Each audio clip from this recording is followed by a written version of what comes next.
Good morning. How's the day going? Everything is broken. I mean, I'm the most broken of everything, but yeah. Music is good. Music is good.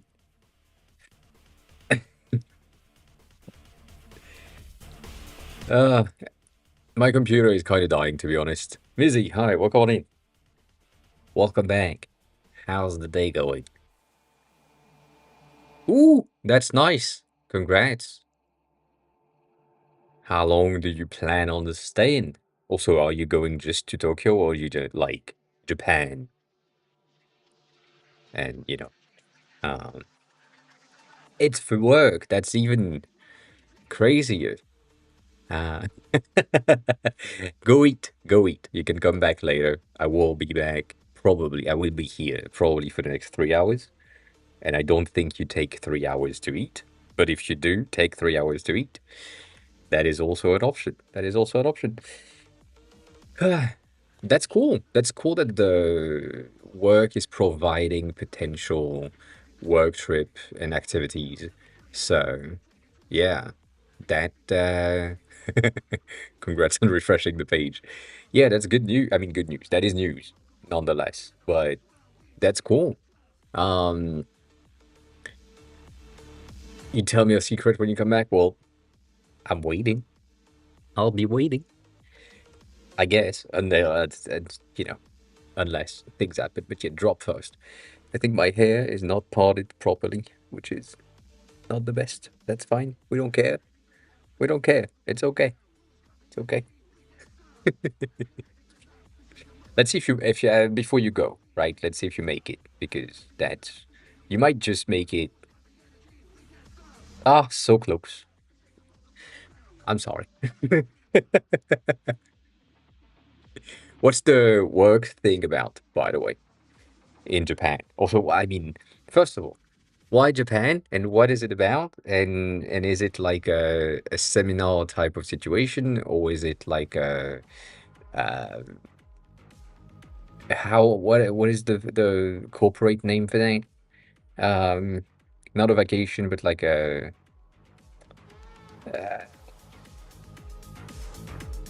retreat. That's the word. In Tokyo in a day in Kyoto. Some tech company visits and mostly just experiencing things. If you are 50 people,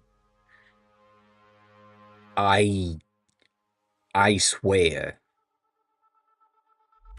do groups of three if you are in Kyoto, because goddamn, if I if I was like it would be organized and set up, and you would probably have a guide or someone on in there that would know places to go and so on. But like 50 people is a full bus, if not more than a full bus. And goddamn, that's a lot. But I mean, cool. Nonetheless, really cool. It's just Kyoto in general is really overpacked, and because you are doing this with cooperation, the probability of you doing the regular touristy thing is really high. So you would be in an overpacked place. I'm gonna go to maps because I'm gonna kind of um, show you things. Maybe I don't. I mean, Oosternaven is now following. who's Donhaven? I'm guessing Donna Vin or Don Avin. I don't know. Welcome on in. Thanks a lot for the follow. I appreciate it. How are you? Who are you? How did you find the stream? I appreciate you being here. Um, this is me. So I can't type today. That's crazy. Um, Kyoto in a general purpose sense, right? Uh, most of the people are gonna go to the Toji Temple, which is where, well, most people are going. It's one of the streets that have these very common things that you see on social media, right? And the thing that I love about Kyoto in a sense, but also not really, but kinda, is that it is still roughly an old environment, but then everyone is doing the exact same street. So if I'm going wherever, let's say it's one of these fucking streets, if you just take the next one, no one's there and it's the same street. It's the same design, it's the same like old life things, and you can just go there. Uh it's that's one of the things that is good. However, it is really how could I say that? Overpacked. And if you are doing the touristy thing, which most people are gonna do, you end up on no place to move and do anything. Yes, you will. Oh, yes, you will. God damn. God damn, will it be overstimulating? For sure. But like you can see that how I don't know exactly when that picture was taken, but there is no one around. This is the regular Japanese street things. It's pretty empty. Kyoto overall is a very uh like quiet city. Unless you go in the districts where life is, obviously, but it's roughly like really quiet. And you will have stuff like old streets, regular Japanese environment, and so on. This is most of where I used to live, not in Kyoto, but in Tokyo, it's the same environment.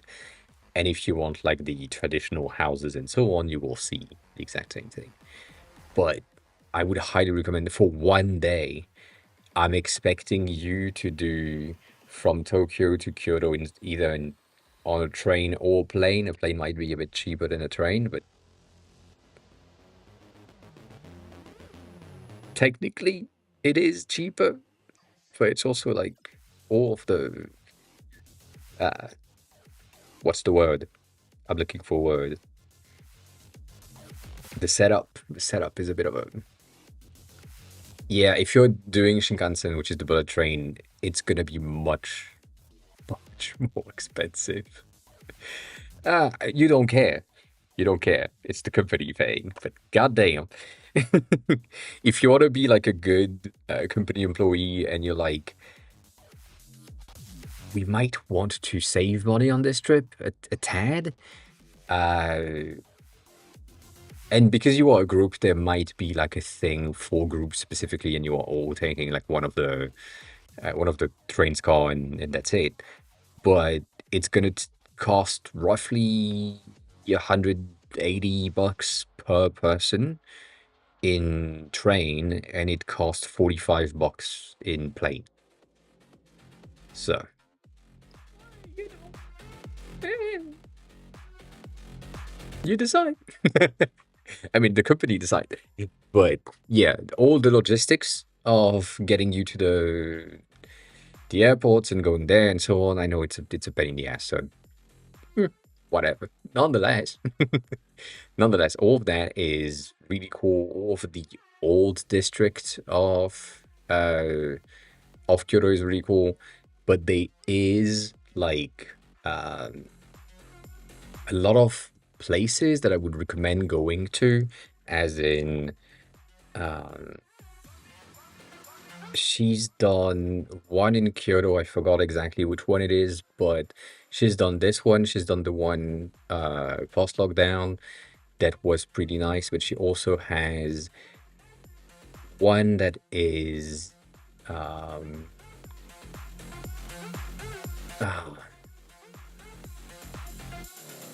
much better. Like she's showing other places that you can go to in Kyoto that is like basically the regular one is the bamboo garden thing, and that's the main one that everyone is going to. You need to be there at 6 a.m. so that no one's there yet.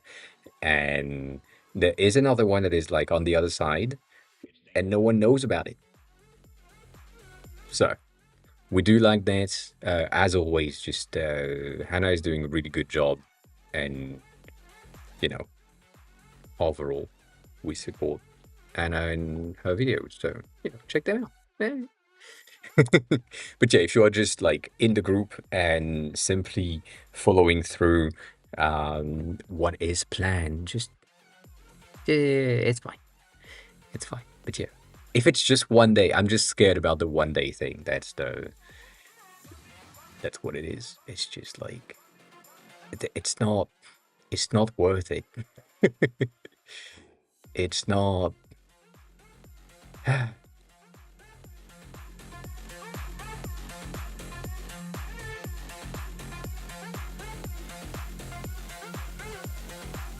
But you still have like some of the old houses and places all around Kyoto anyway. So yeah,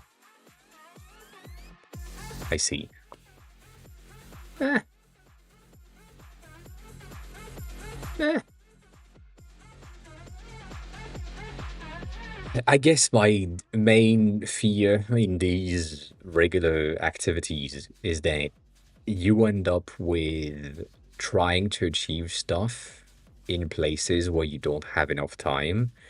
And again, I've been mostly in Tokyo for 2 years. You can see where I went, and it's like a quarter off Tokyo Center. So anything that is like north east, haven't really been there, and it's just like it's kind of wild. If you are in the tech thing, you're probably gonna be around here. Like this is Tokyo Station, Nihonbashi, and all of the corporate sections of things. If you want to drink, it's about here. If you want to see fashion and stuff, it's about here. So you can see where I was, mostly fashion and stuff, um, and mostly drinking, sadly. But yeah, around here is like luxury and corporate environment. So all the people that have businesses and so on are able to pay for luxury goods, and therefore they are around here. Cakes are everywhere. There is no there is no place that doesn't have cakes. And the cakes are going to look amazing, not necessarily taste amazing all the times, but most of the time look amazing and be really cool. As I mentioned before, anything that is like in the station food halls, um, that are going to be really good. I I guess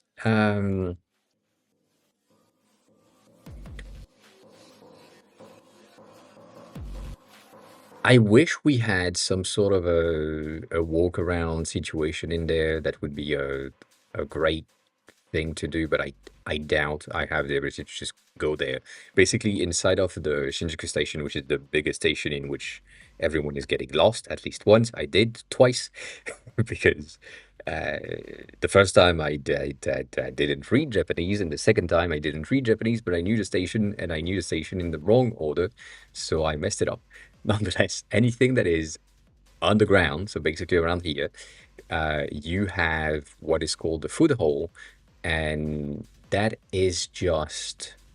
Um, I wish we had like more pictures because goddamn.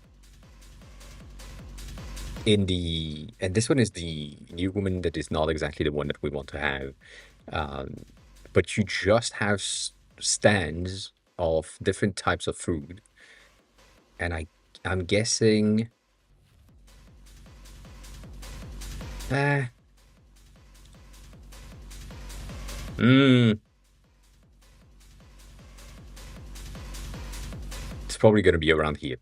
Nonetheless, it's just like underground -2 floors, and you are like in. It's basically food trucks, but in a shop. So you have Italian food, Japanese food, Chinese food, Mexican food, all around the place, all around small stalls. and it's just really good because it's good quality and extremely cheap. I mean, extremely cheap. No, it's more expensive than if you are outside, right? Outside in food trucks, but it is like inside and not cold. However, you said you are there in May? That's what you said? Yeah, May. Um, May is starting to get hot-ish. So you're good. Uh, I guess yeah.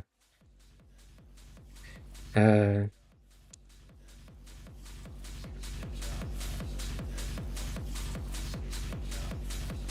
like it's basically these things,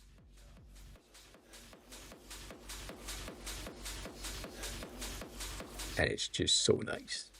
I used to go there almost every week because you can get like bentos and other food stalls things, but then you have like the Japanese food next to the Italian food, and you're like, well, you know what? That thing looks pretty cool.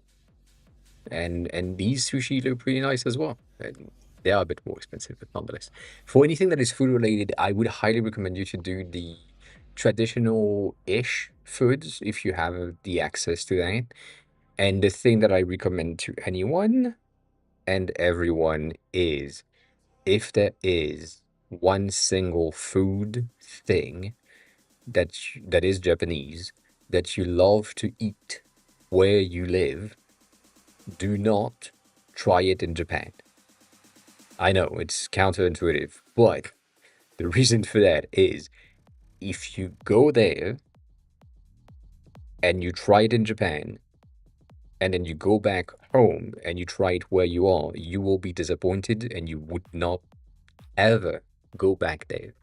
And it's really sad. My favorite Japanese food places around here, I haven't been there since I came back. I think I went there once with my sister and was like, I've seen better. So, for cheaper. So please don't do that. Don't do that. But yeah, like all of these are really cool. So if you like sushi, for example, please don't, unless you really don't care about the quality of the thing that you are eating back home. But yeah, that that's the thing in question.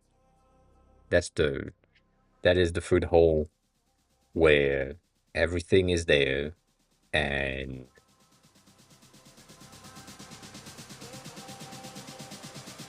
and it's just nice. And in there you have so much cakes. So much cakes. So much places with different types of cakes and so on. It is really nice. But it's packed. If you are someone that is getting overstimulated by people, you are going to be overstimulated for a full week. There is no question about it. It's just it is what it is. There, you don't have a choice. See all of that, so good. Fucking lasagnas. Ah, I miss all that.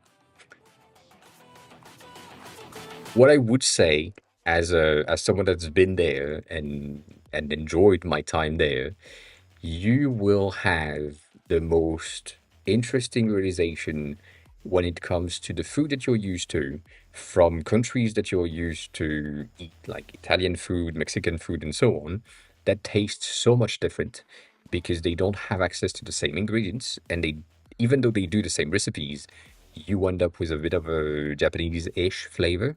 So anything that is Mexican, they use the regular rice, which is not like the sushi rice, but they have like a bit of a, there's a thing in the background. I don't know exactly how to explain it, but there is something behind it that is interesting. For the Italian food is getting way too sweet in Japan. Like their ketchups and tomato sauce is really, really sweet compared to other things. So that's interesting. But try out the food, yes, 100%.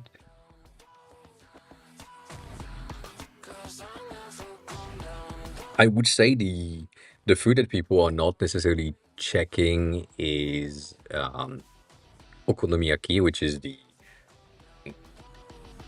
galette-ish It's like pasta, soba, udon, and so on, with batter, and sometimes you have some octopus in there. Sometimes you have other things, some fish, some fish. That's about it, technically. Some veggies as well. But yeah, it's pretty nice, and it's not in the highest recommended food type of thing. Like most people are going to tell you, you need to taste the fish, you need to taste the sushis, the things. But eh, if you go in the sushi place, um, many things that we are talking into my specific element right now, so that makes sense. Um, conveyor belt sushis are mostly good. There are some chains that are better than others, but most of the time they are good. Supermarket sushis are also really good, sometimes better. And the last one, which is like the most expensive, but also potentially the most worth it, is if you find a sushi restaurant that is going to be one chef behind the counter thing, and you just eat whatever they prepare you on the day.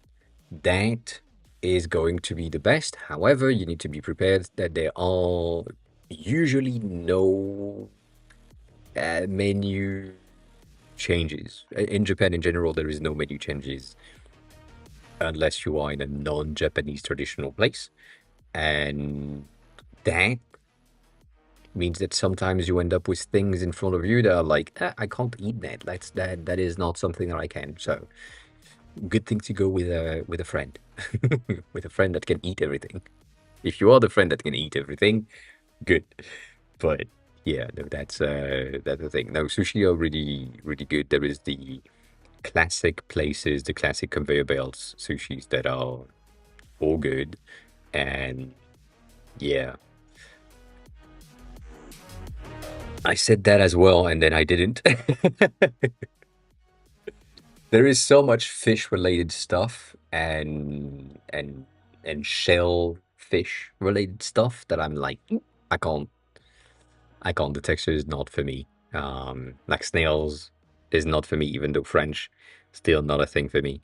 And there is so many in the sea that I can't do that. But yeah, no, I highly recommend high end uh food places, obviously, because I'm a luxury bitch. But other than that, um, eh, just go. No, it's pretty nice. In terms of places to go, though, if you're in Nihonbashi, there is a lot of parks and temples. One of the things that we say as well is that there is more temples and shrines and places of religious intent and spiritual uh, stuff than convenience store. And when you go in Japan, you see convenience store everywhere, so you feel like there is just convenience store everywhere, and there is more shrines and temples all around Japan in general. I mean, all around Japan that helps. But like in Tokyo, for example, there is more shrines and stuff. So if you want to go there and be respectful and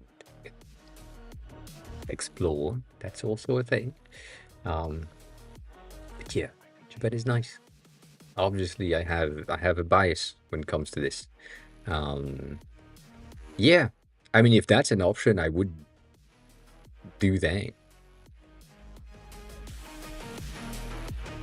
I could see, even though kind of complex, but I could see potentially her taking a vacation as well to follow you there on the same dates if that's an option. Like if she can spend the money off the plane tickets and potentially the hotels and so on, uh, that's a good thing. But yeah, yeah, do that. That's not gonna take. a lot of notes, to be honest. I would say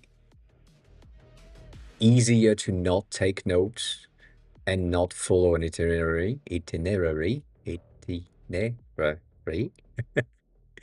Um, but yeah, it's a different type of exploration. I'm more for wandering around and finding like one of the smallest restaurants with like three people in there that are open midday, and then it's just like upstairs is the house of the restaurant owner. Um, but yeah, it depends on the person. Most of the things for me is just like you have access to so much variety of content around Japan, and specifically if you are doing the regular thing. Um, I think we talked about that before. I think I think we've said that, but you know, the regular travel plan is people land in Tokyo, then they go to Kyoto, and then sometimes they go to Hiroshima or you know, and so on. Like it's the downwards thing, and then Okinawa at times when you want to go to the beach and the sand and the nice sea and so on. If you go up, you have like so much different experience, and everything around here is a lot of forests that are really, really nice. I mean, as you can see, everything in Japan is mostly forest. Like there is so much greenery all around. But yeah, around Fukushima, around Niigata, there is like so much interesting things. And around here is where I haven't been yet, and I want to go because same thing. The food is known to be really interesting as well because it's more fishy and more different than traditional Japanese food. So that's the thing. But yeah, one thing to know is once you're here, if you just decide to take a train for like an hour or two, which is, it sounds like a lot, but it's not that much, that long overall, you end up in places that are way more interesting and way different than Tokyo itself. So if you go north, like around here, there are some parks and some really cool environments around here that changes from the regular thing. Like there is this river that is really cool. If you go on the other side of Tokyo, right there in Shiba, you have the other side of the docks, the seas that are very chill because no tourists knows about this place. It's taking a lot of time to go there. I'm not gonna lie. It's longer than expected. It's like an hour and a half, 2 hours in train. But yeah, that's a thing. And you know, it's really cool to be able to change the environment so fast, and you can do like a day trip of making sure that you leave in the morning. You arrive there like at 9:30 ish. Um, and then you can just explore around here and be good and potentially cross back. It's not necessarily the best option, but you can cross back and yeah, yes. Um, I mean, if you are willing to take your camera and your lenses or uh one combined lens, then I would recommend it because I know you take pictures, you specifically. For anyone else, your phone is going to be good enough. But for you that loves to take pictures and that used to take a lot more pictures before, if you don't mind the weight of the camera and the weight of the lens, you would be good. Like uh, you have so much ability post production with a regular camera compared to what you have in your iPhone that it would make more sense. But again, I mean, anywhere. That's the thing for me. It's like it sounds like I'm shitting the fucking thing about Japan, but like wherever you can find an interesting subject, and just take a picture of a building, of a tree, of a cat, of someone somewhere doing something, and have like an aesthetic-ish shot. Like I'm into architecture, so all of these bitches are pretty interesting to me, obviously. But yeah, it's just like so much different things all around the place is what we like. So yeah, I would highly recommend a camera if you don't mind the weight. If you mind the weight and you would rather have something that is light on yourself to not like dangle around all day, take your phone. Your phone is going to be good enough, and you're going to have, like it's non-traveler. Hi, welcome in. Have a good look. Like all of these pictures for me have been iPhone photography, and it you can tell obviously. Um, but you know, like if I had a better camera and I took focus more in focus because this bitch is not, there is probably like better shots that I could have done with a regular camera if I knew what I was doing, but it's not the case. This one is specifically done for flowers, so obviously there is just flowers all around, but you can get out with such an interesting output with your shots, your composition, and so on with whatever. So specifically because um, you will land in May, um, so yeah, have a good meeting. You would have a lot of flowers, which is cool, but yeah, enjoy work. Sadly, I know, can't be everywhere. Uh, but yeah, that's the thing, and then building related because obviously I am someone that likes architecture and interesting, um, interesting shot like this one. I think I mean I said that here, but yeah, I could have photoshopped that, and I could have placed myself better, but I can't very much define when the um, the plane was arriving and what was exactly its trajectory. So I was looking in um, flight tracker, I think, to see when I had one arriving my way to figure out when I could just get there. Um, but yeah, that was a nice waiting time. I like this picture. I like that. See, there is so much interesting architecture, interesting small things that you didn't expect here and there, like that. You don't expect that. I didn't expect it to snow on the day that we went there, uh, but it did. That was neat. That was neat. But you take the camera. Take the camera. All right. So officially, I decided not really, but I said maybe it could be interesting if I build something today on stream, and I don't know exactly what, but I have an idea. And that would be like probably an entire stream related to building an app from scratch using what I'm currently using for my entire stack, which is Xcode, Cursor, and my brain, so that you have a place to go back if you want to see how I work and how I think about stuff. I don't know if it's a good idea. I think it could be interesting. It might be a bit more boring than regular streams because there is nothing really happening that I can do in the beginning other than set up and wait. Um, but um, I have an app name in my head.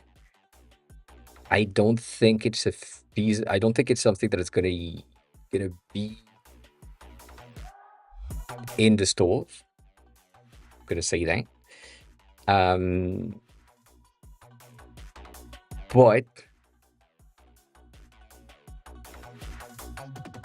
why not build it together so that you can see how I work and what I think about?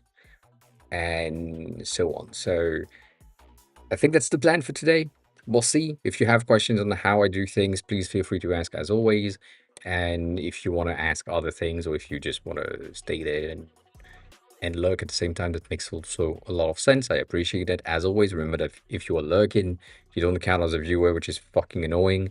So you need to chat every X amount of time, and I forgot how much that X amount of time is based on Twitch's recommendation. Same thing on YouTube, but like that's an annoyance. I don't like to ask you to chat, but if you are here and you want to stay, please, you know, just say hi every 15 minutes or something. That might be helpful.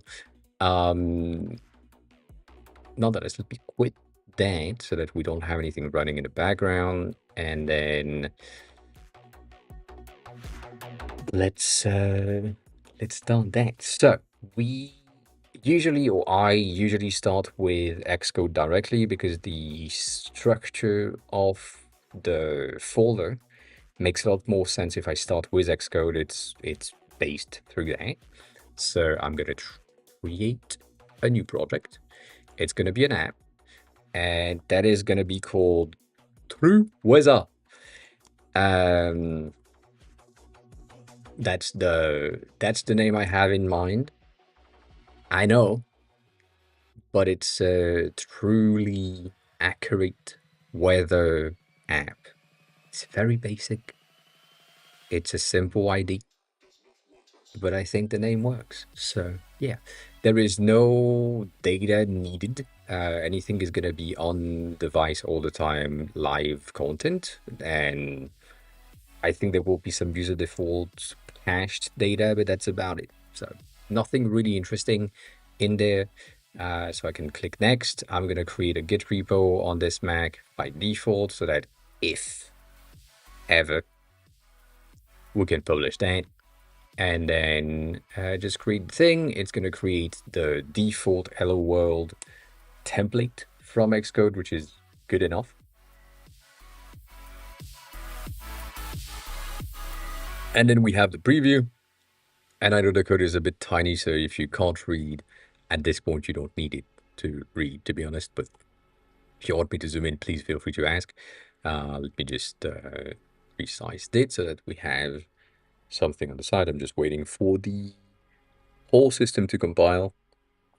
Do I need to do that in the console? Maybe. I might. I might. That's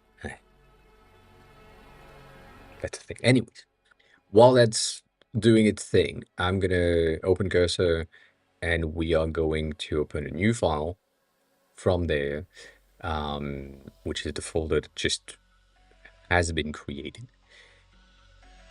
And we are going to go with who can start and build this the fastest. So my concept in my head is most people are complaining about the fact that weather and temperatures are usually, and me included, usually displayed as here's the temperatures, here is how it feels.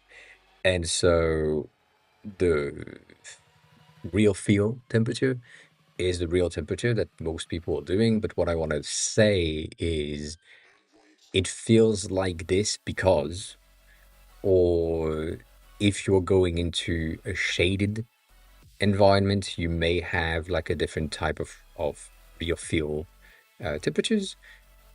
But also, based on the real field temperature, there might be other things like, oh, you will need a scarf there, or there is a lot of wind on this specific area that you are currently in. So that is going to be a bit of the idea of this app. So um, let's start with the first prompt. I think for speed and efficiency, I think Gemini 3 Flash, Gemini 3 Pro Flash, whatever its name is going to be the most efficient. It has the most error-prone thing, but it also has one of the biggest model context-aware window. So that's an interesting thing as well. We'll see if that's helping. So we are creating a new weather. Yeah, weather app in Swift UI using weather kit, because that's the native things from iOS. Again, the reason why I'm building for iOS in the first place is because all of these things and APIs that Apple is providing are provided for free unless you reach an absolutely godly amount of users, in which case you're kind of good. Like, your bills are paid and you are okay with it. So in the beginning, when you're testing things, that is the best option. So WeatherKit, the app concept is around real feel temperatures. And how can I say that? Weather condition? Like wind or rain, to help user make decisions on what to wear, if necessary. If I can type, that would be better. What to wear, parenthesis, scarf, umbrella, and so on.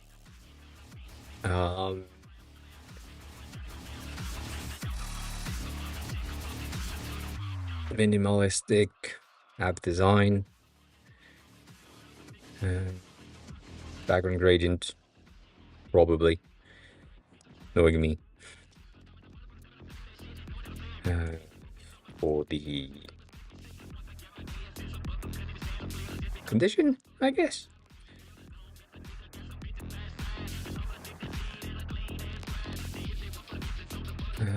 Let's have symbols.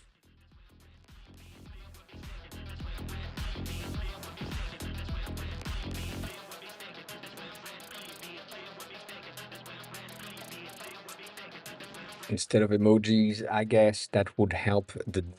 One of the things that we know and that I know as well is the fact that if you are pointing out the fact that you want to avoid something, simply the fact of mentioning it might trigger the LLMs to say, oh, they talked about it, and forget the negative part of it. So it's a bit of a double-edged sword on this one, but I think I don't mind if it uses emojis in the beginning.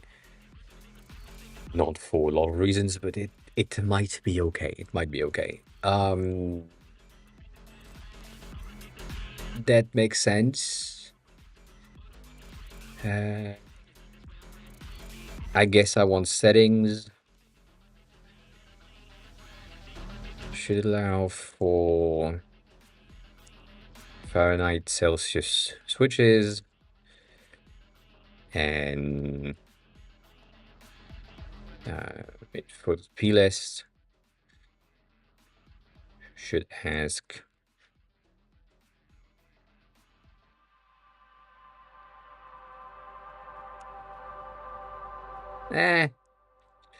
yeah. I never know. This is something that I don't know. I feel like the location tracking of MapKit is weirdly enough needed for weather-related activities, even though when you get the weather, you get the location, but there is like a decoding thing to get the right coordinate and the right geolocation place name, which is interesting. But yeah, so Fahrenheit, Celsius switches is necessary. Saved location in user default, I guess. I'm going to say save location list in user default. That's going to help. And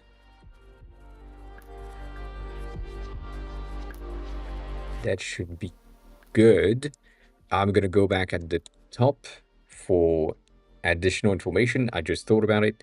The system needs to kind of know what is ahead, so we also need to pull the full day forecast in order to warn the user of any weather changes during the day. So that could impact wardrobe. Eh, wardrobe. Um, and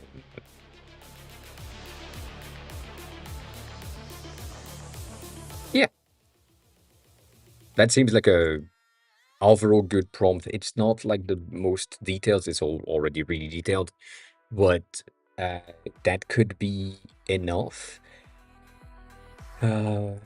Right now, I'm just running or letting it run in how much time it's going to take. The fact that I'm using Gemini 3 is going to be a bit faster than other places, other models. And as I said earlier, there is such a massive context window, even though it's not advertised for this. So that's something that is interesting to help you get like through a first draft. The idea of today's stream and that specific app creation for Monday, which is not necessarily something that we want to do, is you can nowadays create like a prototype or first draft or an app concept in less than 5 minutes and then check how things work. So as always, recommended to read or at least glance at what has been created and the files themselves if you care about that. If you don't care, or if you don't understand what happens, because that's usually my case, you can skip that step, but I would highly recommend you to just have a bit of a glance at a minimum so that you know where things are. Cybersect, hi, welcome in. How are you? How's the day going? Real field focus, wardrobe suggestions, weather alerts, hourly forecast, settings sheet. Interesting, that's new. That's a new thing. Usually they go pages by default, so the fact that they are using sheet for the settings is a very interesting thing. Minimum aesthetic, SF symbol for everything documentation, which makes no sense because I'm never reading these things. They are like too much text for me. That's what happened. So we have that. And so here is how things goes from there. So we have the first draft that is supposed to trigger everything. And from there, I'm seeing so much issues already. So I'm just gonna copy paste these whole thing and just paste them there and say, we have some issues, you know?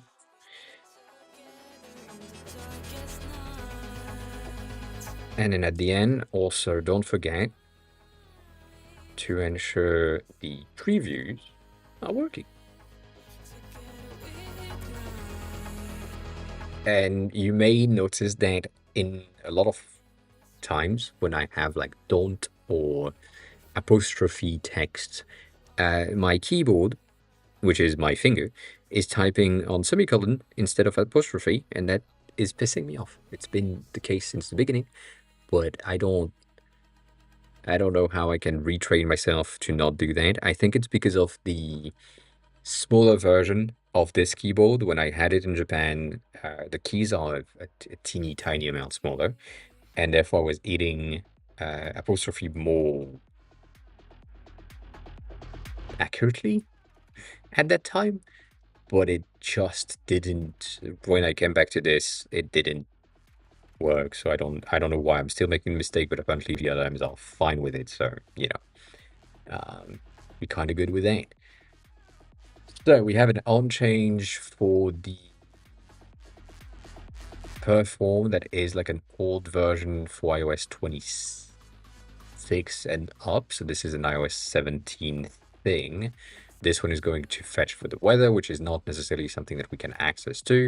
The fact that we have the name of the app in the top section makes absolutely no sense.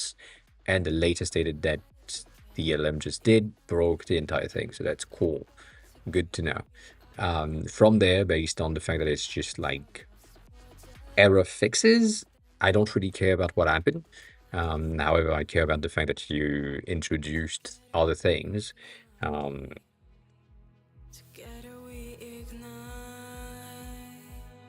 And you know, like it's a matter of just doing this by the timestamps.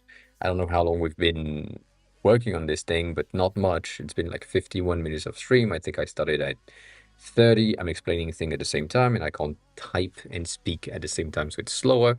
But it's been 10 to 15 minutes overall, and we have a potentially working MVP-ish thing right about here until this thing is fixed, which is probably not going to happen because of this.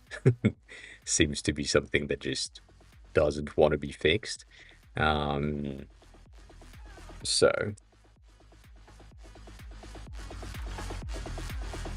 going back to some of the thing that I've said before, I wish I knew and I wish I understood why it's broken and why it doesn't work, because overall it would help me to truly like read the issue and then find a fix from there.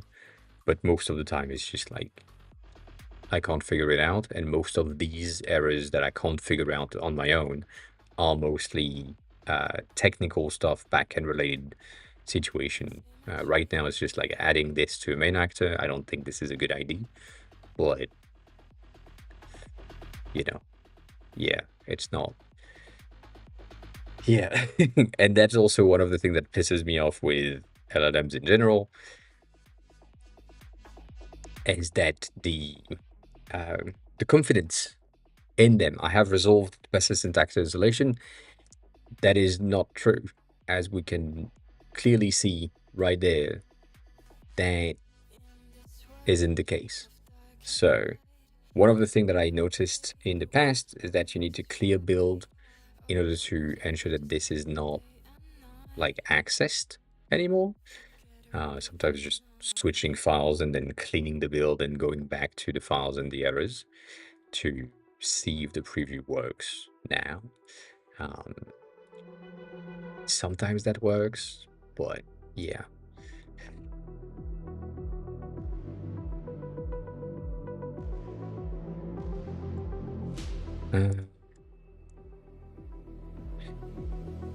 Yeah.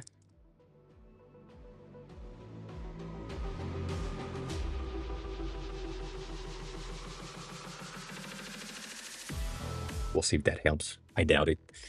I doubt it.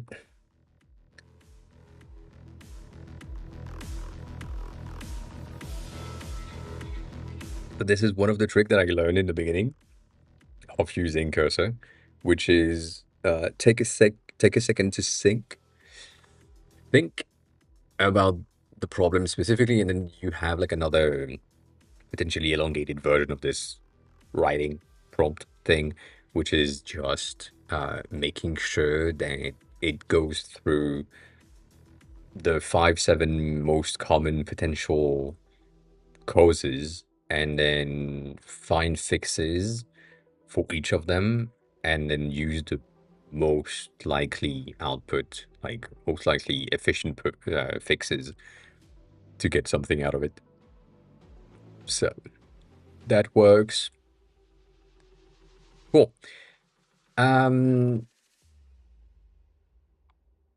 Great. That is a lot of text and a lot of code for something that is just supposed to extract the weather from the start. So that's not necessarily a good thing, but yeah, that's bad. And then you have your save locations that are supposed to be there. Cool. From there, we have our first draft, wrong first draft, but whatever. One of the things that I can see is the fact that the previews are going to need fake data in the beginning so that I can see how the pages are working and so on. So, we need to create mock data.swift file that will be used, yeah, in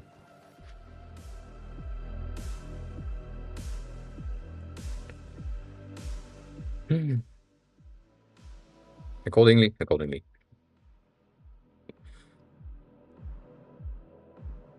So I'm asking a cursor to create like a mockdata.swift file which contains every single potential values with probably different days, probably a schedule for the full week, with all of the expected values for the day, for the next week, and so on, so that I can just check and use that in my previews and expect or get something that is a bit better than just the simple preview. So there is like a model context that needs to be used, and instead of using the model context that the weather kit is giving me, I'm going to use that mock data file as a base and then see if my previews are working. From experience, limited but still there, I'm expecting this to break for the simple reason that the macro, the hashtag preview thing, which is the preview macro, is usually a bit of a bitch and a lot of time breaks. So that's something to keep in mind. What I can see here is that it's created the setting view, which makes absolutely no sense.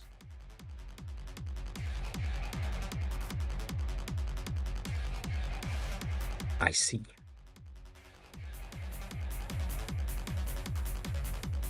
Yeah. That.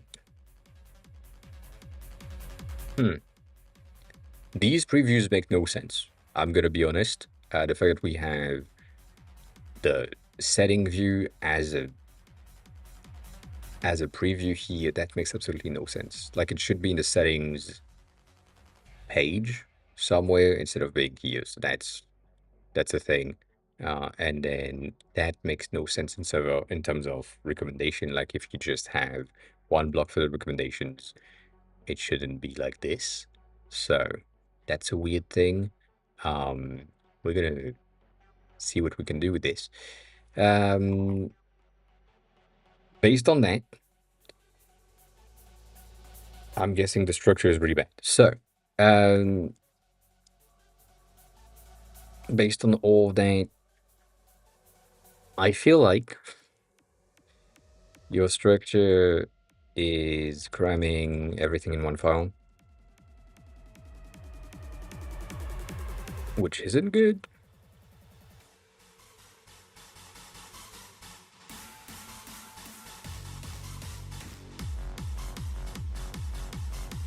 It folders, I guess. That might help. Like splitting all of the files to have like everything that we need, meaning that content view is supposed to be our orchestrator for all file views, and everything that we need to have in there makes a lot of sense. And then we need like specifics. So all of the managers need to be in the manager section folder thing. All of the settings are setting views and so on needs to be in different files so that they make more sense. But yeah,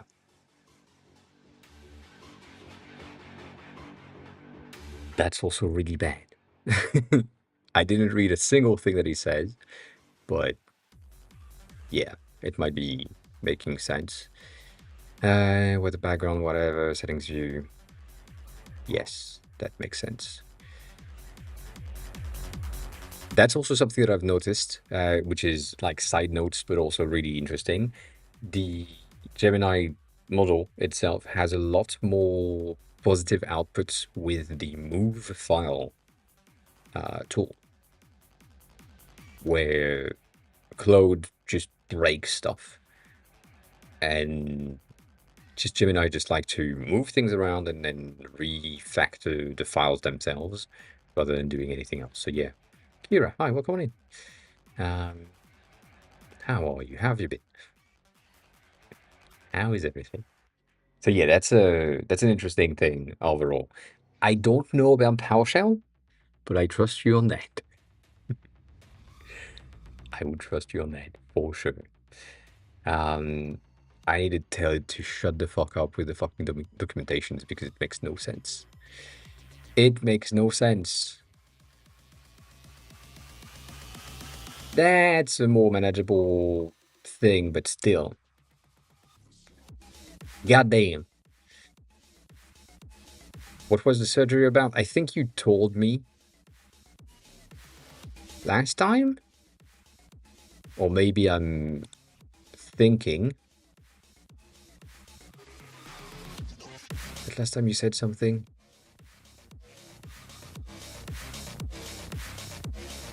But yeah, no, maybe not. That might be the thing. And now you have sinus surgery. That's sad. Ah. Did you have like a deviated? Yeah, I think that's deviated sinus or the type of thing where you have your nostril that's like basically collapsing so you don't breathe properly. That's also a thing that I've seen, which is kind of sad. That's I hope it recovers fast. That's what I'm gonna say. Yeah. I think the nose is fine-ish, but yeah. Um, the previews are still trying to fetch weather data when they should use the mock data. Oh, God damn it.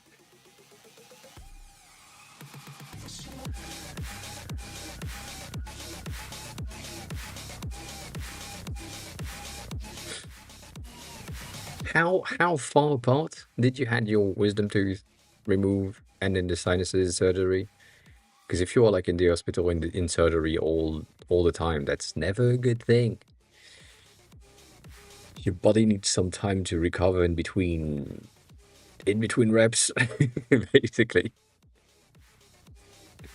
So yeah, that's that's the thing. Why do we? Goddamn, I forgot about that specific statement, which is also true. Gemini speaks a lot, and Gemini being one of the fastest model in Cursor right now, at least for me, has a tendency to just yap and write so much code for um,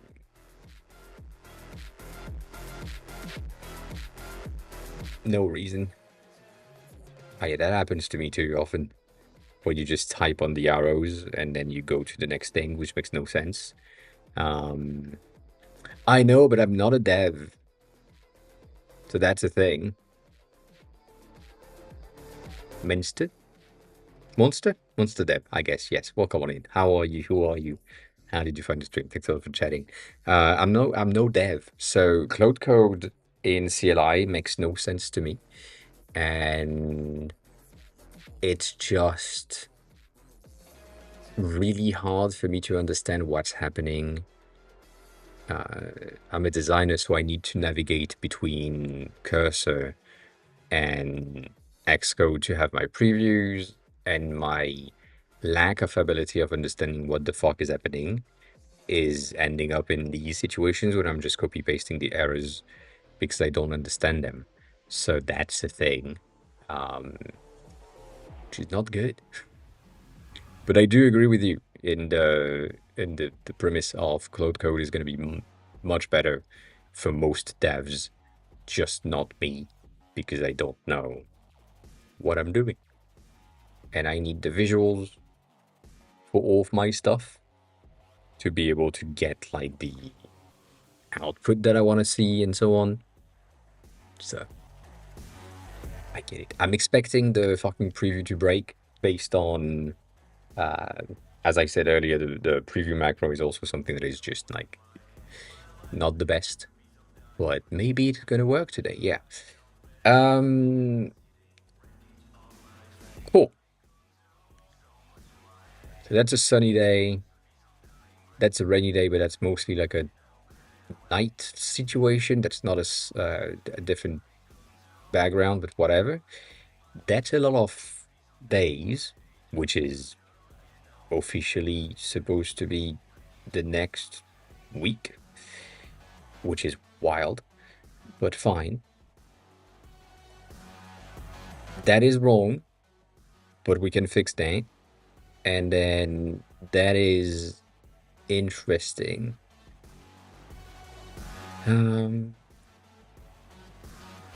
Raincoat, umbrella, scarf, and a light jacket makes no sense, right? If you're requesting a raincoat, the light jacket might not be necessary because that takes precedent. So we need to have a hierarchy of information in terms of everything in there. And then the scarf makes sense, the umbrella makes sense because it's going to rain. So that's a thing. Um, Great. Let's. Oh, right now my brain is going into design mode, which is really bad, and I don't want to do that. And I'm fighting it so much. Uh, Basically, what I want to change right now is the backgrounds because they are really bad, and the uh, recommendation hierarchy.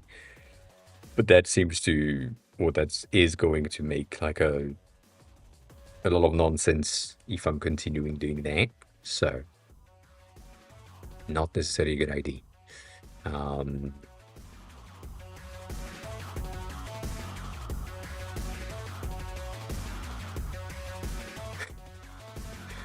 Kira, I'm expecting your message to take the entire screen.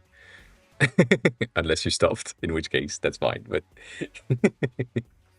by the time in between your last message and your next one, I have a feeling this is gonna be massive.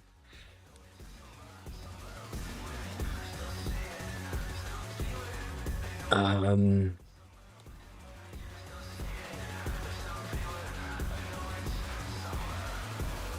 yeah.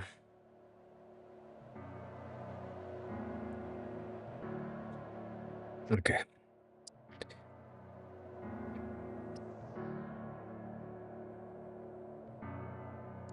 Uh,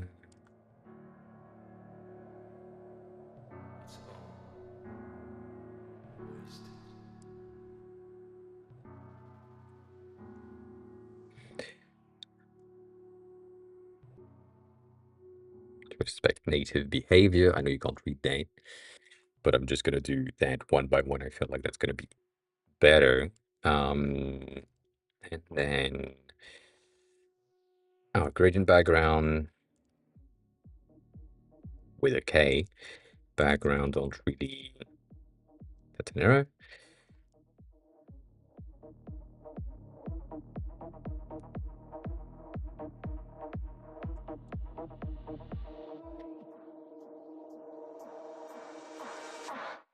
Gonna see with that. Gonna see with that. I'm gonna wait for at least the placements of the navigation stack to be done so that I can send that. In terms of going back to cloud code thing, I know there is like other things like CloudBot and the other CLI things that are probably going to be much better in terms of creating code when you are dev and you know what you're doing. When you don't know what you're doing, that's what I was expecting. God damn. Okay.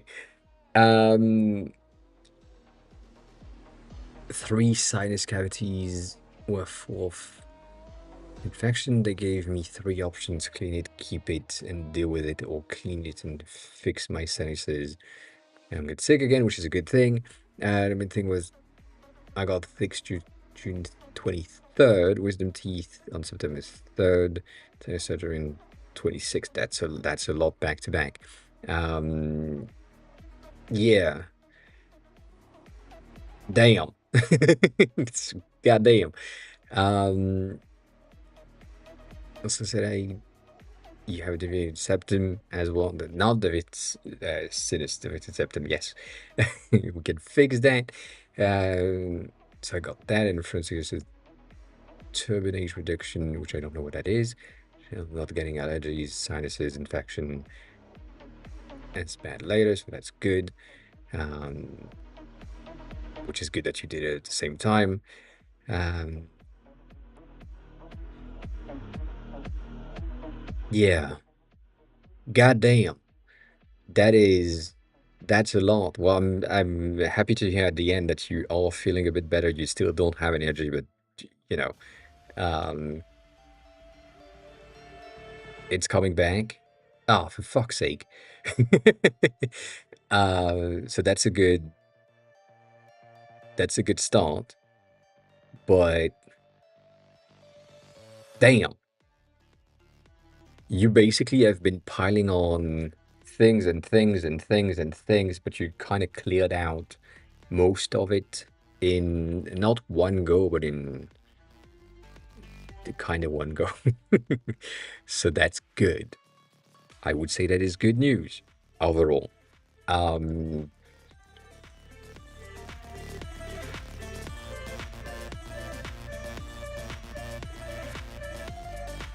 that is some of my best prompting things. Previews are crushing now. Dot dot dot. Uh, I love how bad that is. Over prompt overall, like that makes absolutely no sense. But yeah, no, I mean, I can see why you've been resting and not here, obviously. Um, but yeah, the fact that you have gone with the additional surgery as well to remove the potential allergies and infections and other things that could go with it on the same surgery is a very good move. And your friend recommended something that's really nice. But not but and and doing everything at once is also like it's hard on the body because the body needs to recover, but it's also like uh,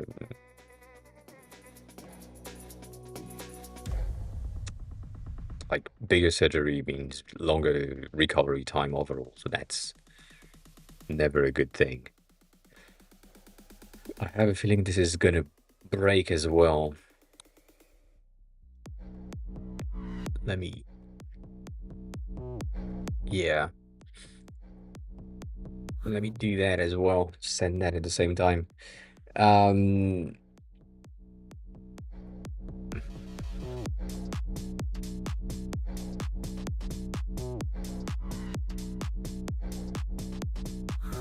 did you go for plastic surgery at the same time? I know that a lot of people are doing the same thing.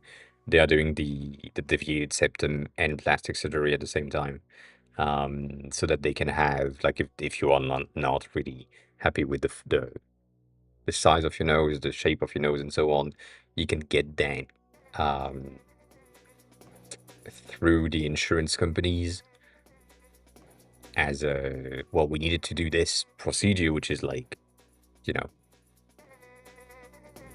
technically good, health related. And it would just, while I was in there, I just did something. That's usually what happened. I feel like it's changing shit that makes no sense.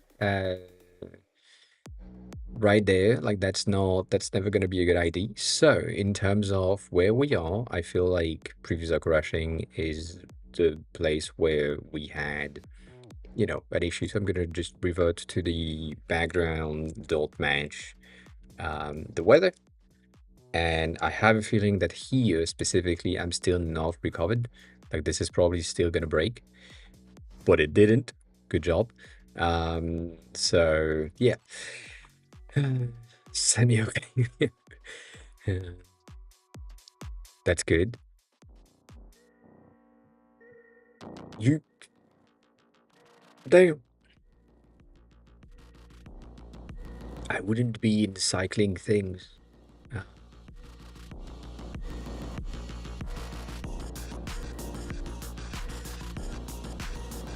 Mm, I see. Yeah. The reason why I'm saying like maybe cycling is not the thing that I would go for is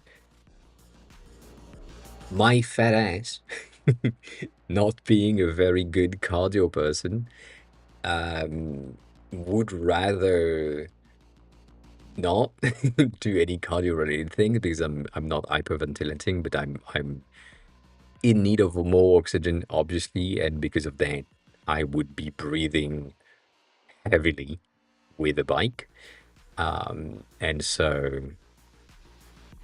just after like a nose surgery, I um, you know, wouldn't do that personally. But yeah.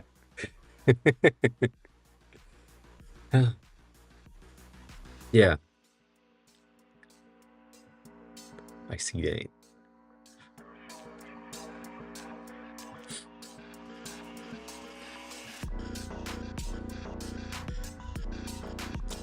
I thought at one point that I potentially had some things in my nose as well, uh, but apparently I'm fine. So that's a good thing, you know. Yeah, don't worry about it.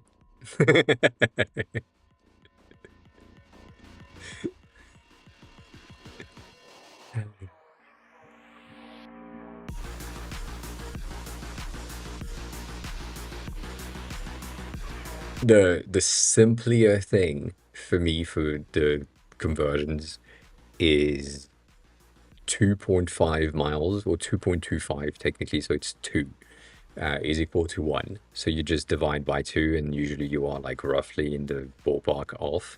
So 180 is going to be 90-ish. So it's a bit lower than that, and that's probably going to be 70-ish. So yeah, one equal 225 usually. That's my that's my thing. So when people are saying that they are like in 225 bench press, it's just 100 kilos, which is impressive. And I do understand why this is the metrics, but like in my European brain, 100 is such a nicer bar. But that's also like something that makes me laugh when I'm like looking at me at the gym in the dumbbell sections, and I'm curling 25s, and Americans are like, "Oh, you're just at the 25." I mean, that's a start, and I'm like, "Yeah, well, I'm 25 kilos, and so you need to double." So I'm basically curling the 55s for you, roughly. And it's like, oh, no, okay, I can see that. I'm also doing that for the bench press. I'm also only um on one side. Like if I put a 20 plate and a 10 plate, I'm at 30, but that's just one side. And I never count the other side or the bar. So my brain is that I'm currently breathing 30. That's it. And then people that train with me are like, well, you're not at 30. I'm like, yeah, I just put 30 on one side. That's it. Yeah, I went for the 26 kilos last week as a growing thing. What is currently failing is my wrist, so I'm probably gonna need to get like the straps because it's not staying, and wrist is hurting, so I need to be more careful. So let's fix that. The background is not good. How can I explain that? Let's just fix that. Let's just fix the yeah. Um,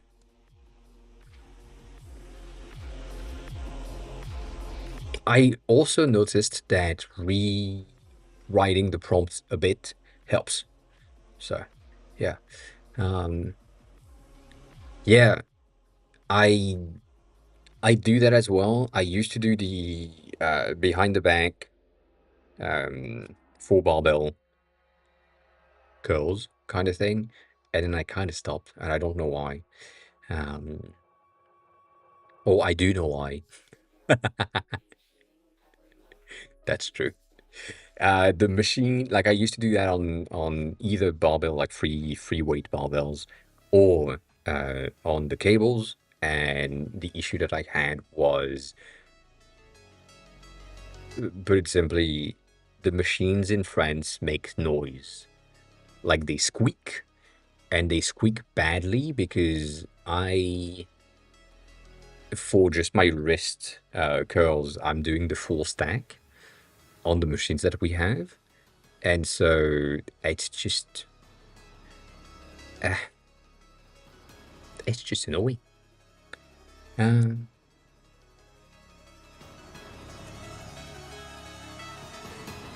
hmm.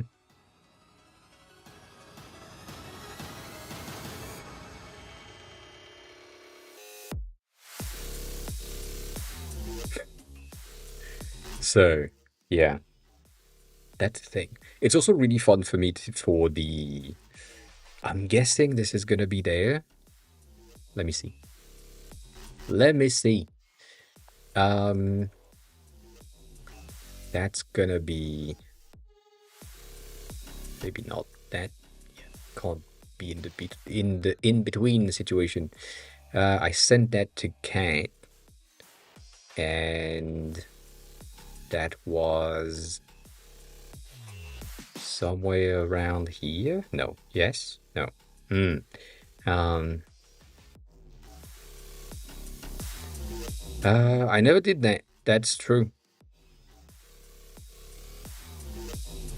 I can't say I did or tried. I could.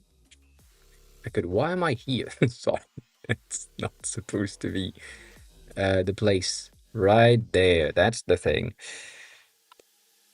That's my leg machine for extension, flexion, whatever. And I am at the fucking bottom of the thing, which is at 230, so 104, 230 pounds, 104 for us. And it's just, uh, I can't really do more than it with the legs. So, yeah. That's one of the time when I was like, well, you know what? Maybe it's time to go to another type of exercise and go into calisthenics instead of uh, these regular things. And yeah, but yeah, I still have some issues with it. With just grip in general. So what I've found, not really, but kind of found, is adding different lighter weights in the beginning of the workout so that my wrists get kind of warmed up, and then moving to something that is a bit more heavy. And that seems to be working. But yeah, like when I went back to the gym in France, I went for the uh, 18 kilos in the beginning. I mean, 16 kilos in the beginning, and then 18, 20, 22, 24. Now I'm 26, roughly at the end of the session. So it's neat. It's making sense, making progress, but also it's at the point where I don't like the dumbbells that we have because they are too big and I can't do the movements that I like to do with them. Um, so it's just like more annoying than anything. I would rather get one of the smaller ones and do a greater range. Like the same thing for the flies. I was starting at 10 and now I'm at 16-ish. Um, so that's pretty cool. Good progress. This is broken and I hate it. So, and my computer hates it as well. So I'm gonna go back here and we're gonna start that with nothing with it. Um, so I'm gonna remove the time of day because that's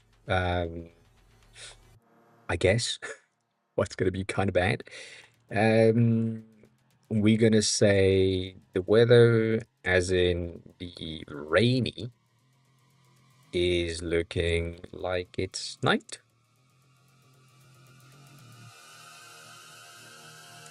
So let's make it gray. Gray-ish. That's such a nice prompting activities. It's really bad. I hate it. Um, but that's a good thing. So, yeah.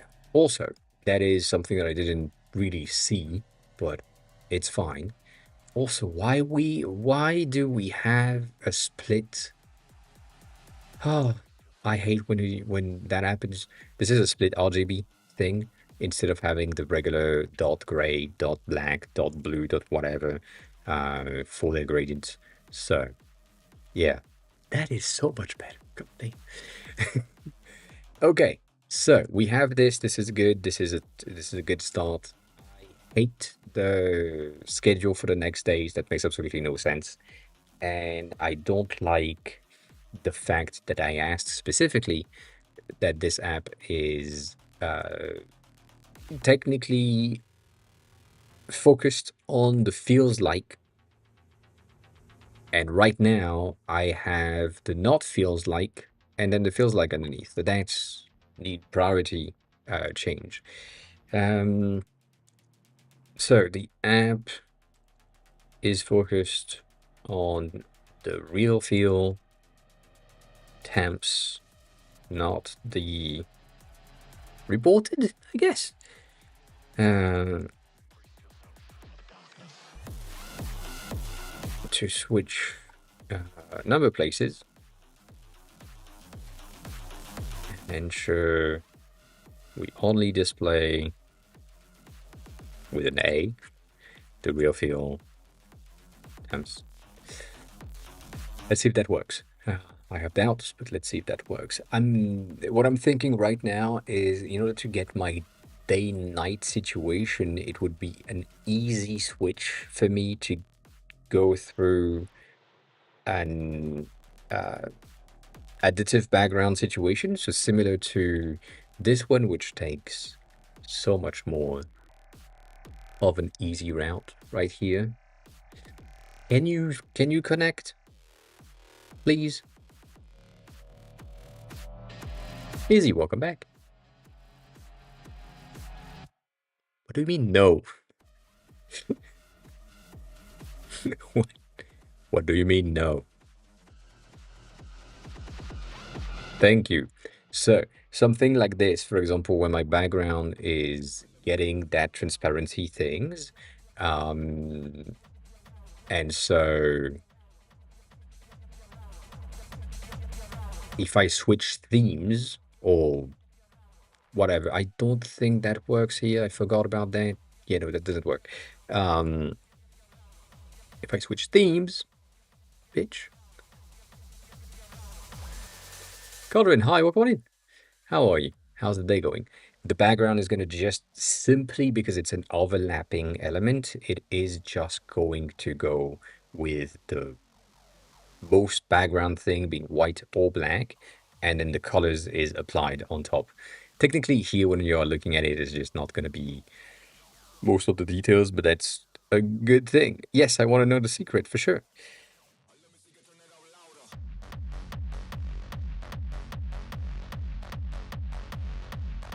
I do. So, Mayakan just resubscribed for 2 months. I see. Thanks a lot. I appreciate it. Using your Prime on me makes a lot of sense. Makes a lot of sense? No, makes me happy. Thanks a lot. Appreciate it. Welcome back in the subs. Now, no more ads. I mean, you will still have an ad for the next run for sure, because Twitch is a bitch, but yeah. I won't tell anyone. I won't tell anyone. Don't worry about it. It's fine. It's okay. All right, so what am I making? Right now, the idea of this stream today was potentially building something from scratch with you. Uh, with AI basically and see how fast we can build something that is working as an MVP, and then how fast we can potentially build something that is good enough to be released somewhere to, first of all, have a trace for my own workflow, but also a way for anyone that is experimenting with AI and AI building, um, seeing how things work. So that's the idea. And I'm currently creating something that's called True Weather, as in true weather. But yeah, that's the plan.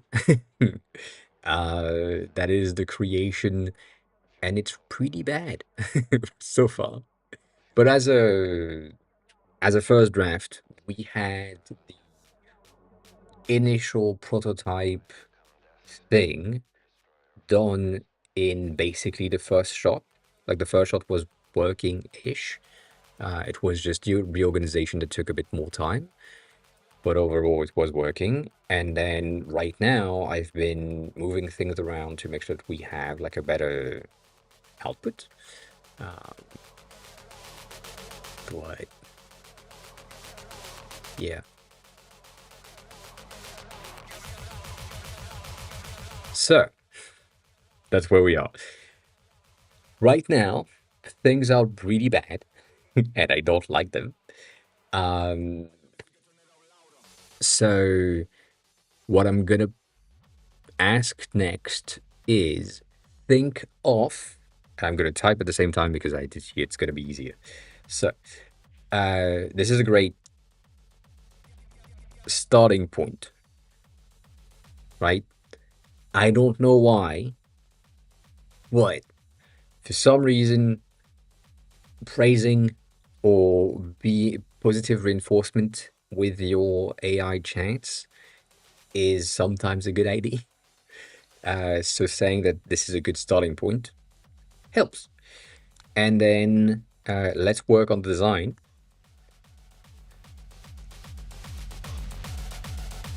a bit more. Take a lot of inspiration um, on the native iOS weather app. Then, since we are targeting iOS 26 latest,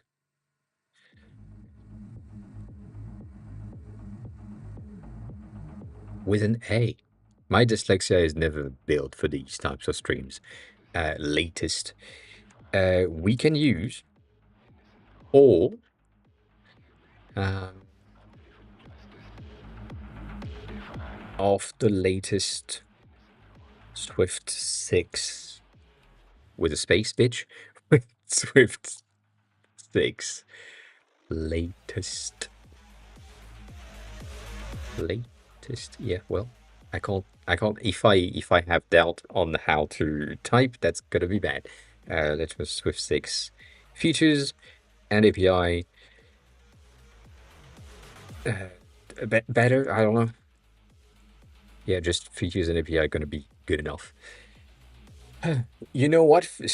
Keeping so many numbers makes so much sense to me. The only thing that I don't like is the fact that they planned on, and that's what they say, iOS 26 is going to be used in 2026, and therefore it makes more sense.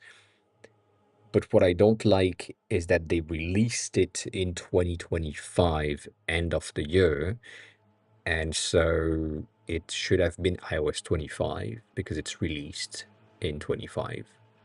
I get it. They are taking the same um like route as the Samsung Galaxy's things. Uh, so they should just say uh, like the Galaxy S26 is going to pop this month. Usually it's like February-ish, January something, February-ish. So yeah, soon-ish. And therefore that makes all sense. We are reaching the point where that's broken. Um, you broke. Keep going. That's gonna break again. Um, but yeah, no, it does make sense. I just wish they switched things around instead of having um like released in October for the new phones, September, October, with the new OS versions. Just release that in January. I don't know, like at the beginning of the year. You can just wait. Oh, that looks like shit, but I mean that's an okay thing. Um all right. That's not a bad ID. So it wasn't days, it was also, why the fuck are they blinking? Oh my god. That looks so bad. Oh, um,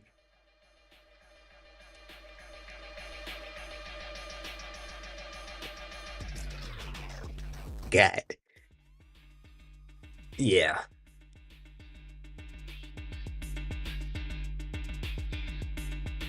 But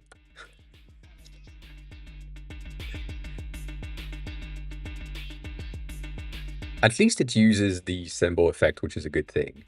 Like we wanted to have that. This is an iOS 17, I think. Yes, 16, 17, when the SF symbols got updated with the auto animation, which are really cool. That's a nice thing, but yeah.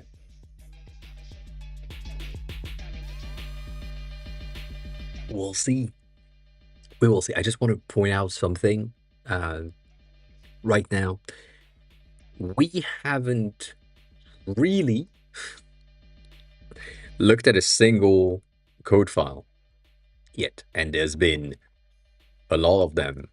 Some of them I already have validated and kept the changes, but yeah. Um, that really looks bad though.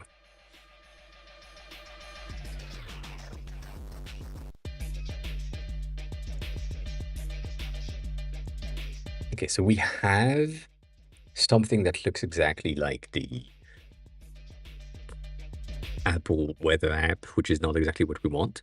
There is something that the LM forgot, and I think this is a context issue. So going back to my initial thing, the context related to the app and the goals and so on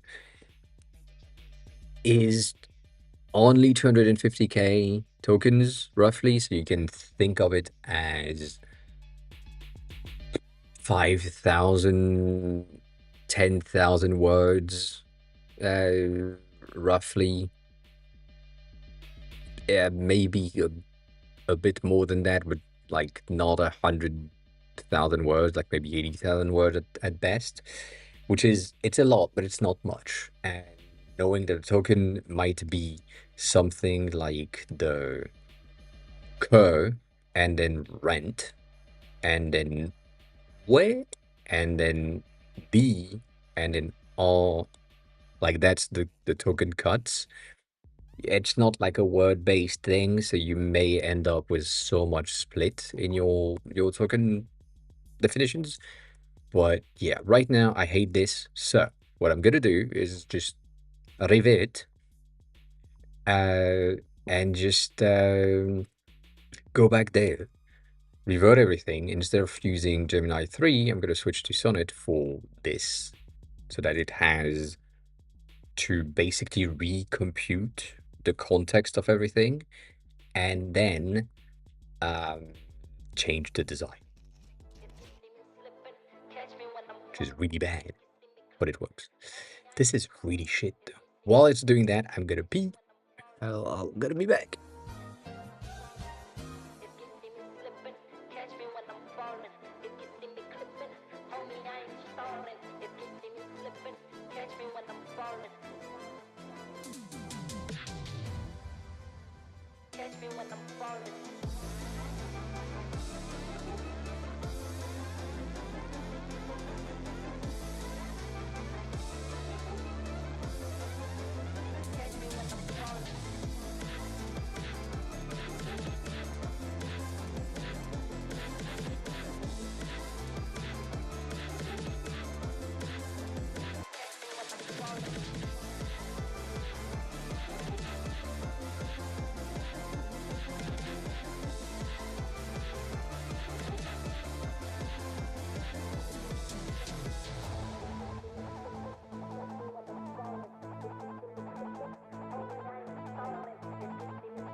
I think you missed the target.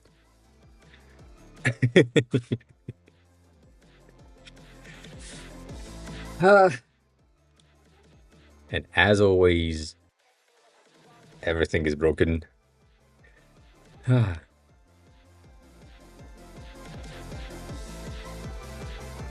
yeah, that is so bad. So let's just stop it short. And that's one of the things that I've noticed before. Since we had to switch model and we ended up using another one and then come back to this one, sometimes that resets the whole thing and then we have a new fresh context window. Um, so yeah, have a good meeting. You'll drop again later. Appreciate it. I appreciate it. Also, it says iOS 19 in the code, like IDs and stuff, and that is really bad. Also, why do we have observation? Observation doesn't exist. Observable is a thing, but observation makes no sense. Am I letting it run? I don't know. I don't think it's a good idea. I'm gonna not do that. So, for the same reason as usual, as before, we are currently here with, and now you have core modes.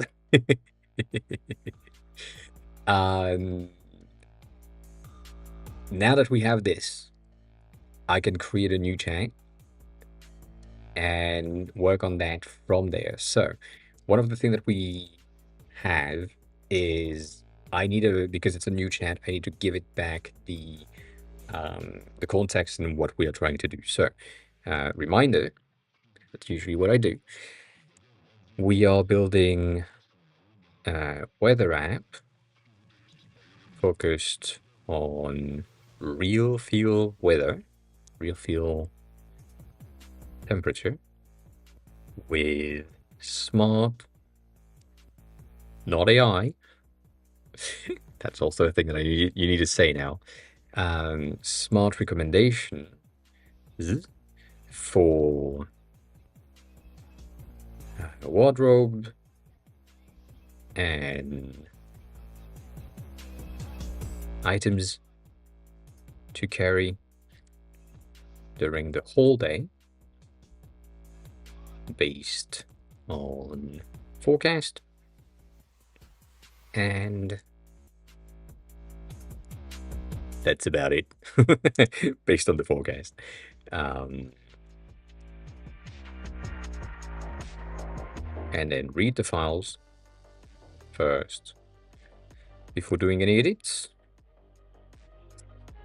That's usually how I go, so that we make sure that it goes through the system to understand what is currently in place and then understand the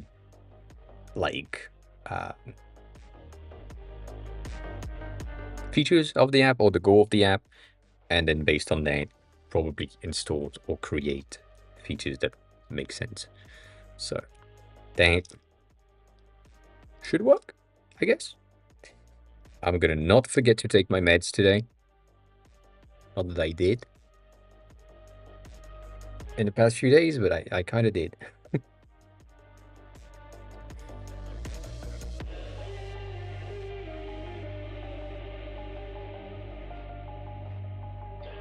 And the fact that I'm switching, or that I have switched from Sonnet to, or from Gemini to Sonnet, that is probably going to break stuff, like we saw a second ago. So, yeah, that's going to be wild.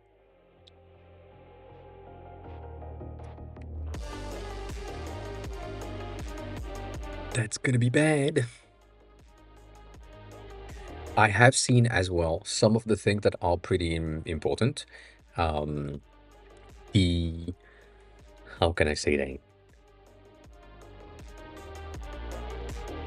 The ability to, oh, that looks like shit. The ability to say or ask the model to take references helps so much in order to output things that are good, visually speaking, and using data and all creations that are older than the model's knowledge helps so much. So basically, having things like the Apple iOS native weather app, this is something that the system kind of knows and has been trained on, and therefore they already have like a set of knowledge pictures and reference layouts and stuff in their training models, in their training data from previous iterations, and therefore you can just use that as a data source for the things. However, going back to the fact that these models have been trained to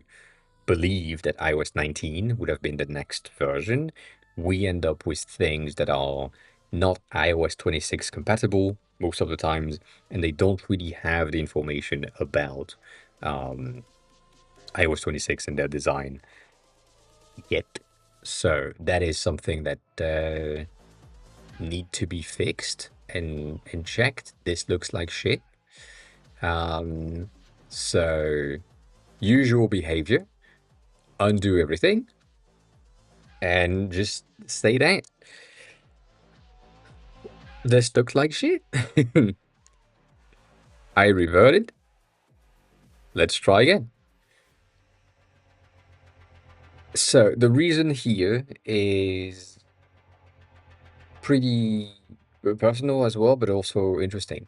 If I was to go back here at my initial point, I would be good to start again and just prompt it a bit different.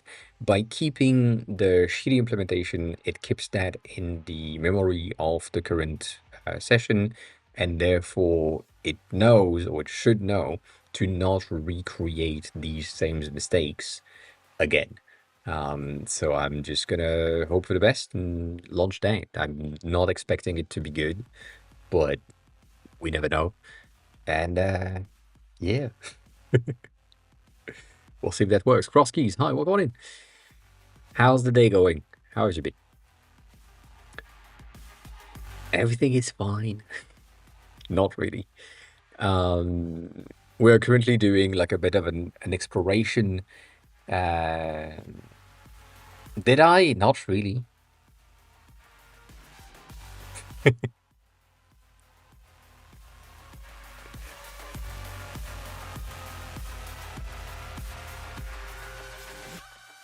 I think I saw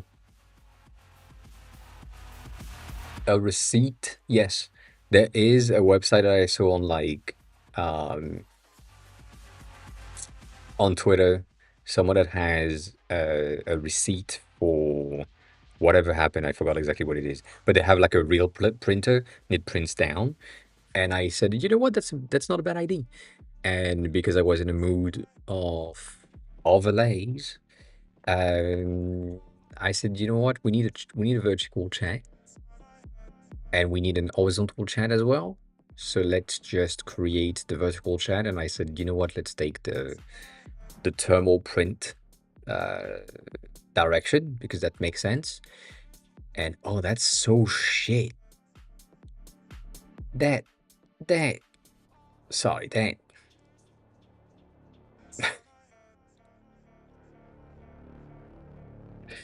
that is worse. Try again. Oh my god. Cool. Um, and so what I did was I was in an overlay mood, so I built this for myself, and so that now everyone can have access to it. You can connect and log in with your own stuff, and yeah, once you're connected with your account, you have access to your chats, your alerts, your whatever you can have, and these are widgets that are made by me for you. So for example, this one, which is the user greeting things, is a Figma activity things. Sometimes it's kind of broken and I don't know how to fix that, but you know, it's a fun, it's a fun activity. I need to figure out, again, I said that last time, I need to figure out how to make this one work for the alerts because um, they are pretty good.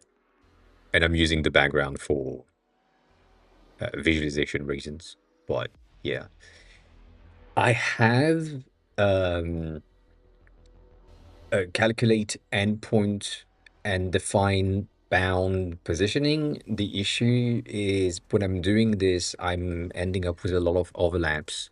If two or three people arrive on the same like point, the probability of them being like very close to each other, if not like on top of each other, is really hard to just make sure that it's not the case. So that's, I don't know exactly how to fix that, but yeah.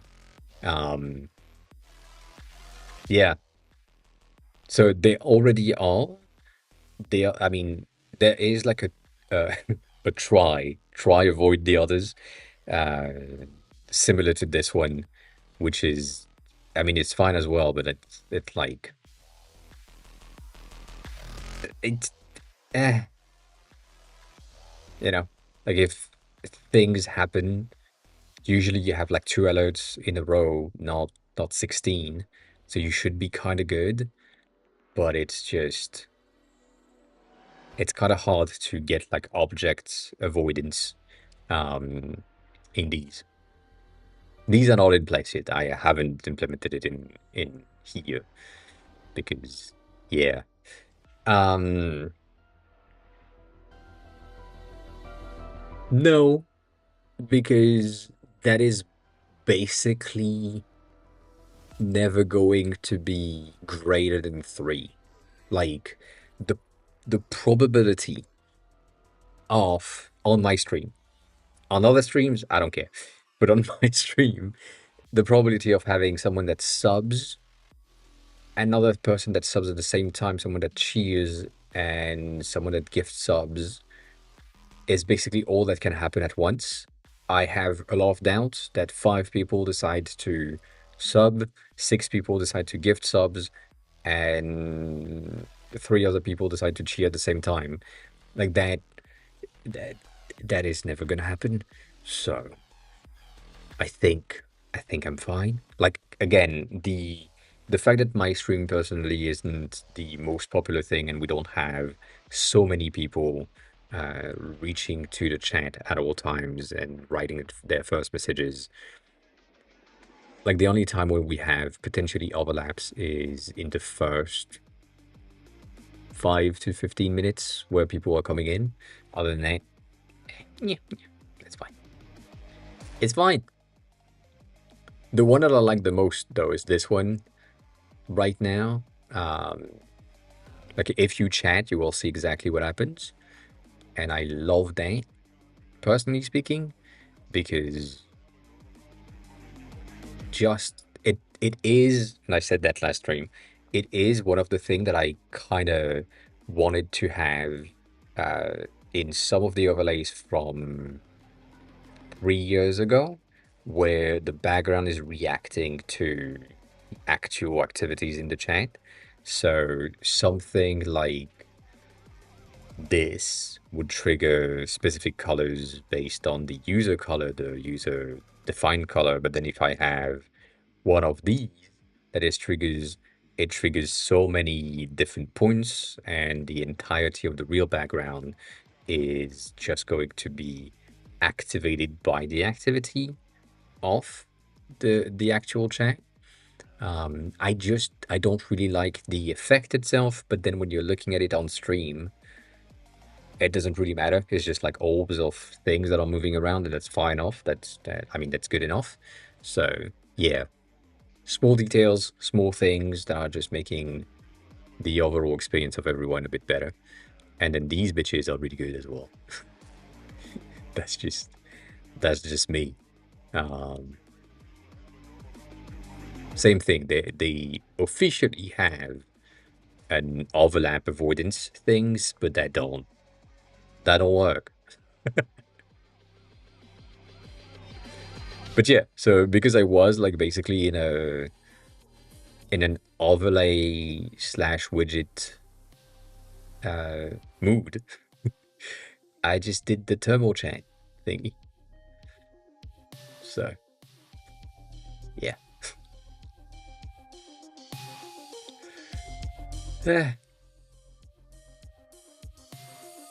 I don't remember if I did that, but I think I kind of did. I mean, there is everything is like vibe coded nonetheless, so it doesn't make any sense. Nothing works. But yeah, that isn't supposed to happen. Um, yeah, this is shit. Here, for example, I have tried 3 times with Sonnet. Sonnet is shit at design, so I'm gonna just um this third option was as bad as the first one. Let's try again. And now we can hope that Gemini 3 is going to read through the chat history and then try to do something about it. Um, I have doubts.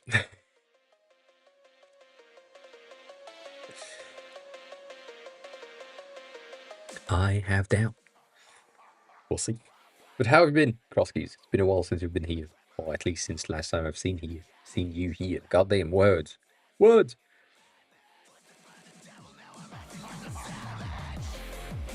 Yeah, so that is the new thing.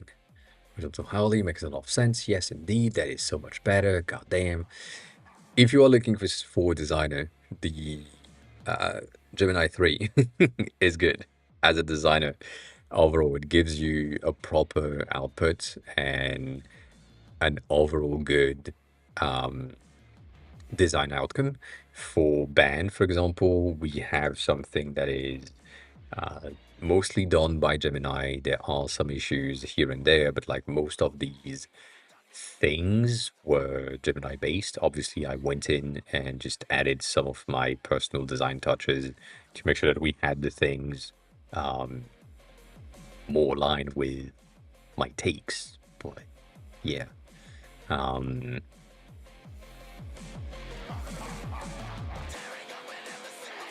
mm, interesting.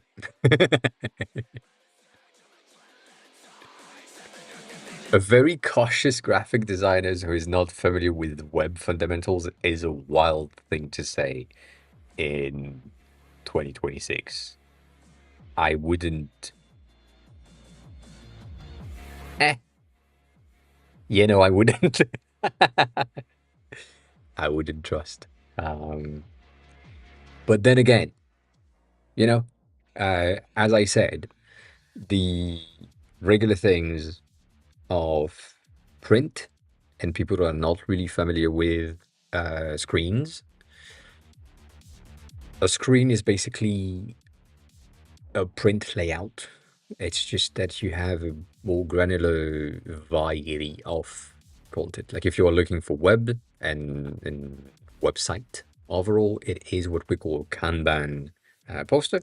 So one of these things that have like a, um, I guess, like some of these things, but most of the time is the longest one. Um, which I'm gonna call long posted stands. These bitches, that's a website. So if you know how to create a properly organized um, layout for these things, you should be pretty good.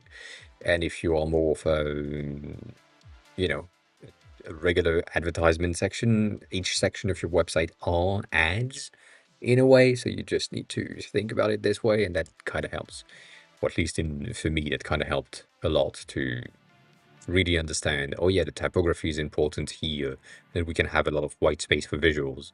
But then because we don't have that much height in web, we just need like more stuff underneath, and that's gonna be good. And yeah, like that's the thing. So that's wild, bro. This is a wild picture for whatever. Uh, yeah, that's complicated. But then again, I don't know how old that person is, and I don't know what their um, overall activities on the web are have been. So hard to say. But I mean, from my point of view, a designer that isn't chronically online is kind of wild. And I currently a designer of any type that doesn't use a phone is a wild thing to me. Like, you know, um,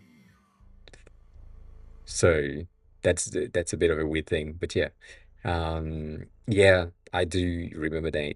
I do remember that.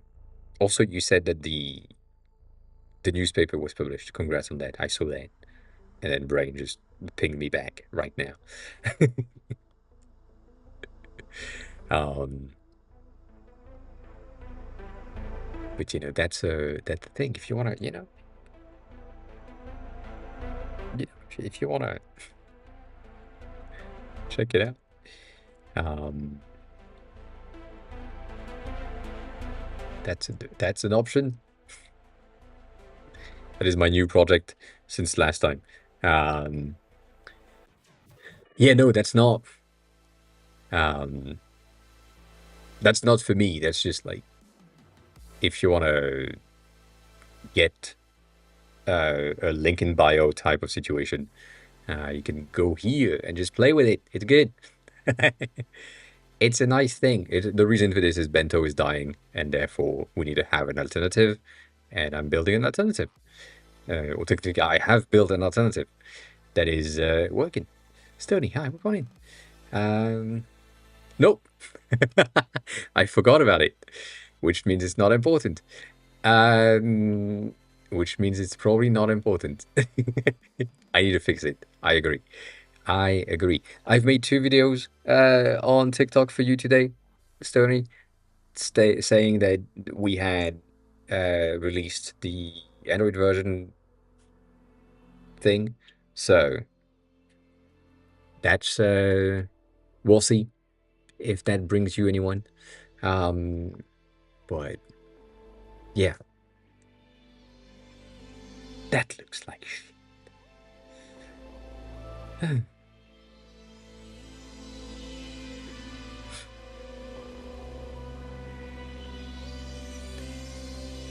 so that is better, but the high low temps are still using, I guess, still using the recorded? Yeah. Recorded? No.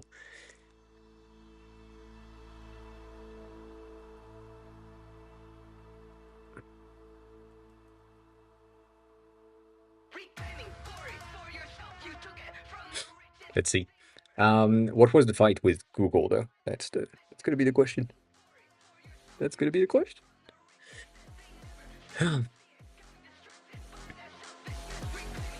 But yeah, no, going back to the cross keys, going back to the design thing, if you are currently looking for getting a designer for cheap and getting something done quickly, also, why the fuck are you opening a fucking file? Um, you could 100% go into whatever platform exists and use that as your design base. But then again, even though I hate it and it's an option, you can go to stitch.google.com. I think that's the thing. Nope. I think Stitch Google AI, I guess. Oh, it's Google. It's with Google.com. Stitch is the thing that they have acquired. So there was Galileo before, and it's shit. And then Google acquired them, and it still shit, but you can create something in like a bit of a better output, whatever, really quickly, and use the models to get like an overall good understanding. The newest version is much better, and the nano banana design is a pretty good option as well, but it's also like a bit more expensive. But you can just use that and then get your outputs pretty well. Most of them are extremely classic, and for the jobs that you're trying to have with that specific client, it's enough. It's not good, but it's enough. So, if you are interested in that, Stitch is good. I hate it though, but Stitch is good. But then again, right now, Gemini 3 is the best option for generating designs and good-ish design for the web. So use it, maybe. Um, but yeah, that's broken. Also, an unexpected error. What do you mean unexpected error? What happened? What changed? What is the change that happened here? Nothing happened. Something happened. Yeah, something happened. Hmm. Hmm. So, for those of you just joining, we are trying to create something and see if we can have a prototype slash MVP of a real feel-based weather app. Instead of displaying the reported temperatures, we are taking into consideration the wind, the rain, the whatever, and use the real feel temperature to display things because that's what people feel and therefore makes sense. However, it's a bit of a complex situation because, as always, the real field temperatures are different per person. So if you're someone that is like me, anything that is low temp might not necessarily impact you as much as someone that loves the heat and someone that is living in climates that are like 27 degrees all year long. Something that is at 16 would be extremely cold for them. So, like that is a difference that needs to be taken into consideration when I'm thinking about this. But yeah, so far the simplicity of it is working. The fact that we have sunny and rainy potential outputs, that's an option. Feels like is a specific measurement. Yes, kinda. It is. It's a perceived measurement that is specific, but it's a combination of the temperature, as in I forgot exactly where it is, but like in the static point, it is, and then there is all of the other factors that impact that static point related thing, like in a closed chamber, it is 10 degrees, but with the wind, with the rain, with the snow, with the humidity of the air, or the fact that you are in the sun or in the shades, you have a different type of outcome. The only thing that I will have a very hard time to prototype is um, shade versus direct sun, specifically for the summer situations, but also for any time of day. That's going to be kind of complicated. But yeah, also that's bad. And we need to change that. Oh, what I want to see is that thing that I just talked about. um,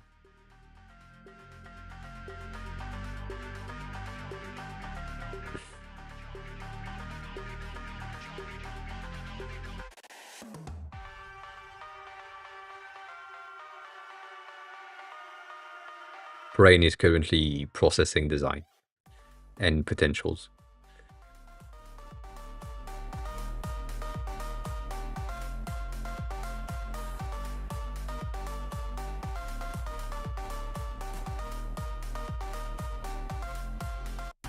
Yeah.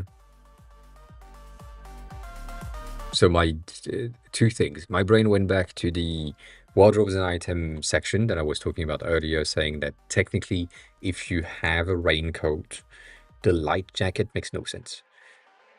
So you want to have some sort of a hierarchy of information for the outfits and a hierarchy of information for the accessories and a hierarchy of information for the items themselves.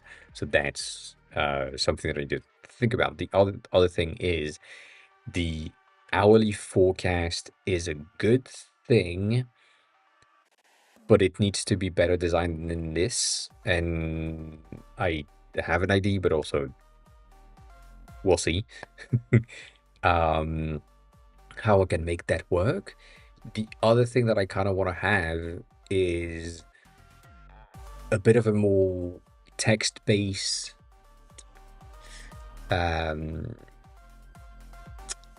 interface. If you remember, or if you know, if you have seen that before, there is the fucking weather app, which is one of the best weather app that we liked. This is a very opinionated statement thing.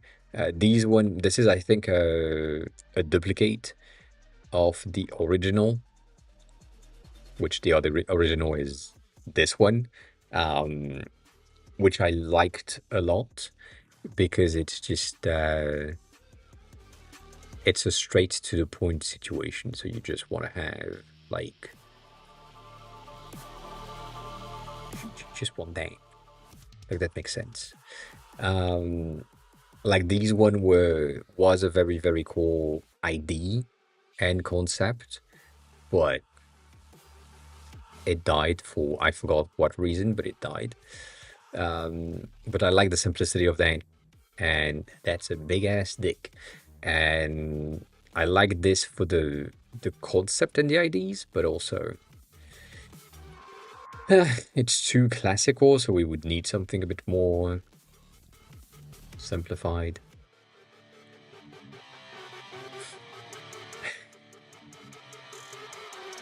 Yeah, a bit, a bit.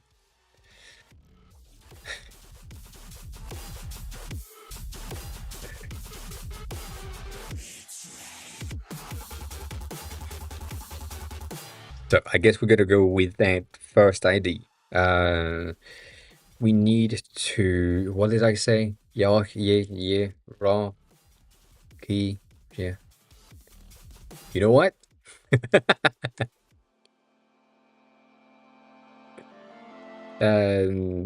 Of items and wardrobes, because the need for raincoat basically. Ah, fuck. What's the word? No, no. When it's nullifying something. Oh, no. It's not subtract. Uh, it's right here, but I can't get it. Um, nope. Clash. Nope. Um,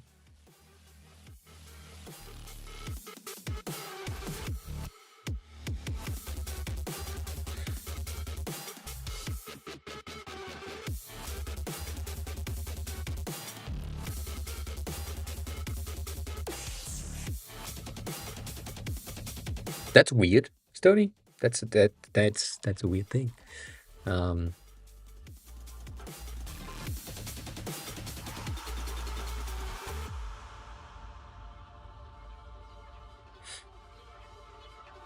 hmm. Yeah, that's weird. Invalidate. Yes.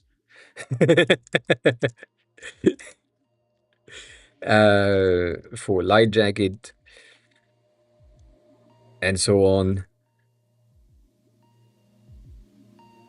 So we need some sort of a yeah, some sort of pyramid of importance for wardrobe.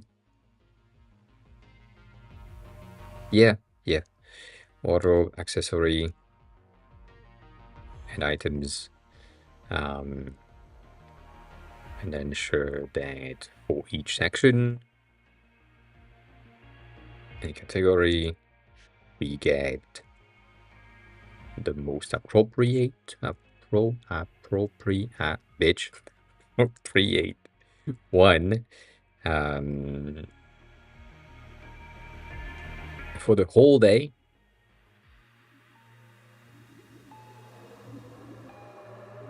We'll see.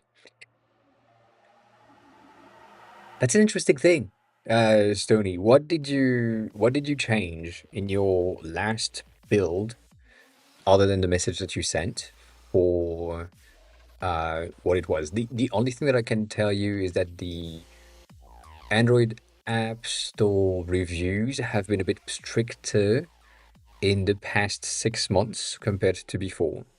Um, so we used to be like, oh, it's fine, it's the same thing as before, and nothing to say. To you need to go through this thing a bit more in details, and therefore it was necessary to have like a bit more, well, details and be a bit more careful in your edits. So that's maybe you reached the point where, it's a bit of a difference. Um, and you fixed the TV navigations.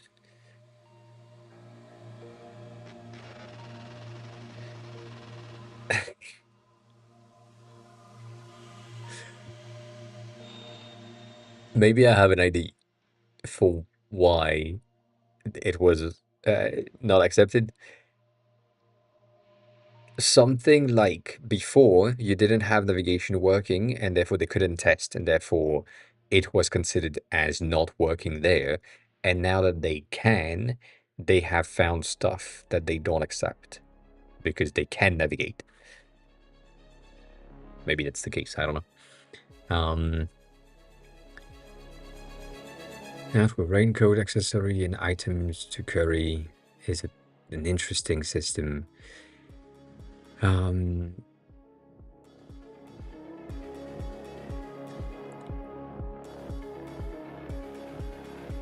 Yeah. Is it just because, as you said earlier, is it just because the two-factor authentication isn't necessarily working and so you can't get access to it? Or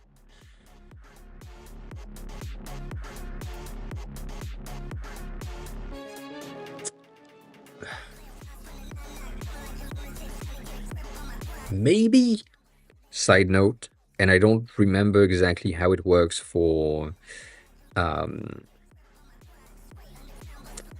yeah, no, I don't think that works for Android. I was about to say, for me, for example, I have a system that says if the build is a debug build or a test flight build, then some specific features are enabled. And then if the thing is in production, so none of these two, then you have some of these features that are disabled by default because it makes more sense. So I don't know. Could be a thing. Um,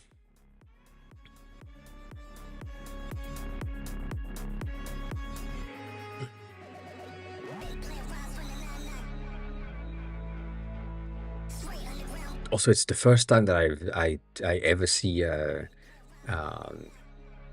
well, there is your full name there, and I know how your full name is not necessarily something that is, and your email as well, you know.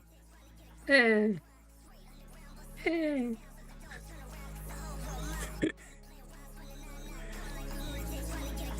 Khalid, I guess. But there is a 5, so I don't know. It's Khalid, maybe? Welcome on in. How are you? Who are you? How did you find the stream? Thanks a lot for chatting. Appreciate it. I'm probably not pronouncing that H properly with how I know how it's supposed to be pronounced, and I don't know how to, do that. So I'm not gonna attempt it. We'll call it. Should to activate the non-compliant APK track production. To increase the APK version number before service updating. That makes sense. Yes.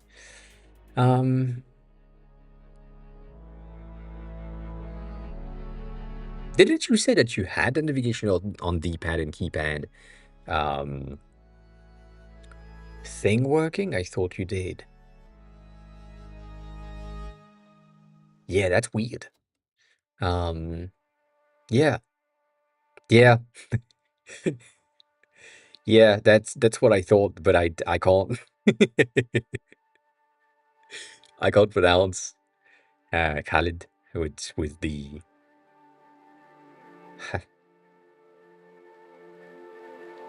yeah. I cannot. Welcome in. Um, do the user need to be logged in? That's also a thing. Like, do they absolutely need to get logged in? Wow. In order to get access to the TV thing, it could be just a receptacle, like a from your phone to your TV type of situation in the beginning. But yeah, I don't know. One of the things that I want to also point out, even though you probably know about it and it's fine, but just for anyone else, the testing section of Google when they are testing your app, it is 99% automated. So if the robots cannot figure out what to do, there is usually a bit of an issue with the acceptance of the app. So you might want to get something in the area labels for the like voice activated, voice controlled things, which is kind of weird for a movie related content, but I get it. Sometimes you don't have fingers or whatever, and you just have your voice. So that's a thing, and that might help to get you through. But if their issue is the D-pad navigation, which is supposed to be the accessibility navigation in some cases, then I don't know.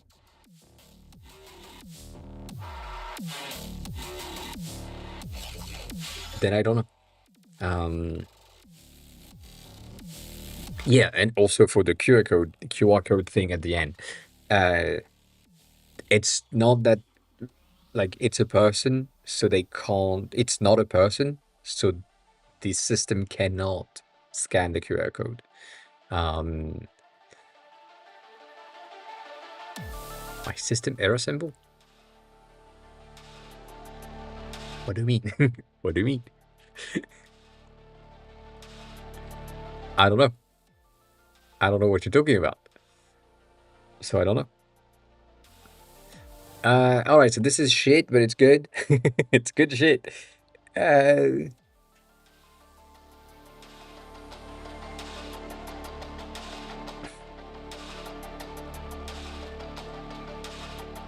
I don't know. I don't think I do, or maybe I do, and I don't know how it works. I would say I don't know. No, I don't care. I just send the whole thing. But also remember, the app that I have is an on-device app, so everything needs to be in one place. And yeah,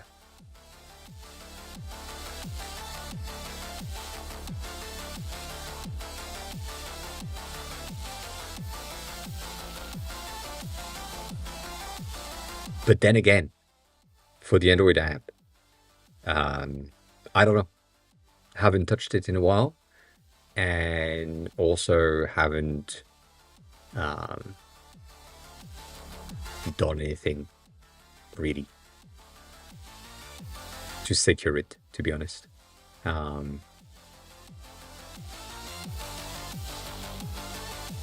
Yeah, no, I don't. Yeah, no, I don't care about that. Personally speaking, there has been no modifications inside of the system. But also there is no very long viable names on my site. I don't think so, at least not. I haven't. Um, yeah, and mine is 200, I think. Um, I think it's 75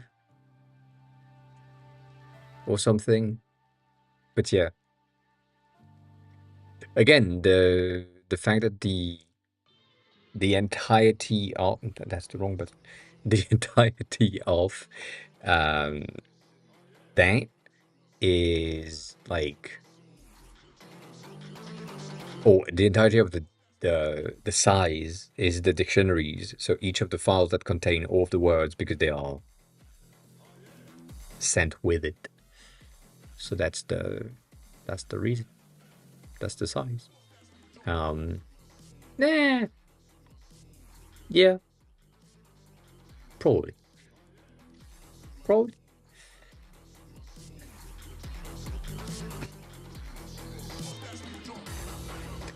I feel like this is an okay thing, but it's also like kind of bad. Um,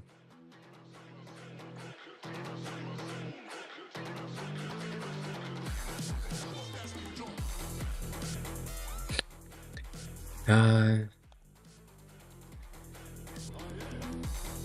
let's work on the saved cities. Uh, we should do it the same way. The native app is doing it with the pagination at the bottom. Yeah. And the tab to switch. Yeah, switch city as well.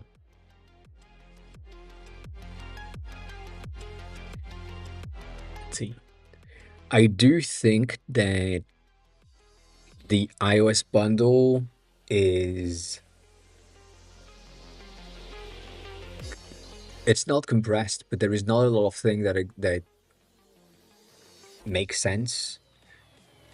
And then the obfuscation thing that you talked about, I think there is like a system preference, whatever, that I turned on at some point it worked.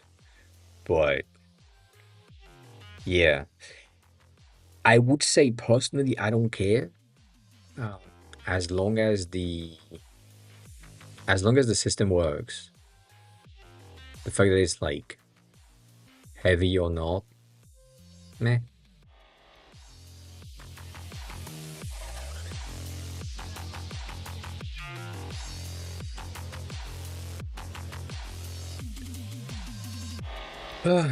The make sure you don't break what's already in place type of things at the end is already a pain in the ass. I don't like to have to write that. Makes no sense. But it's a bit of a reminder to just tell it, well, you know, we need to do things about it and you need to know exactly what happens, what is already in the app. So yeah,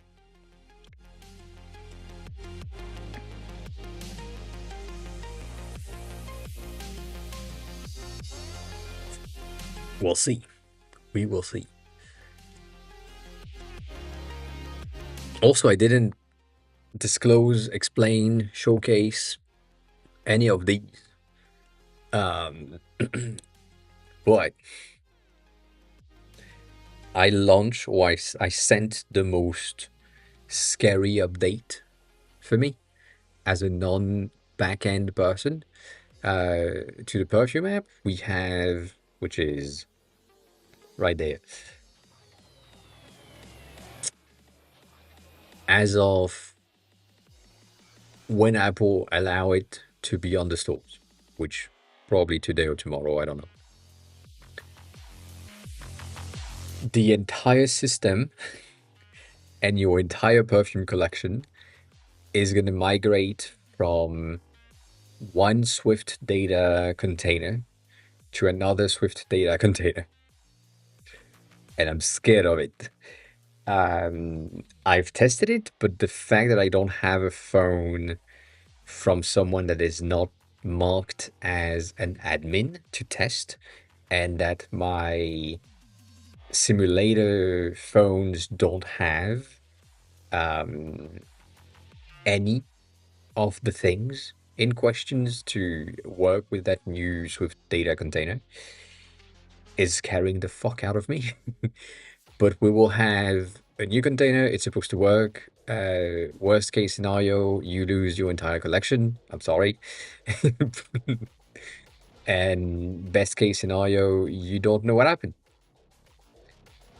But from my tests, it looks like it's gonna be fine. But it's scary. It is so scary. I don't know exactly how it will work, but yeah, that is a situation. The next update is probably gonna um, see if it works. It's not that I can't like inverse the thing for the testing on simulator, because the thing that I need is the iCloud account. So I need a device with an iCloud account that is connected to iCloud to check the connection for the Swift data container to be iCloud ready, even though it already is, but it was set to none, and therefore it is considered as a separated container. It's a bit of a weird thing. I don't really understand it, but obviously, I just did some research, and that's basically my best understanding, best guess, and understanding it. So the Swift data container is, it's not like the thing for the admin is just a different whatever. It doesn't really matter. Like admin doesn't really matter. It's just um, the iCloud container. I need an iCloud container from someone that is not me, and I am me, and I don't have another device that has another iCloud container that is not me.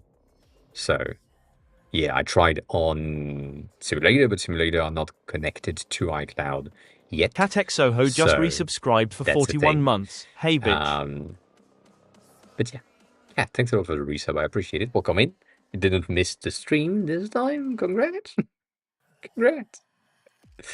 Um, so yeah, that's a thing. It's scary. It's scaring me the fuck out. But it kind of worked. So we'll see if it's gonna be better. Maybe it will. I don't know. It's just, goddamn, I'm scared. I am so scared. And the latest thing is most of the analytics are just kind of broken, so I need to fix them, and I don't really know exactly how to fix them, so I implemented a new system for the analytics.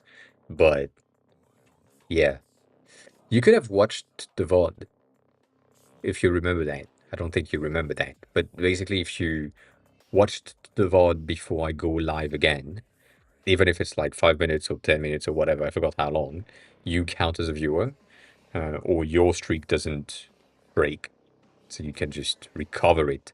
The only way of me to break your streak is if I go from one stream day and then you miss it, and then I go back live on the same day and you see that one.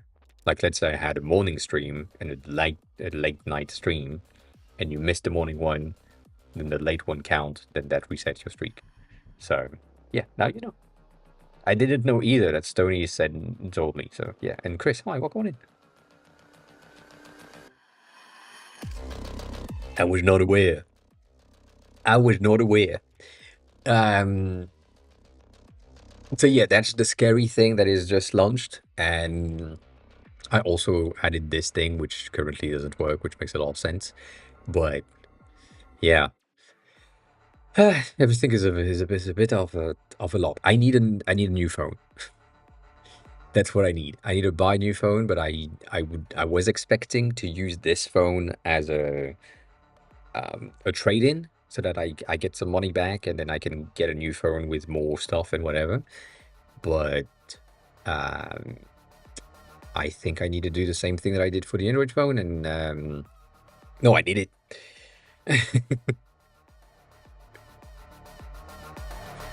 I need it. Uh, I saw some of the pictures that you shared. Yes, there is two P's. Two P's. There's new watch. Didn't know. Um, yeah, I'm debating getting one of these bitches because they are the worst of the worst, and in like a refurbished secondhand thing, that could be a very good idea, very good deal. But then I'm also very scared of the the shit that is. I forgot if this one is USB-C. Hmm. Basically, if it is USB-C, that would be pretty. Yeah, it is. Because I don't want to go back to like a second hand from something else because that's so bad. Um, yeah. Congrats. That is good news. Um, so yeah, I need one of these bitches. I mean, technically what I want is one of these. I want the 13 mini, but simply because of the connector being the old lightning port, I'm like, that's gonna piss me off. I have like one cable for the lightning, which is charging this, and that's it. The trackpad is the only thing that is still lightning on my desk, with some of the headphones, but other than that, everything is USB-C, which makes a lot more sense. But yeah, if that wasn't the case, if I didn't care, I would get like a green Pro Max of the 13 because it's one of the best colors that they have created.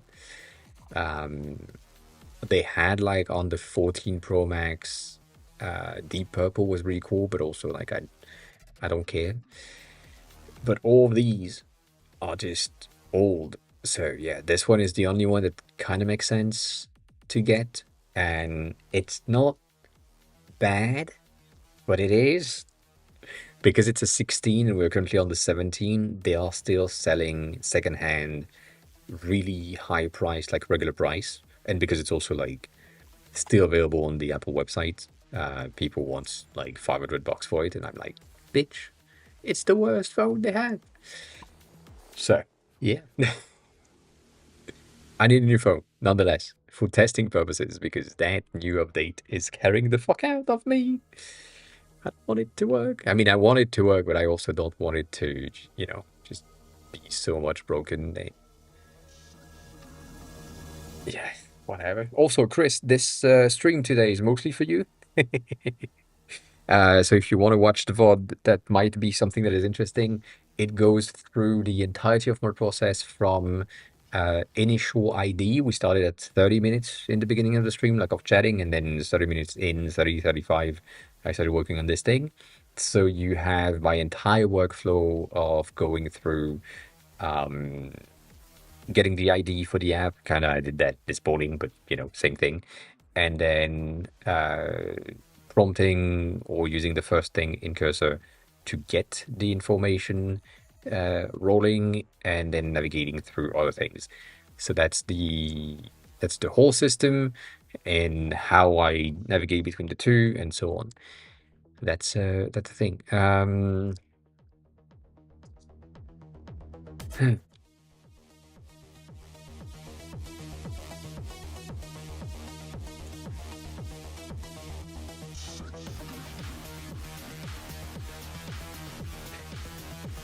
So now you are in a loading loop because we aren't using the mock data is the reason why we are in here. There is officially a bit of a supposed navigation in between these things, and now that doesn't work. We were supposed to use the tab item, which is not the case. So yeah, I make my app within the year, and then I stop paying. I think your app gets off the store. I think. I forgot. I forgot, but I think you need to continue being a part of the subscription to basically have the privilege of being on the App Store. I know. Um, yeah, yeah, no, I know. But it's just like listing your app. Uh, that is one of the reason why I'm using the weather app as a base container because it's one of the most um,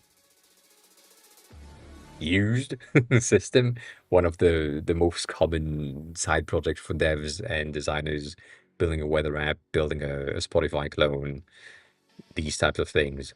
So going through this system is a potential ID. That's looking like shit, but I'm gonna be fine with it. That's really bad as well. Yeah. Um, eh.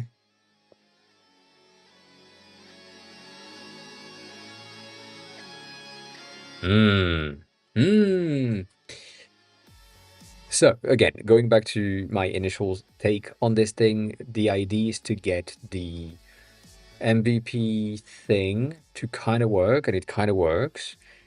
It needs a lot more refinement in terms of design, for sure, to make sure that things make sense. Right now, that's not the case.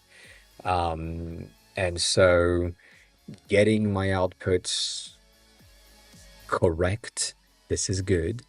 Um, and same thing. Okay, same thing. Don't worry about it. It's fine. It's fine. Dapshi, hi, we're going in. Not so hard. But then again, you know, I've made $500 since November 2024. So in a year and year and 2 months, I've made $500, meaning that I've refunded the $100 per year. If you are from Apple, please go the fuck away because my account is in Japan. Um, I'm paying $70 a year instead of 100. You said nothing. You heard nothing. I'm paying 100. So technically speaking, I have made like way more than that, but that's a thing. So I've made $500 in total, and then I had to pay for other things, right? Obviously, I had to pay for Cursor subscription. I had to pay for other stuff. But with that in mind, the entirety of my cost so far has been 700-ish, let's say 750 or 800, meaning that I have $300 down compared to how much I made. And if I was someone that didn't need the AI assistant and the other things to make the apps, then I would be $300 up instead of down, and that would be good. So if you know what you're doing and you don't have like subscription that you need to take care of, it's easy to make some money from the App Store. The only thing that you need to do is the marketing. and without the marketing, you will make no money. Like, you can um, make the greatest app, but if no one knows about it, no one knows about it. So, yeah. The only thing I shared that and I showcased that before. I'm probably gonna be logged out on this one.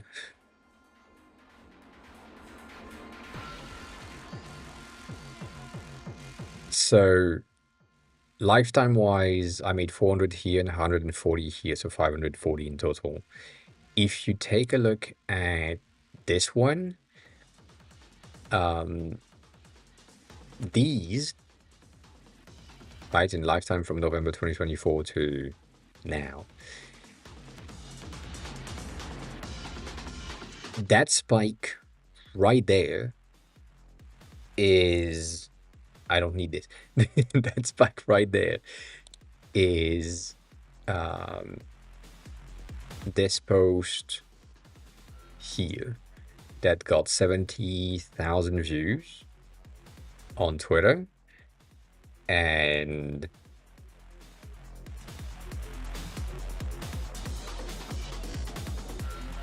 20,000 views, 17,000 views on Threads. And that's it. Like, these combined had roughly 100,000 views in total, with a lot of interactions and a lot of people clicking on that link. That gave me that spike from last month. And that's about it. The rest is like mostly, there was like the product hunt launch, there was the Reddit launch right here for the conversion rate here, and then everything else is just like kind of static. So these two are the original two posts, and I haven't really posted about it then. There is one in the middle, but I forgot what it is. And then if you go to the newest app, we end up with something that is very similar. There is the launch with the impression, which is the thing that Apple is doing. There has been the release day stuff related to on Twitter and Threads when I talked about it. And then here, I think, is when I talked about the addition of the paper texture for the app itself. So these posts on social have been making or have getting some views, but not like groundbreaking views anyways. But it's like this one, for example, had 600 views here, and then we have another one for somewhere around here, same thing, that got some traction, but not like that much traction anyways. It is right here. This one has 24,000 views, same thing, and that's basically the reason. Like, all of these things get views on socials, and therefore you're good. If you don't have marketing of this kind and you're doing like things on TikTok and other platforms, same thing. You need more views and more people that are aware of you to make some money. But then again, with the limited amount of stuff that I'm doing for marketing, I still made $500 in a year. It's nothing on the entire year, but it's still not nothing. So, like, basically Apple is paying me $16 a month.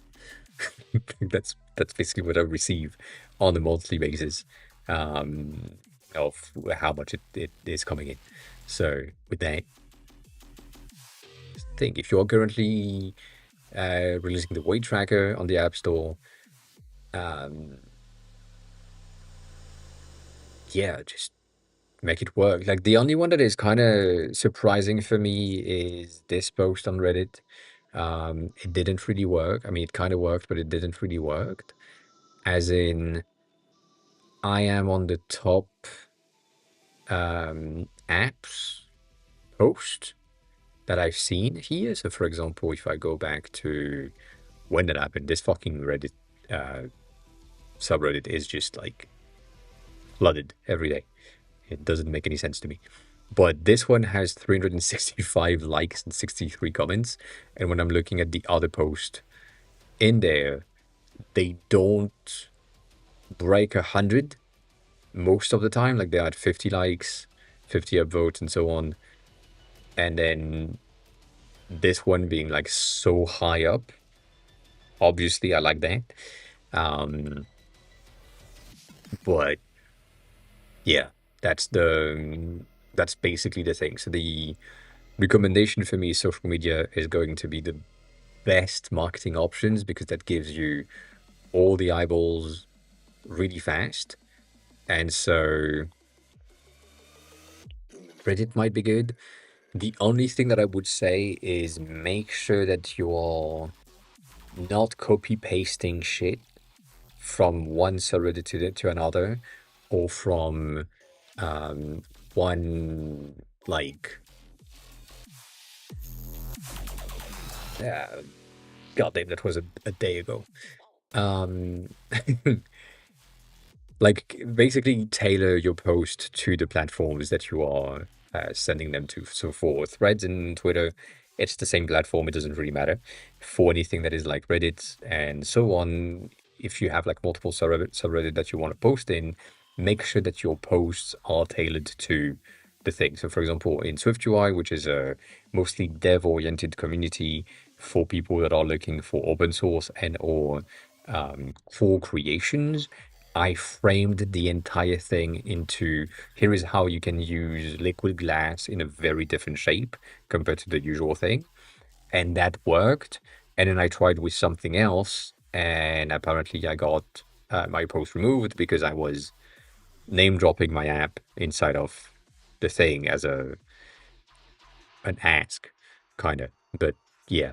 Um, but for something else like the iOS dev or the iOS apps platforms, it's just there is so many in there that are dropped every second that your post needs to stand out so much with the images, the videos, the whatever, and or the app needs to be exactly what people are looking for. So if you are releasing a weight tracker, okay, hard work on it. Have a good meeting.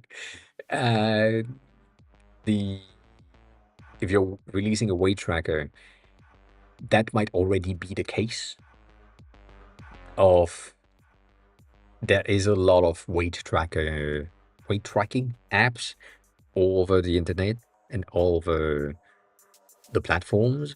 So you need to stand out either visually or something else to make things make sense. So yeah, that's the thing. Um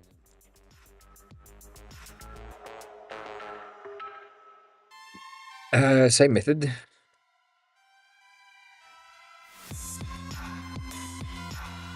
It's just between two buttons with a slight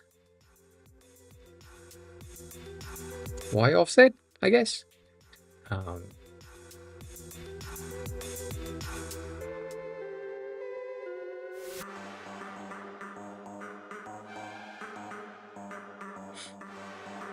I guess that's not gonna answer the question.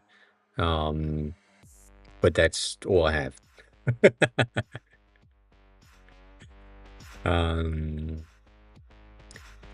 in order for you to make, I'm gonna go back here. In order for you to make money on this one, you need to stand out so much, specifically for a weight tracking app, that I don't want to break your hopes. No, the marketing needs to be like so much stronger. So I would recommend you do marketing in a way that is like Gen Z centered slash flooding behavior if you can. So basically what I mean is 15 videos a day on TikTok that just talk about the platform, and potentially like post about stuff. God damn, once again, I doubt I will find this person posts in my liked section. That's on my activity. That's not what I want.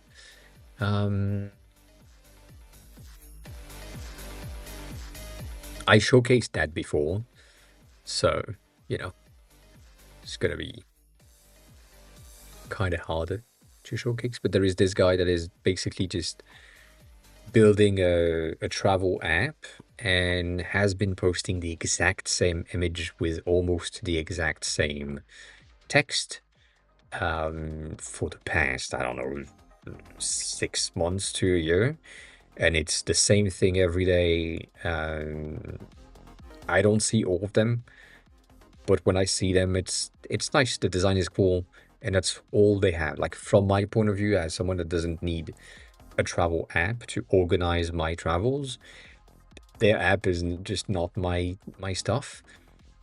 But you know, it's one of the things. The other one that I remember is drop set, which we talked about before. And also I can't show you my screen right now for ass purposes, for ass reason. Um, like this one, we kind of talked about it. We showcased the landing page because the landing page is also really good from a design point of view. But Dropset is one of these apps that is just it's just good. It's simple. It works with everything that you want to have. And what they have created, as far as I remember, is a paid only system. So you don't have access to a free version. It's just you have access to it for I think 7 days. Yes, I think you have access to it for a few days, and then it's just $4 a month. Um, and you know, like that's their system, and the app is so good in the first few days that you're using it that you're like, well, yeah, for sure, I'm paying the $4. That like if you're someone that is tracking your workouts, it's a good one. So you could reuse the same system, even though we don't like paywalling content. It makes sense. And then the other thing that I don't understand for a split second is why people are buying and paying for apps. Yeah, that's a good thing as well. If it's that is something that people are currently looking for. So pay once, own forever is a good option.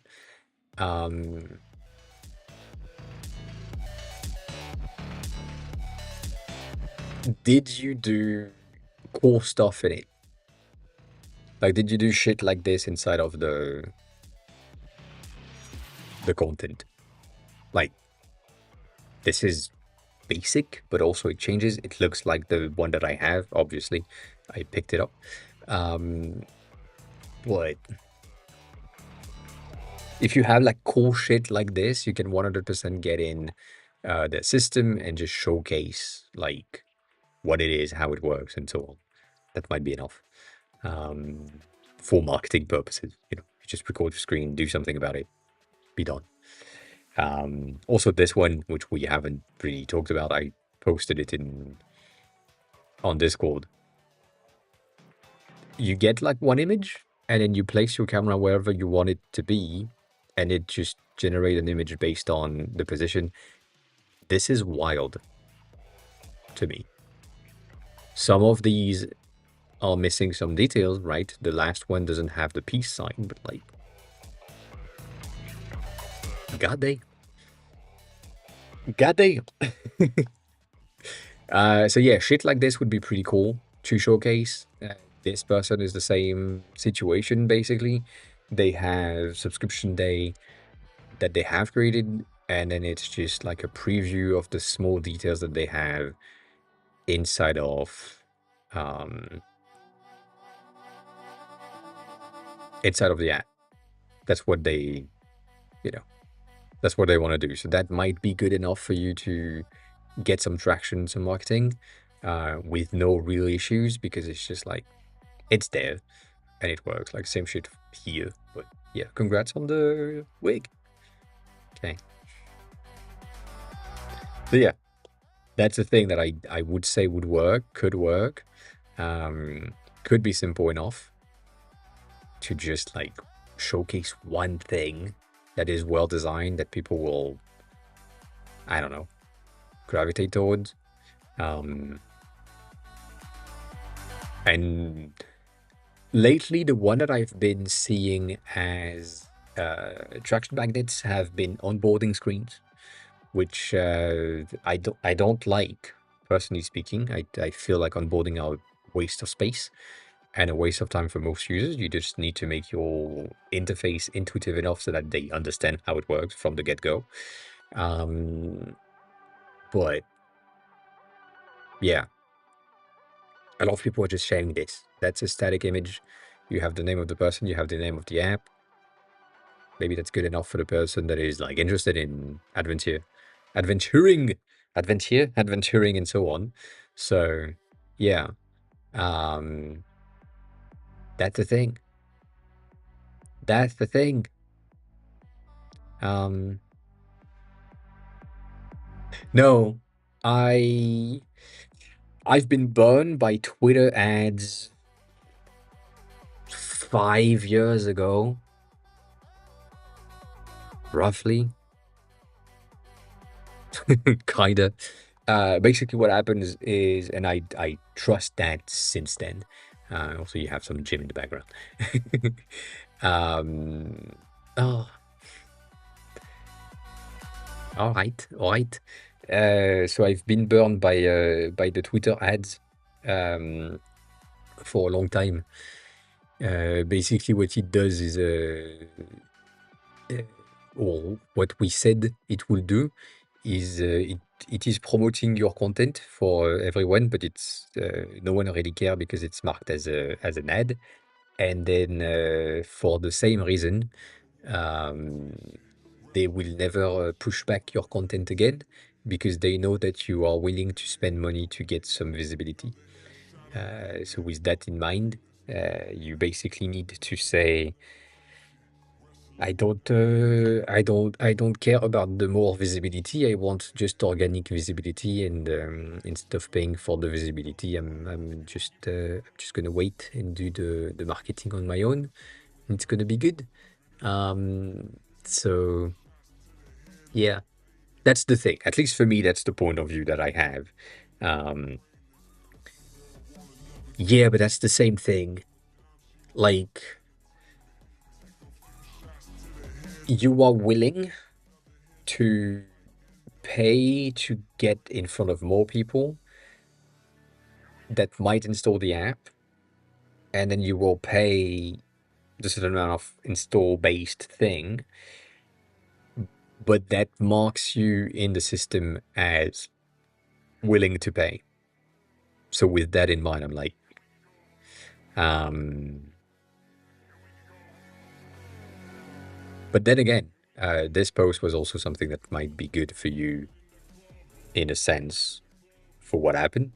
Um, right, nearly 1 month after launch, 100 download, which is, you know, 127. No paid users, no dollars, and then uh, $99 for the Apple account. One of the thing that I want to remind everyone as well, and I said that before, but like $99 is $99 for 365 days, meaning that it's technically 33 cents a day, a bit less than that, 27. So it doesn't cost that much when you just split it out on the time period. It ended up being extremely cheap for the amount that you can get. At least you could get back. Um, and that's one first month for 1,000 impression, and then like 127 conversion is pretty good. I mean, it's not good, but it's pretty good. 12% off conversion rate is pretty nice. But you know, it's a thing. But yeah, my apps are free-ish, kinda. Perfume is paid. Kinda. Perfume is paid, as in you have 12 perfume in your collection maximum and free tier, and then after that you need to pay, and it's a one-time payment as well, and it's cheaper than things, so it's a paid app, but you have access to everything kind of for free. And then Can is free with DLCs, so there is a subscription model inside, but it's not necessarily something that people are doing. They would rather buy like a dictionary directly rather than the rest, so that makes sense. And yeah, it's just easier. But yeah, same thing. Like that's a point. That's a point. And this one is free as well, but you should pay for this one for many reasons. I need to make a post for tomorrow, to be honest, because tomorrow is 1 month before Bento dies. So sad.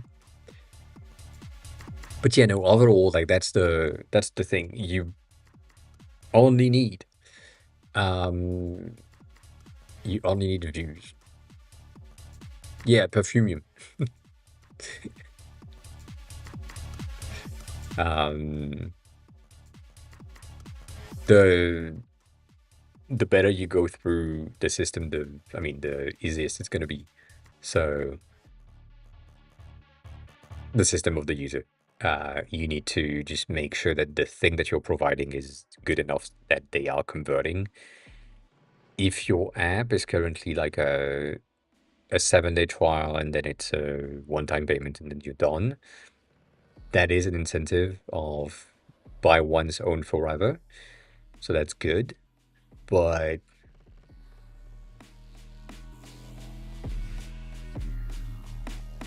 yeah, if you don't have any cost, as always, that has been, will always be my thing. If you don't have monthly cost that you need to cover, then a one-time payment makes sense. If you have monthly cost that you need to pay for the hosting, the database, the whatever, then you need a subscription model for the sake of longevity and survivability of the project. So yeah, um, you know, it makes sense. Makes sense. Um, yeah, there has been a bit of a discussion about that on Reddit and Twitter. I've seen that in multiple places where people have been saying, I've hard paywalled my app and my revenue skyrocketed. I just I just gave you the clickbaity title right there. Uh, Goddamn. So that is a thing. That's a thing that I've seen as well. The only issue that I see with this is depending on the price, obviously. Um, it's just eh,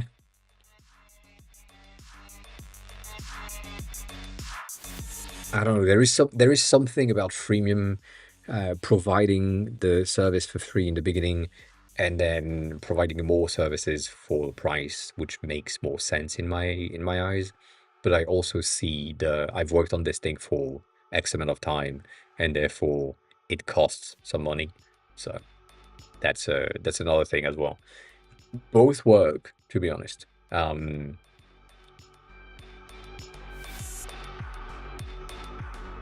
Yeah,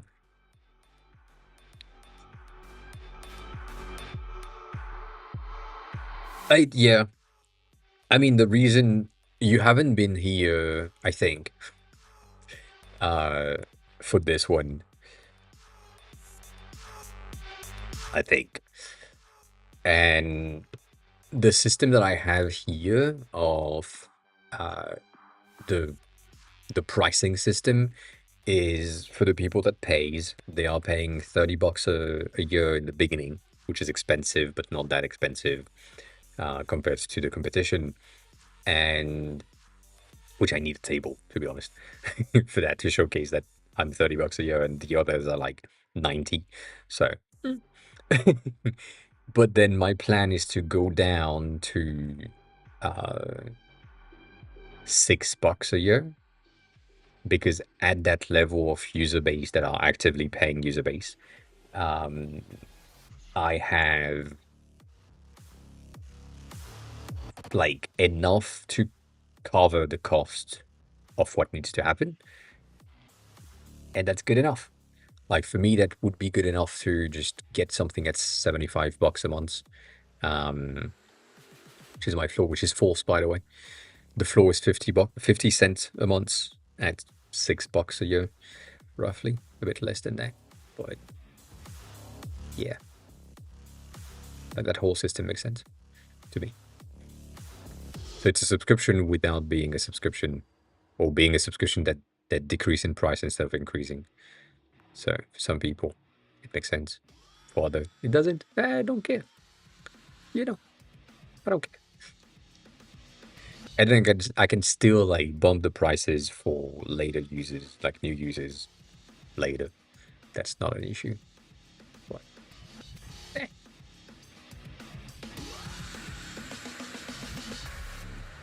But yes, the sentiment of a or around a subscription is really strong, and people are just fed up with subscription, which makes sense. I am too. I am too. Um,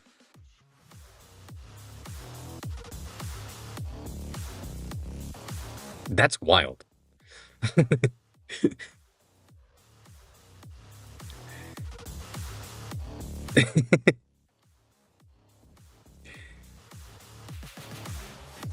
I like how our regular mails are not regular mails. Um, that's good. These buttons are not accessible, but that's a good start. I recognize this.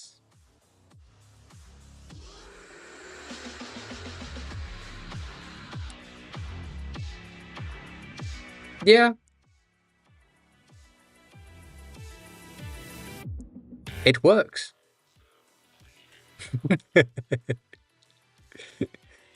That's the thing. Um,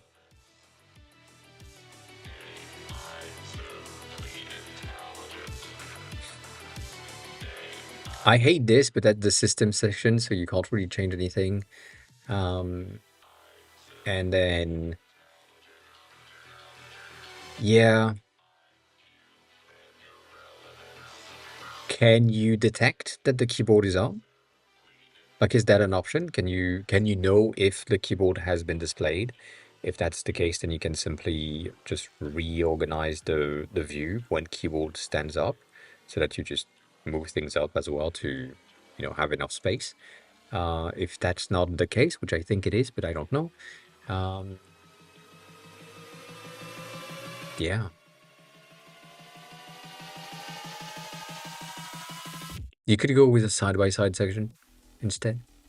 Um, I don't think the keyboard positioning is a potentially good option. I would say it would be easier for you to get these two fields on the right side here, and then potentially having the button for login and back to QR code underneath. So, um, yeah, that's going to be, I think, the best option for you, just to, go through things. But I can see how annoying it might be. That's going to be white in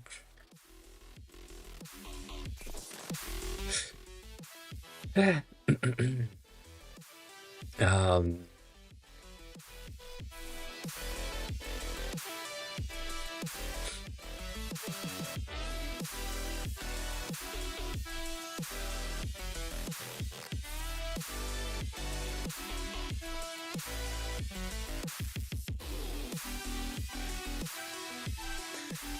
yeah. So you could basically do that, do the opposite of that. Make the keyboard go on the other side. I have fear that you don't have um, the fields above the keyboard. Google is going to just complain about it.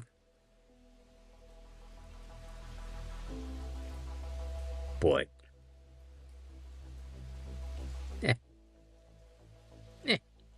If you can, um, like automatically detect that the keyboard is triggered, and or automatically trigger the keyboard when someone says keyboard. Um, then you're good. I'm going to counterpoint what you just said. I think the keyboard takes the space that it needs to take, but it depends on the TV size. If the TV is like tiny, you know, the only thing that I'm saying is that I would rather you do something uh, like this, where you have your, I know this is not TV, but we don't care about this. You have your thing here, which is your input and whatever, and then you trigger the keyboard and it just does this, right? And so from here, you get access to your keyboard at the bottom right there, and in that thing that is just like above. If you can do that, um, then, you know, um, why though? That's the native behavior of input field just reorgan. Ah, yeah, because of the layout shift thingy. Well then, you're right. You're right. My bad. My bad. That's on me. I forget about it. I said nothing. One of the things that I said earlier is that you can do that as well. I'm going to use this one as a starting point. You say that the keyboard is taking 50%, so I'm going to just do 40 on here and just place it at the bottom, place it in the center so that it's right there. You could 100% just get there and get your whole form set up right here with this view with the keyboard being natively triggering the keyboard opening. So it's just start there and it has your fields, your whatever, this way. So you would have your title right there. I'm going to use black for this. You would have your title right there, your subtitle right here, you know. And then on the other side, you would have your email. God damn it. Do four? Do four for now. Your email right there and your password right here. And then the only thing that is a bit trickier, and I don't know exactly depending on the size of the TV, is the buttons. So these two, and I'm going to fully round them so that it makes sense. You can have these two things like right there with your go back and so on. And therefore you have your entire form at the top above the keyboard itself without really having to need layout shift or anything because, um, you know, it's just like that screen by default triggers the keyboard. So it will never be like this. It will always be like this with the keyboard enabled. If that's an option for you to just create that layout and it feels like it's fine for the size, the placements, the whatever, that could be a thing.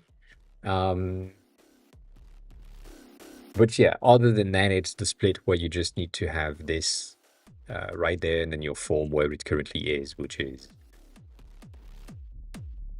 right here. That's an option.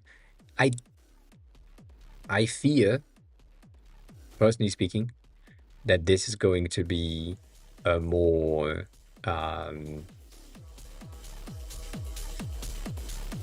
tricky, not really, but a weirder thing and a weirder thing for Google to accept based on the fact of keyboard is not visually linked to the input. But yeah, that's my two potential recommendation for you based on these pictures that we have right there. So, bitch, you know how to do that. You don't need the design. Also, that's not a design. um, I'm sure this is like feasible based on the link that you shared earlier.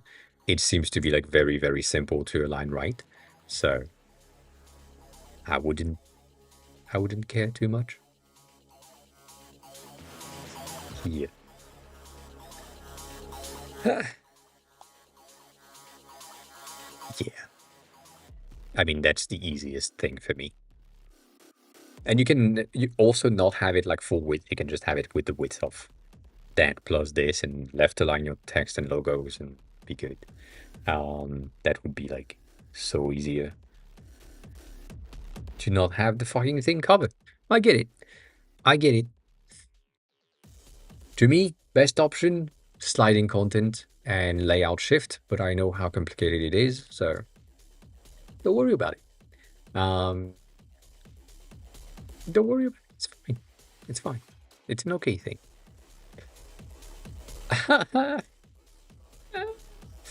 This bitch right there. If you are someone that is like working on iOS stuff and you have figured out how to fix this, please tell me. I don't get it. And I try to understand it, and it doesn't make any sense.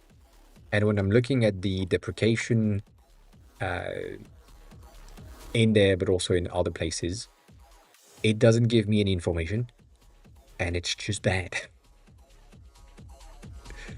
So, yeah, if you know how to fix the fucking deprecated location address and addresses thing, please tell me. Please tell me. It's just, I don't get it. I don't get it, and AI doesn't get it either because it's iOS 26 related, and therefore it doesn't know. It doesn't know how to fix that. So, yeah. Cool. Dabshi, more question about marketing? I would say the best option for you, or going back to this, is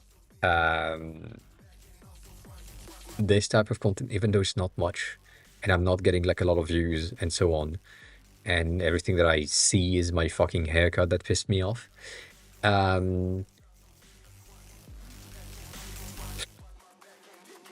This is the best option. This is the best type of content when you have like regular visibility of content, whatever you want to do.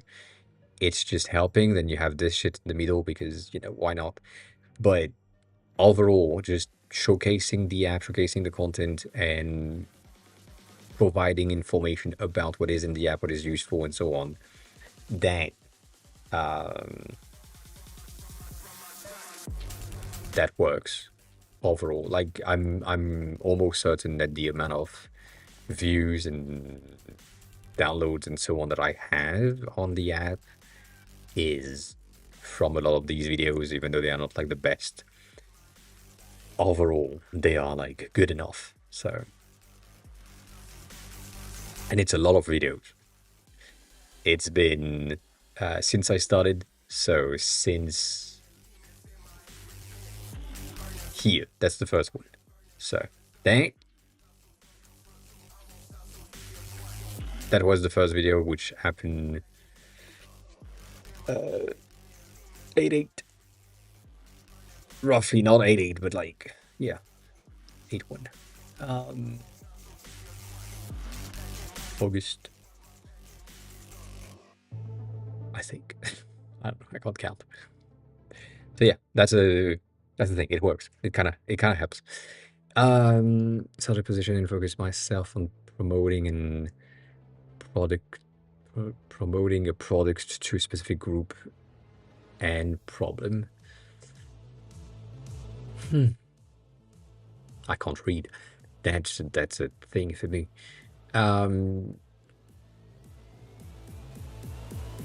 It's not, so it shouldn't be hard, but I understand how it could be.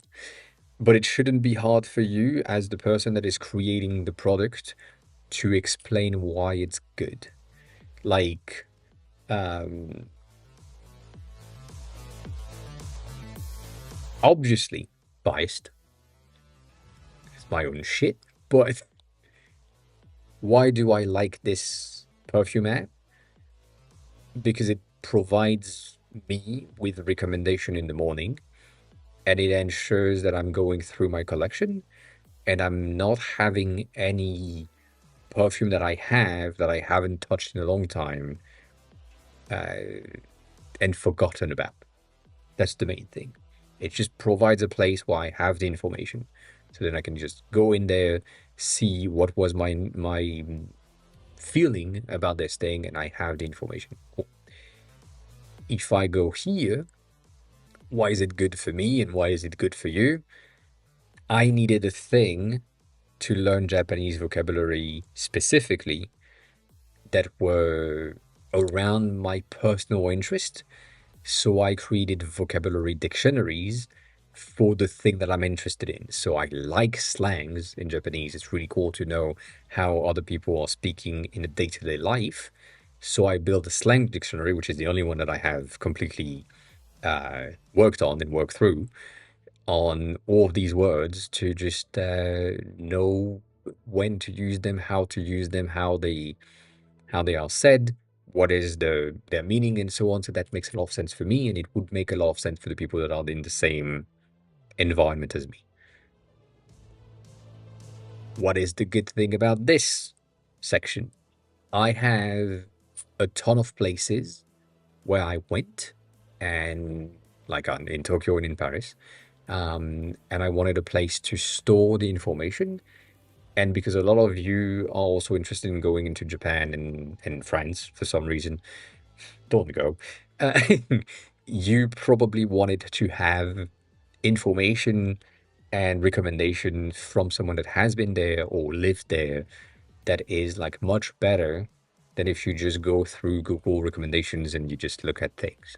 So by someone that has looked at stuff and said, this bar, for example, is really good and we like it a lot, and it has all the stuff that, like really nice cocktails, really nice ambience, and so on. That um, that makes sense to me. I needed a place to have all of my stuff, and weirdly enough, I have been using this app, even though kind of broken. You know what? Not kind of fully broken because there is no fucking previews here, and the map doesn't work as expected. It's supposed to work, but it doesn't because I'm not linked to the correct API. That's on me. That's on me. Um, I sometimes just open it to just make sure that I have the right time schedule in my head, and then I just close it back, and I'm good. I have the information that I needed and done. So with that in mind, with all this, the ability that you have to figure out a product to work on should be the reason why people are interested. So I needed specialized vocabulary dictionaries, and I didn't want to go through building my own in Enki, and I didn't want to go through searching for them on the internet. So I built an entire app just to fix that issue. I needed a place to store the information and my feeling about the perfumes that I'm testing, because I'm basically testing 100 perfume per, I mean, technically more than that, but like 300 perfume per year. So, I just need a place to store stuff. And I just did. And that's the main reason. The other thing is, once I had my place to store the information, it turned into something that is way more interesting than just a journaling app. It is a journaling app in the beginning, but it's also like a collection organization system where I can see everything in my collection at a glance, see which ones are empty, which ones are like not even for me forever, but I still have them so that I can have like the information and so on. Um, all of that is data that I would have never had if I kept my first ever version that was simply the the timeline entries, and that's it. Um, so with the evolution of the product that you're making, you will have like other things to showcase, promote, and whatever. So by the way, this is a very bad thing. um, so yeah, like that's I would say that's how I would ensure, based on this comment right here, um, that your positioning align with the people that are supposed to be interested in the apps and product that you're creating, simply because you're not the only one with that ID, but you are currently the only one that has created the thing in question, or at least the person that is seeing your content might be the only one, or you might be the only one for them.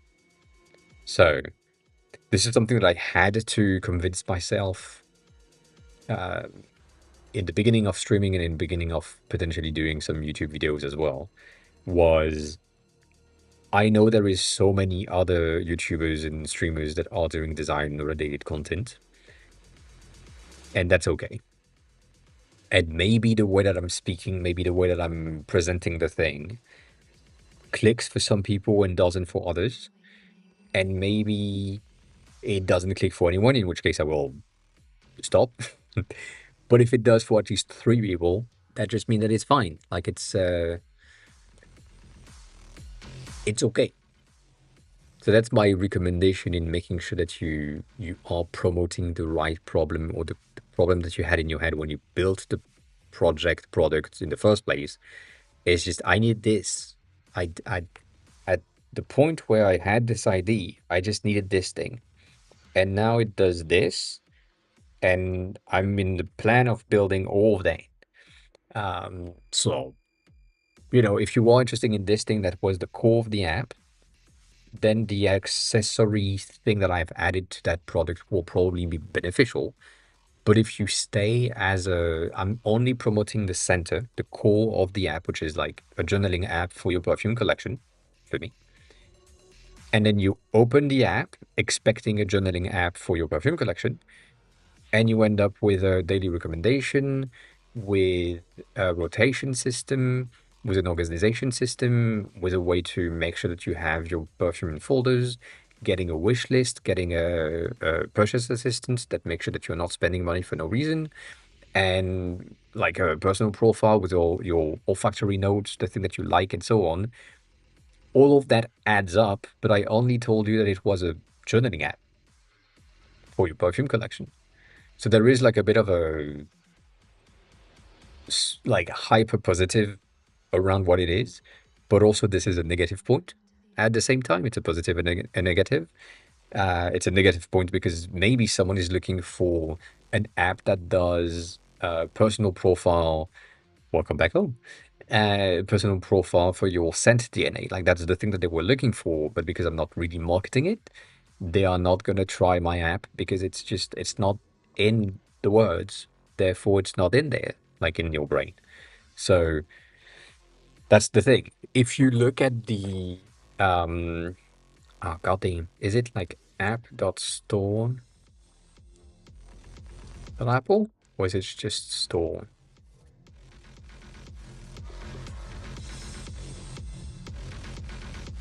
No. No, it's not. um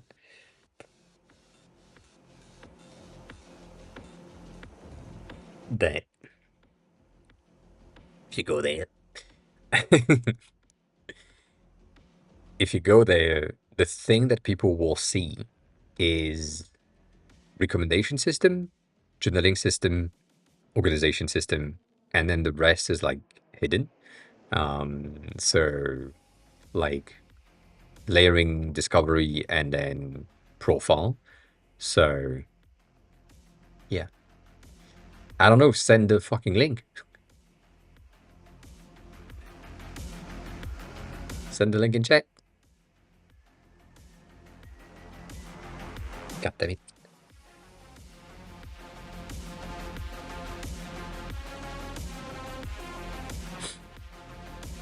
That's the one. Yeah. For some reason, I knew the design style. uh, that's bad. That's really bad. I would highly recommend you to get rid of the text in the up icon. I understand that you want it for recognition, but that means that when I'm opening it on my phone, what I'm going to see is um, like as if I was looking at something that says perfume, perfume. So that's bad. Just get rid of the text. Um, it will help. It will help so much. Um, Other than that, that's the wrong thing that I wanted to do. These are okay. We are expecting to see the title first and not the phone first. So I might recommend you to switch um, things. Um, yeah, I got a blurry P as a logo. It's a spray. It's a perfume spray that shapes a P. I have. Um,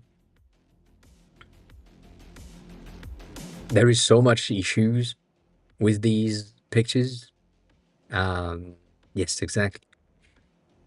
A wet fart, as one would say.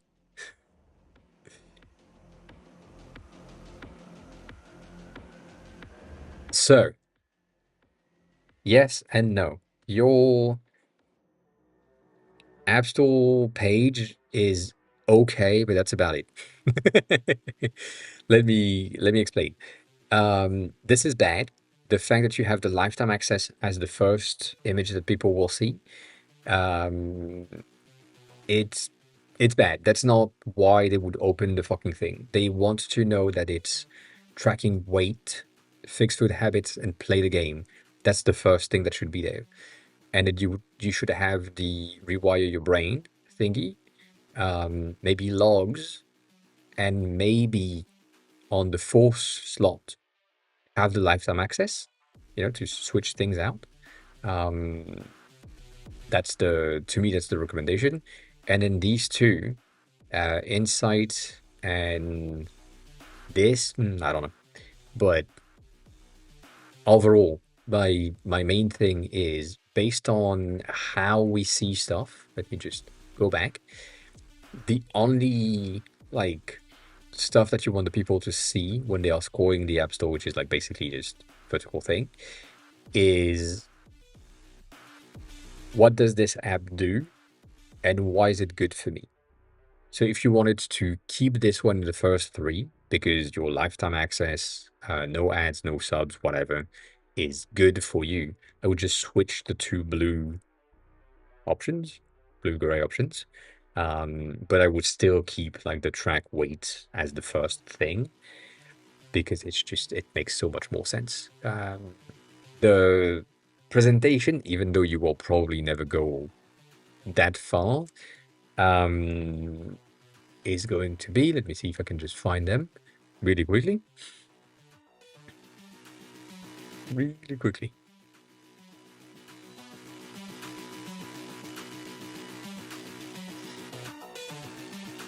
These people are creating very interesting and converting uh, App Store screenshots. And so taking inspiration from what they have created is not a bad idea. But then a lot of them also are pretty good when it comes to their initial thing. So things like this. The initial one is really bad, and their transition to the new version is really cool. Like there is a lot more life in there for all of this AI generated thing. But the first one that I showcased is also like something that just makes sense. Like here, for example, these ones are not bad. They're not great, but they're not bad. And when you compare them with the next one, you're like, well, you know what?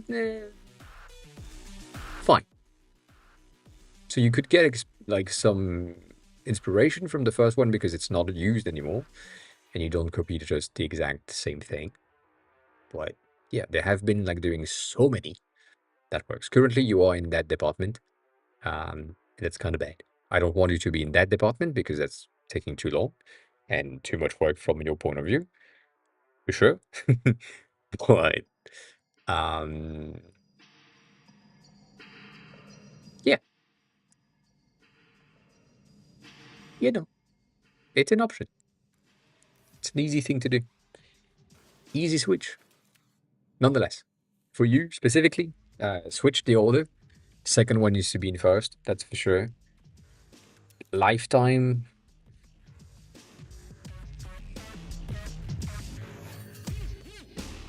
With the fact that your app is a pay, um,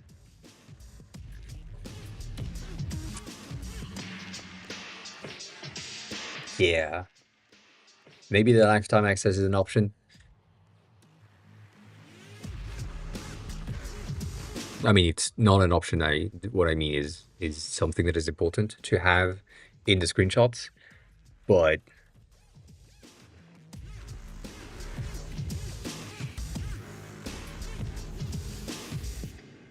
also these two are really similar to me in terms of their perceived feel. So I might get rid of one of them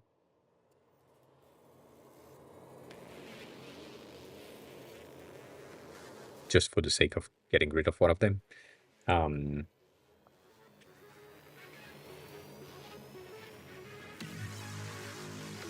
but yeah,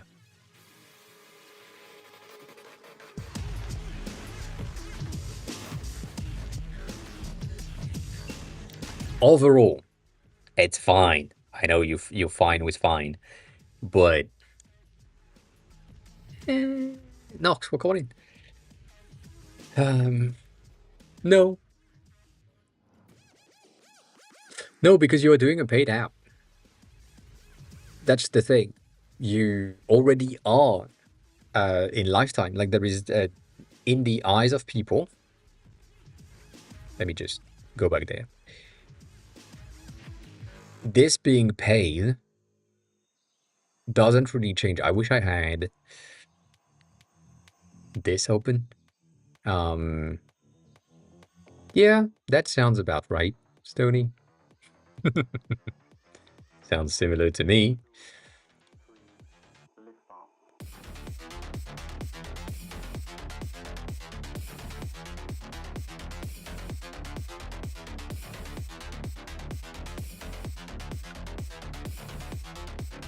So this already tells me that's a one-time payment. If it wasn't a lifetime subscription, I would never see that price. I would see a get with an in-app purchase situation. So that's the thing. Here you go, work on it. How are you? How's the day going? How's everything? So that by default to me is just like, okay, so we have one right here, which is like an in-app purchase, which implies a subscription. And we have one here, which is no subs, no ads, own forever in the subtitle, which means that this is a duplicate of this page right there. So I wouldn't bother, to be honest. And again, going back to what I said, if you really want it to be in there, I would place it here because it's just like, it's not one of the first most important thing in the app. Um, it does, but not for this. Like, uh, the challenge you have and the challenge I have with this is the acquisition because you would have so much to do. You would need to do so much in order to acquire user because they need to pay in the first place in order to get um, like access to the app and then see if it's really worth it. But the probability of anyone buying an app without having any information that is like convincing them is really, really small. So people will get in there and then scroll through these things to, have the information that they are looking for, um, and then probably either convert or not convert. But that's it. But yeah, remove that thing. Also, the best thing that you need to do is make sure that your mockups for the phones match what you're trying to showcase. Because that's not the case here. Like that phone isn't the correct one at all. That's not the right radius. Um,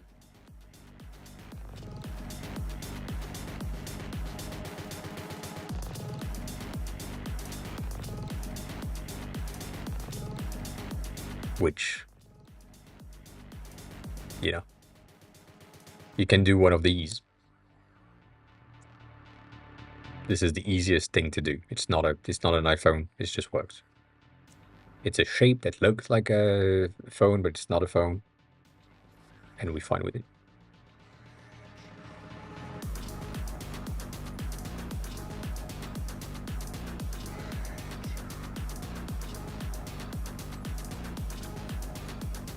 But yeah, that's the thing. What do you mean? Can I work for you? Sorry.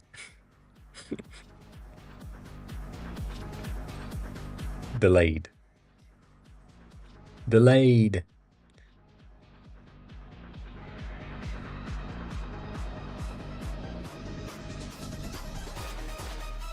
Yeah. I mean, it works.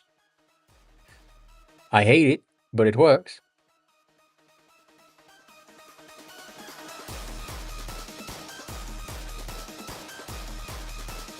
But I hate it.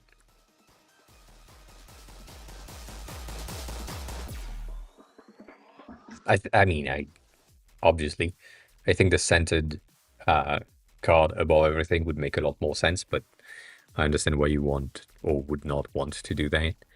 Um, Also, back to QR code might be the back button on your remote, if that's a thing.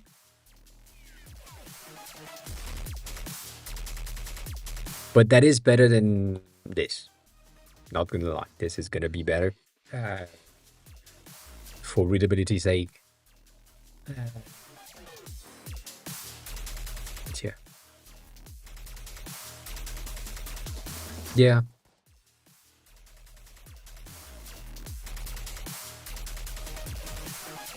Eh, I'm not convinced, but fine.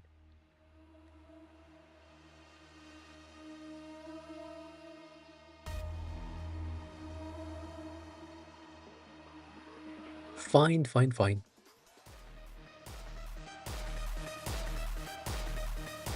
So yeah, actually, overall, that's the. I hate the fact that it's disconnected.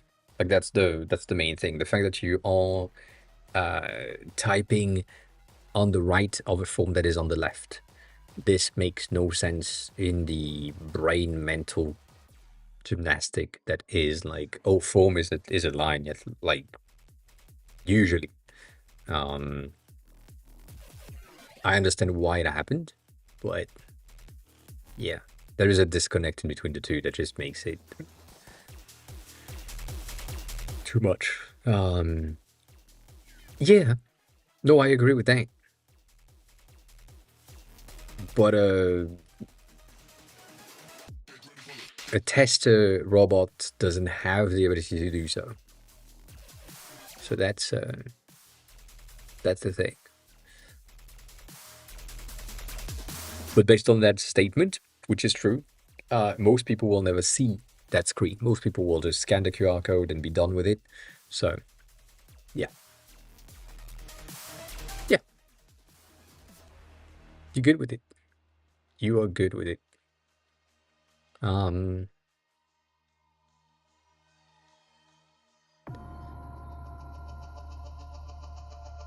Other than that, Depsy, I think you're good. Um, what's the name? Appshot?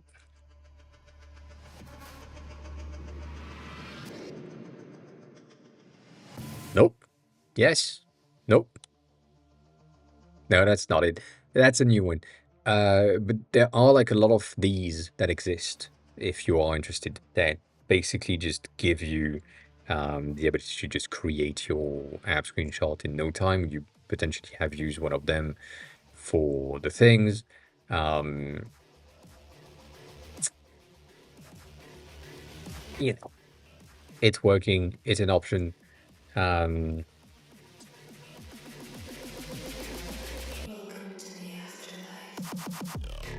Sean has made one of his latest video about it, which we talked about before, and this thing is going through app shots, I think, um, but I forgot the name. App screens, not app shot. My bad. My bad.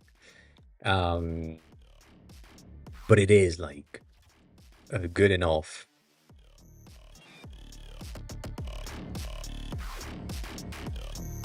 Bitch. That's not what we want. App screens. App screen is an option to get like pretty good, simple, easy to do screenshot in no time. If I remember correctly, the free price, the free thing is like you have the native things by default. It's pretty simple. And it works. So maybe test it out. There might be some templates that make sense. The other thing that I wanted you to take a look at right here specifically, it's the same thing as usual for like Framer template, Webflow template, whatever website template you're using. These, even though not so good for what they are, will provide information about what the text should be on the app. So like this is a fitness app, and then you have the information about the fitness app and all the screenshot types. It's a bit of a hint of, oh yeah, we, from a point of view of app shots, app screens, databases of all of the apps that have went or gone through this entire thing, they have data on the marketing material and the text that was used for these types of apps. So if, I don't know, 100 people have used a fitness app or have created a fitness app and created things and then use these words kind of in their screenshot, then they use that as advantages and so on. So to me, most of these looks like shit. I mean, very basic. And like this one is fine, but it's also like the app itself is better. So that helps. But most of these things are converting for some reason. And yeah, do that. Do that. Not a bad idea. It is not a bad idea.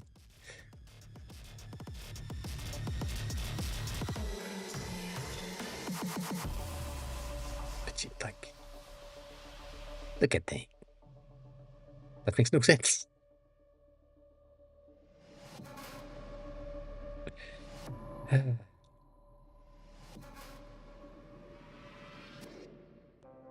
I mean, it makes sense, but it makes no sense.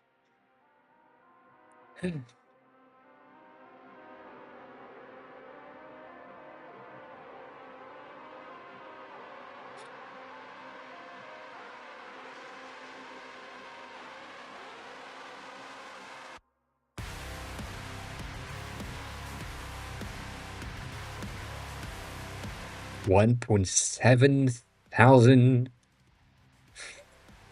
ratings for a cheating app.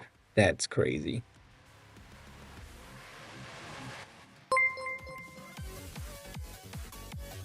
TG_Khalil rated my stream with 11 viewers. I was about to go pee. Goddamn. Welcome on in. Thanks for the raid, Kyle. I appreciate it. For those of you who don't know me, hi, I'm AOA. I'm the helping designer. So if you have any design question, as always, feel free to ask. Today, we've been building an app from scratch using AI and stuff. Also, that is a mistake. That TG_Khalil just resubscribed for 47 months. Good day, sir. that's cropped in the wrong position. I will need to fix that. Because this is shit for the helping designer.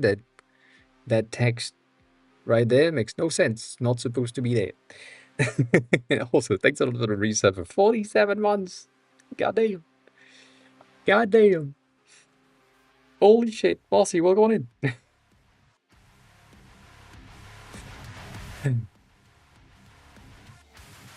I hope the stream was good, as always. Yeah, we've built like a new thing, teeny tiny new thing. I died. That's what I did. That's what I did. My dumbass. I forgot.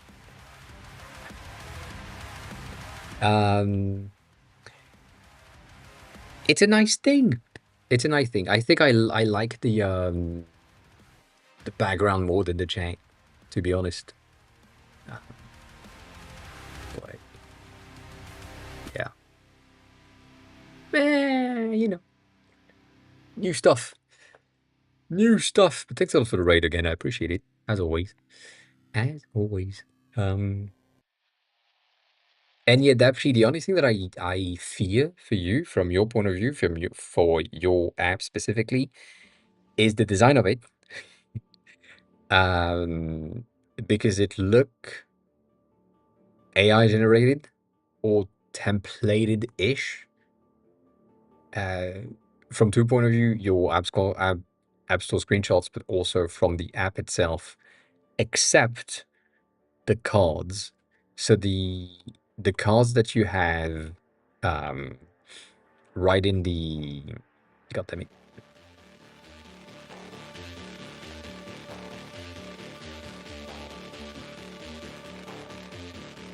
The cards here, like in the second screen, that one,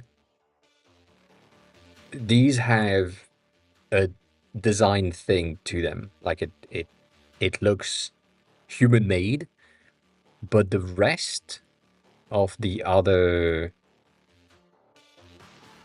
screens, the kind of too simple, too AI generated for what it is, and therefore I'm not saying that people care, other than designers and some devs, but it might at some point feel like something that is too classic and not system enough. Like if you had used the native system stuff, you may have had an option or an opportunity to just say, well, it's just like as native as possible, and it's using the dark mode and light mode, and it's switching between the two, and it's fine. That would be good. But because you have like a slight amount of tweaks, I fear it's just end up in the department of, I don't know if it's AI generated or if it's like not. So I would say that's the first thing. Going back to these icon images things from a second ago, these are similar, not exactly, but like similar vibe, I guess, with the icon in the top right. Eh, Similar thing. Like here, for example, this looks like shit. And the fact that you have three of them makes absolutely no sense. And I don't know why I still have this in the I don't know. I think I wanted to showcase the fact that, there is learning timeline performance and learning insight for each of these things. but just eh, what a waste of time. What a waste of space. So I don't know. I feel like there is something in there in your design overall that might benefit from getting a bit of an overhaul somewhere, you know, to stand out. Just a smidge. Like this one, for example, to me looks like AI generated, other than the navigation, because the navigation is kind of wild, but most of it is basic enough to be AI generated. So, I don't know, something about it, just a small detail. Um, and now that going back to what I said every day in the past few years, um, I haven't touched this thing since I came back from Japan. I came back from Japan and I then started on working on this in February of last year, 2025, roughly. And then I kind of stopped because something broke and I didn't have the time to work on that. But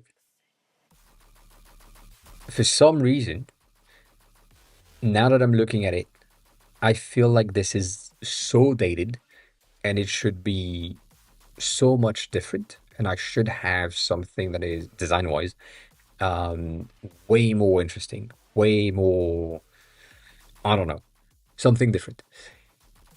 And it did the same thing for me when I saw Stoney's app um, in the Figma file, but also in the store for the Android release. I feel like there is so much stuff that I would change now that we have had so much time with the design itself. Um, but small stuff. So yeah, all day.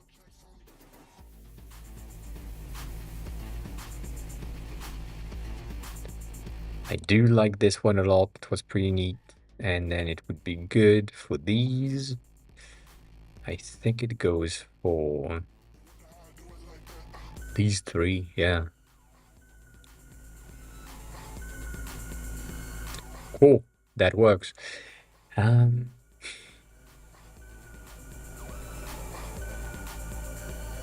that works. I need to sort these ones out.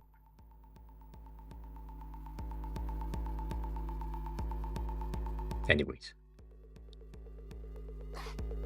So yeah, the App Store screenshot works, but they just work, they're fine, and you want to convert and potentially make some money about it. So that's the thing. That's the thing. That's what I would say. And just only going back to this thing, it's very much the disconnect that pissed me off. Um, Mainly because you have the space. You have the space above. So specifically here, if you put just all of that above the keyboard, it just makes a lot more sense right away. And you can have a split if you want to. But that, like, no, not that.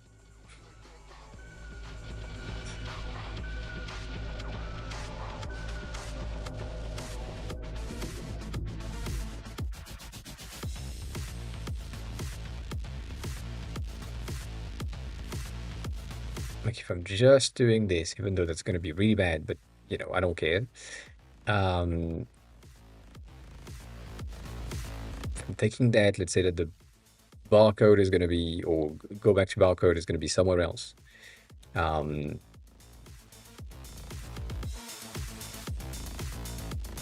If you just did that,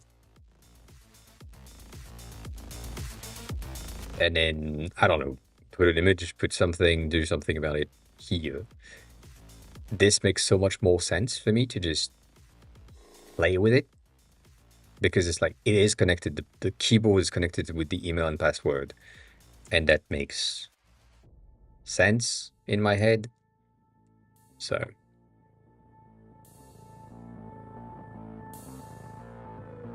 I do that. I do that. Probably not like this, but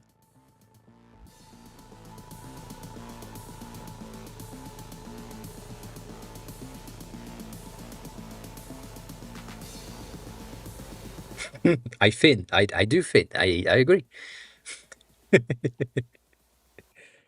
Um, to me, it's just the mental connection of the two.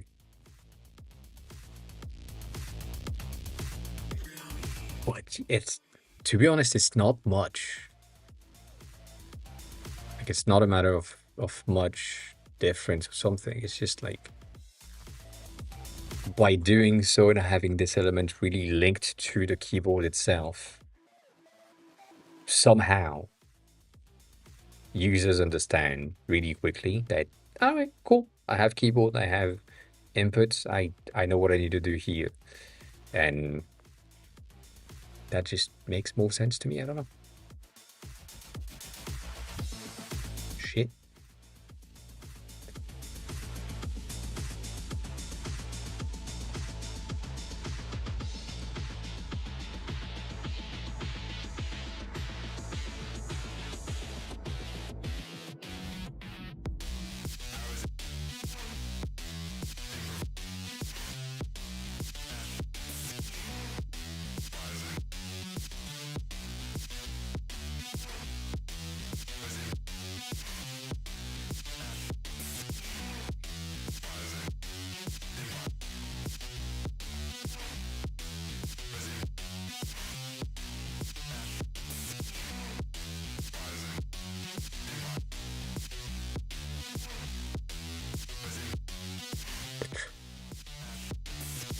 That's a good question. I don't think there is a real cutoff in years specifically,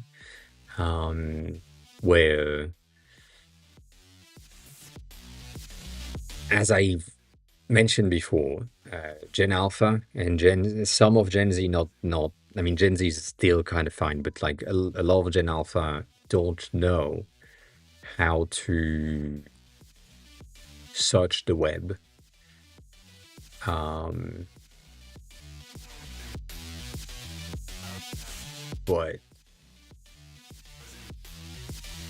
you know, so there's that. Um, oh god damn, such a force of habit right there.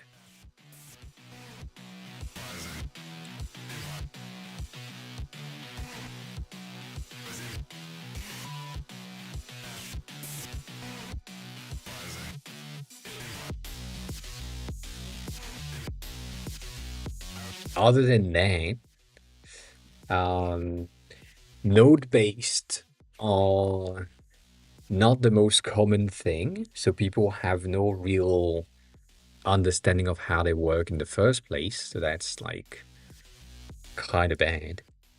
God damn it, just one, right? Yeah,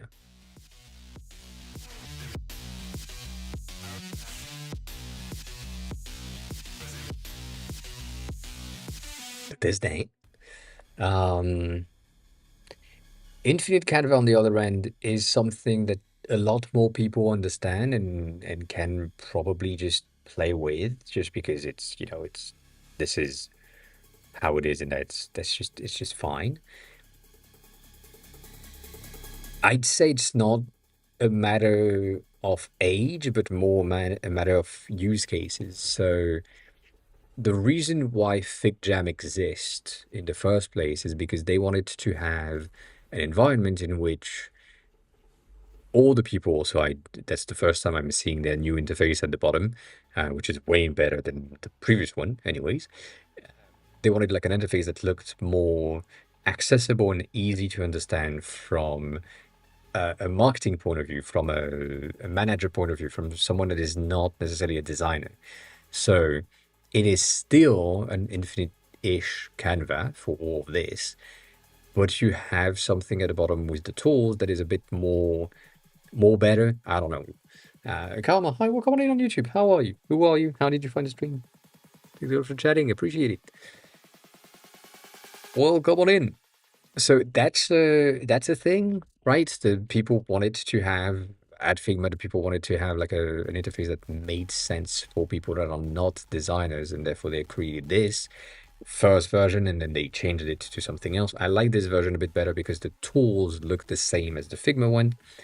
And as always, the goal for, as I just said, the goal was to get people that are not designers into Figma and then convert them into the Figma design stuff so that they ask for a design seat and they need to pay X amount of money, which is more than just using Figma, marketing, business, whatever. So that was the plan. And so it's an infinite Canva, it's an infinite type of editor, so that it makes sense.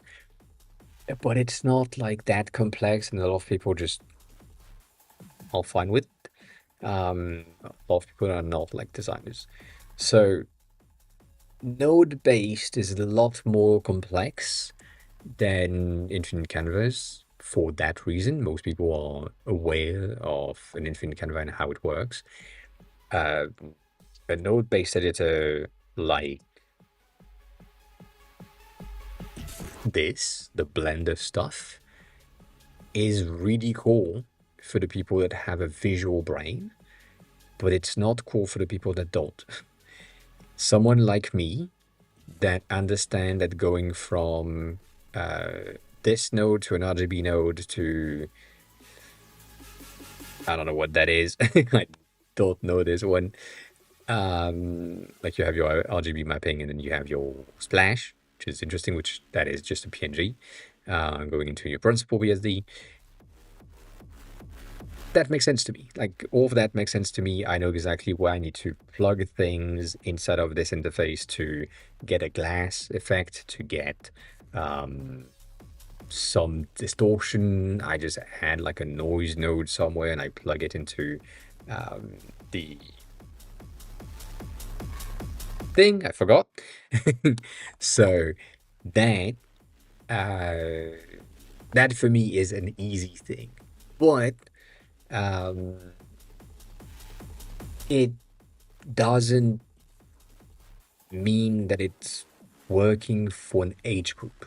So yes, you could say that visual people can be in a user group or target audience for sure. But it's not age based.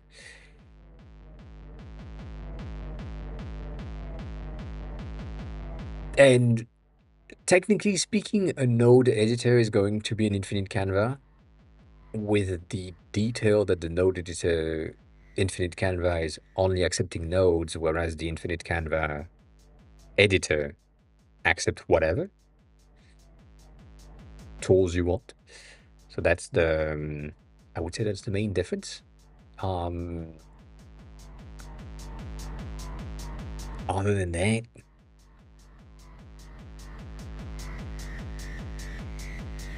there's no real age group definition, specific target group or whatever. It's just like, yeah, it's working. The only thing that I know is that when I was building a node-based system for one of the projects that I worked on, in the beginning I thought about something like this, which was too complex for the user base, and the user base was absolutely not technical. And so we moved to something like this, which is basically still a node-based editor, but like very vertical and very structured. You don't have any choice. It's just like it's going down, and you can have parallel stuff, but whatever.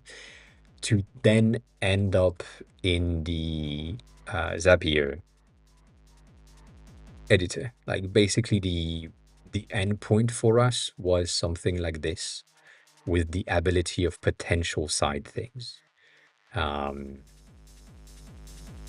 that's the That's the thing. Um, but other than that, yeah, it depends. It depends on the target audience and the product in question, to be honest. Um,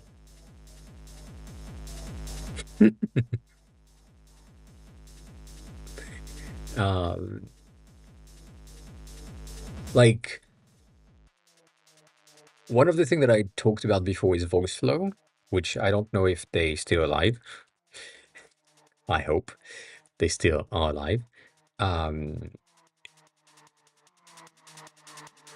Interesting. That's new. They changed. Um, Voice flow was and still is. I don't know. Um, what do you mean?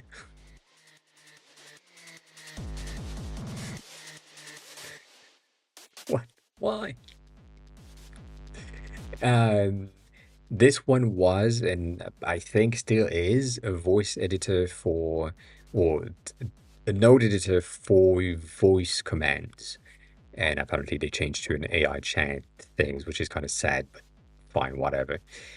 Um, that was interesting,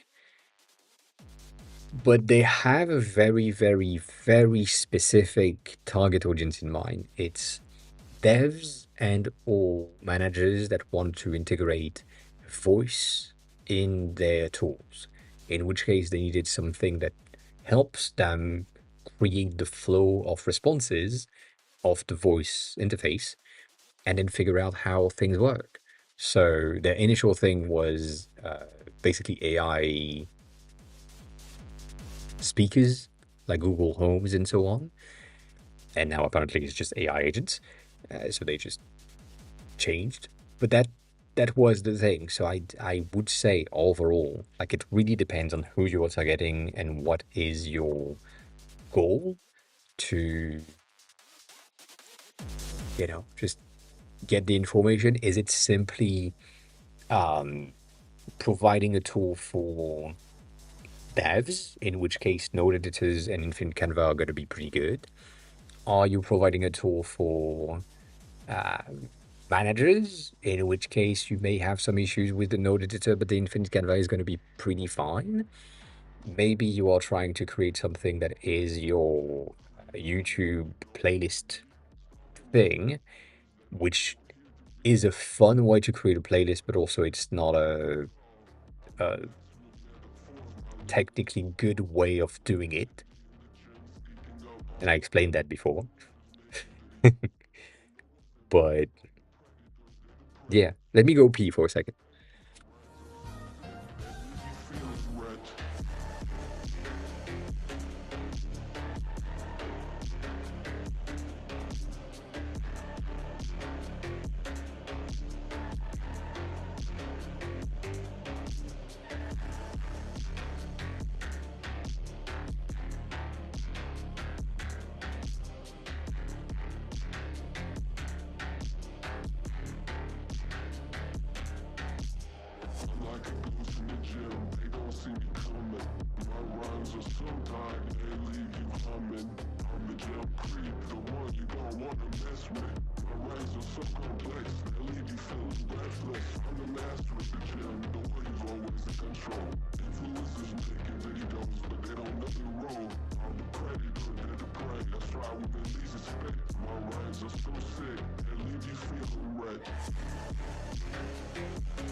Apparently,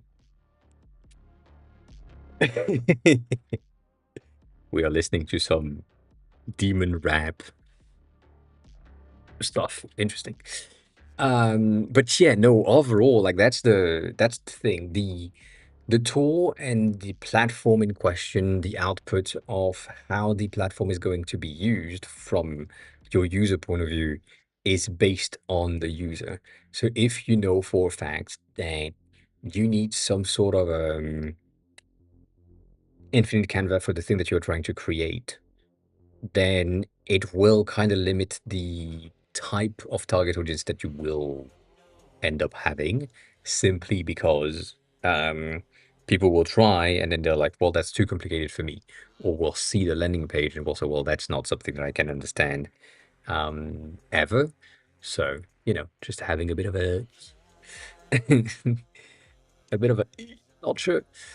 So mm, that's the thing. Um, and then I would say the best thing that you can do, specifically with an infinite Canva, is provide an interface that is easy enough to understand from a regular point of view, and then still allow infinite Canva. So something like Node, the thing that Salma is working at, um, Node something. uh,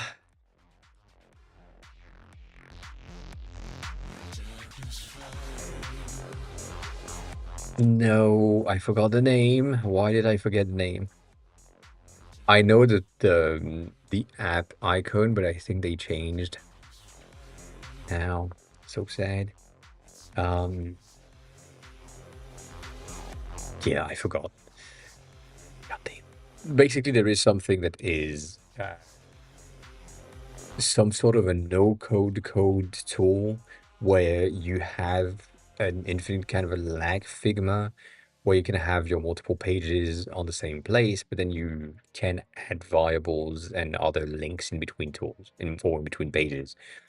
And so their whole website was supposed to be um, like properly organized and so on in one singular scroll view. But then if you zoom out, you end up on the infinite Canva and you can see that everything is in one infinite Canva and their whole website is their tool by default. So that's an interesting thing. Like that's a nice discovery that people can have. So that's a thing. Like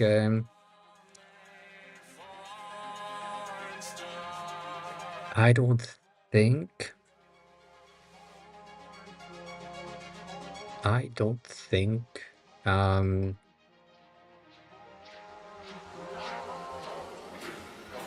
yeah, I don't think that works anymore. God damn it. Um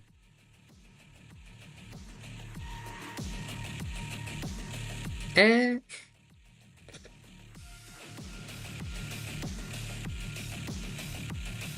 that was February 21st, 2021, which might be something. I'm looking at Twitter right now, which I'm not finding anything related to what I'm looking for. Um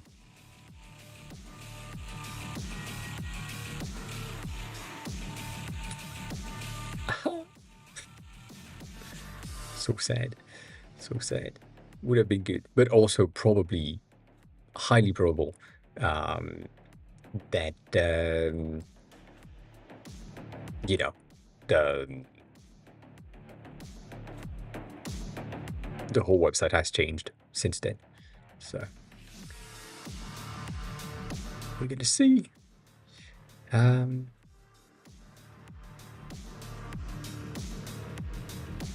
I found it.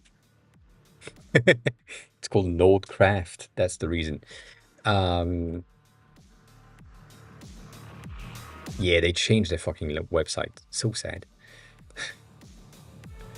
So sad. Anyways, um, their tools are made for people that are dev but not devs. So people like me, for example, if you're too much of a dev, it's going to be way more hard, way harder than if you're not a dev. And if you don't have a slight amount of understanding, then you will have some issues in there. But overall, you can create things. Um, I still not a dev. Yeah, no, that's that. Not me. So That's fun. Um, you know, it's the output needs to be based on the platform. That's all I'm saying. The target audience, the people that are going to use the tool in question that you are building, needs to be um, familiar. No. Okay with? Yes. Uh, comfortable with? Yes, comfortable with the navigation systems and the tools and the things and the whatever and so on, so that it makes sense from their point of view. Um, yeah, never has been, will never be, will never be. Uh, we only had code stuff. I mean, AI code stuff in the beginning. Um, but yeah, no, that's the thing. Like, you don't have any other choice than uh, making the tools that you want to work for a specific type of people work for that specific type of people. So yeah, how, which is probably one of the other questions that you have, how do you know? How do you make sure that the user base, the target audience, has the capacity to do the thing, to use the tools, to use the creation, and so on? That goes through research. Like, you don't really have any other choice than that. You either know because you are part of the community that is using these types of things, or you have the time to do some research and then confirm your biases or invalidate them. But that's basically all you have to do. So, doing some research might mean contacting your friends, having a chat with your mom, and sending that at work and say, well, are you okay with using these types of navigations? Like, is it something that you're doing on a day to day? No, yes, I don't know. Um, like, you have a coffee with a coworker and you're like, well, I've been looking at these things. Do you know how they work? And they're like, yeah, of course, I know that. Well, no clue. That looks like spaghetti to me. That's that's all the research you need in the beginning. Like, you don't really need more than that for uh like MVP validations and potential market target audience type of thing. What needs to come after is simply ensuring that the outputs in said tools are going to work for everyone, or for at least most people, and that's going to take a lot more research and a lot more tests of the thing that you're building. So if you're building this thing for the playlist builder, and that's the one that we have in my head, then you need to contact people that have signed up. You need to, if you have a sign up, you need to make sure that the people that want to use these things understand how it works and how it's supposed to work. And that's about it. Like, not much more than that. That's the big answer. That's the long ass answer for a simpler question. But yeah, that's the thing. It's just a matter of making sure that the tool work for the people and the people work for the tool or work in the tool. Um, I don't remember. Oh, yes, no, I do remember. There is one tool that I know that is made for designers, and me as a designer, I don't get it, which is the reason why I have beef with them. I don't like their tools because they have targeted, or in the beginning, in the marketing, they were targeting a specific cast of people, and now they changed because they realized that it's not the case. But that's the thing. And you've heard about it on this stream many times. God, they so many here. Rive is the shittiest interface I have ever seen for what they advertised. Um,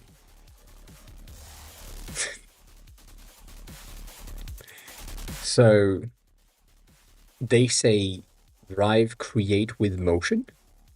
Um, and now that's closer to what they are doing, but it's still shit. In the beginning, it was, uh, and even then, this is kind of shit. But it was basically targeting motion designers and designers in general. Like that was their target audience in their marketing, and they were enforcing this. The thing is, they changed a bit with a bit more game designers, which is way, way better than anything that they had in the first place. But game designer is the right target for what they have created. Um,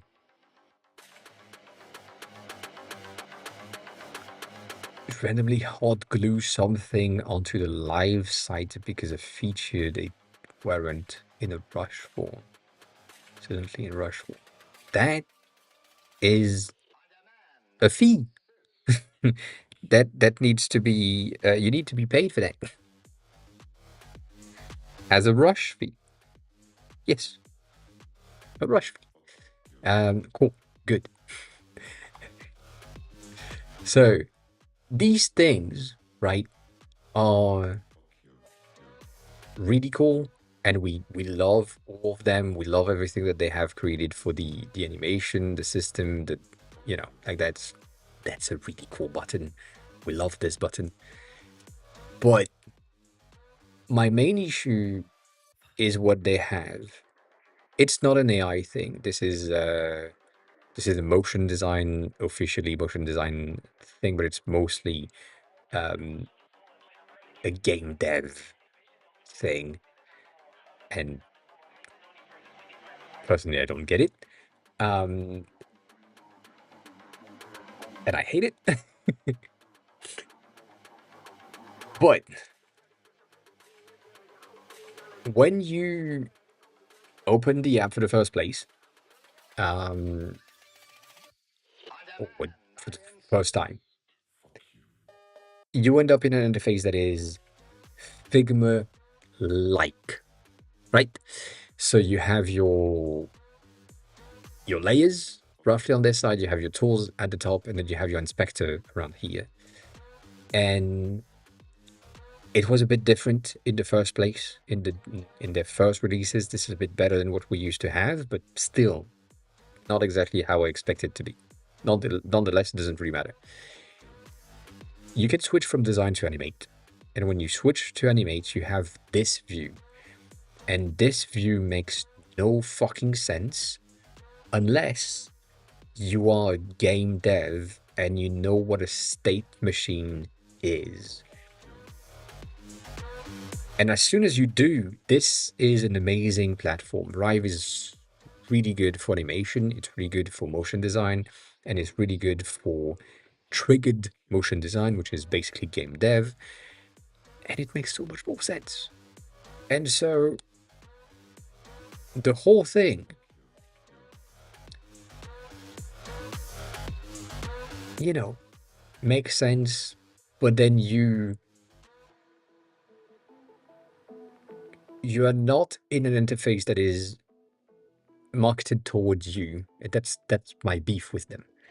They said that this is a motion design app. Yes, it does. It does remind me of Flash. It does remind me of Unity. It does remind me of what's the other one? Um,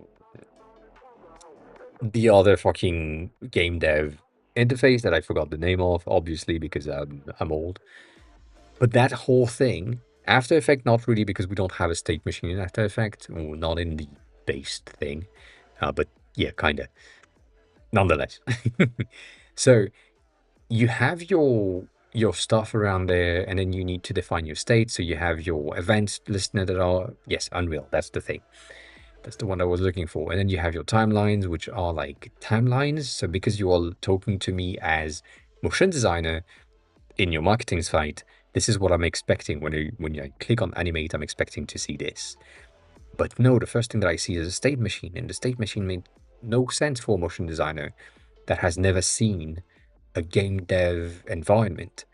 So if you send them here and you say, well, you have your rectangles and you can animate them with multiple things, and that's your whole timeline, then that's that's pretty good. I get that core. So now maybe I can change the timeline to be a bit different or have a secondary timeline somewhere. So I kind of understand navigation, but not so much. I also know that the chat is on top of the timeline, so don't worry about it. But then you have the event where you need to register all of your events. You have your inputs where you need to register all of your different input type. You have your listeners, which are different than your events because you need to define your listeners because you need to define your listeners because before you can define your events because your events are based on your listeners, which are based on your inputs. But the things that are by default open is this, which means that when you, as a motion designer, when you open this for the first place, you end up in an animation interface that you have never seen before. You have things that you don't really understand. You have tabs that are vertical. That makes no sense to you. And then when you open them, they don't teach you anything really on what they do. And that is the reason why I have so much beef with Rive, is because the marketing has been for motion designer. And it's a game dev app. And if they had marketed it as a game dev app, it would have been great for me. I would have no beef with them. But just because of the way that they have presented it, going back to the target audience that we talked about earlier, I need the thing to be targeted to the right person, and I need the thing to work for the person that they have targeted. So targeting motion designer makes no sense here. That is the reason. Doesn't mean that it's a bad app. It's a pretty good app. It's just shitty, shitty presentation, and an explanation. Um,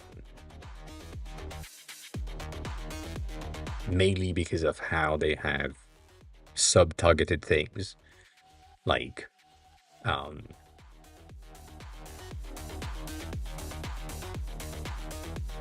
yeah, I don't know. It's great though. Test it out. Test it out, but it's just like yeah. So yes, that basically conclude the target audience and tools potential for me. It's just like, if you tell me that the thing is for a specific cast of users, I'm expecting it to behave for something that is for that cast of users. And if it doesn't, I'm disappointed. So I have, again, not to brag or pat myself on the back, but as always, I have worked in so many things, including motion design, game design, animation specifically for advertisements and stuff. So I have tested so many different tools that have way different interfaces. And therefore, I kind of expect things based on the marketing materials that are given to me. So if you tell me this is for chefs, I'm expecting a very specific interface. If you tell me this is for analytics, I'm expecting a very specific interface. And if it's not that interface, or it doesn't have something that is similar to the interface I'm expecting, I'm going to be disappointed, because we want familiarity, and we and designers, but also the creators of tools, want to make sure that people that are the target audience feel at home and in a familiar interface so that they are not leaving. That's the main point.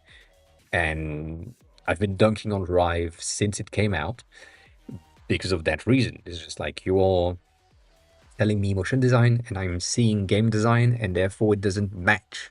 Like it's two different worlds that are connected with one thing, animation, but it's two different app types, and therefore you end up with stuff that just don't make sense for motion designers and things that don't make sense for game designers, which is right in the middle. So that's an interesting thing. The thing that we have seen in the first place as well is like Photoshop and Adobe products in the first place were the one which had the sidebar on this side, the inspector on this side, and the toolbar at the top, and that was the familiar interface.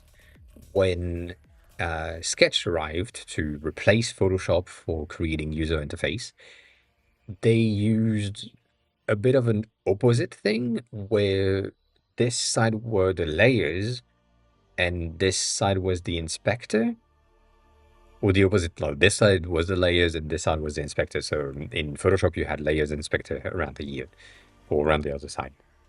Sorry, I'm not looking at the camera. That makes no sense. Here, inspector and layers, Photoshop, and sketch here, layers, inspector. They split the thing. That's the thing. It doesn't really matter. But the overall interfaces had the tools at the top, and then you still kind of understood it. Well, like, well, they just moved this thing to the other side. That's about it. That's all that changed.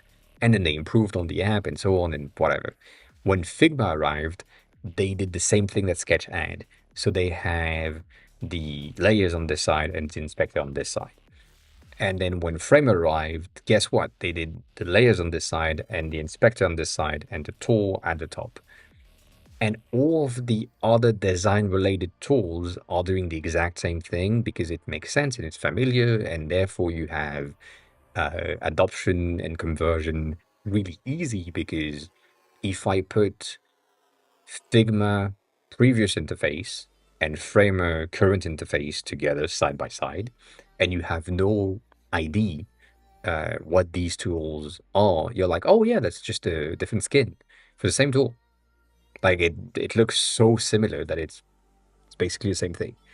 But when you're giving me animation interface and you tell me that this is something like Figma, right? You said that this is for graphic designers, and then you give me After Effects interface. My brain doesn't work.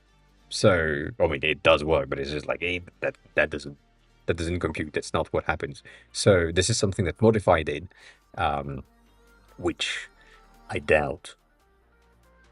I doubt we will have any interface preview. Yeah, we kind of have an interface preview on this one.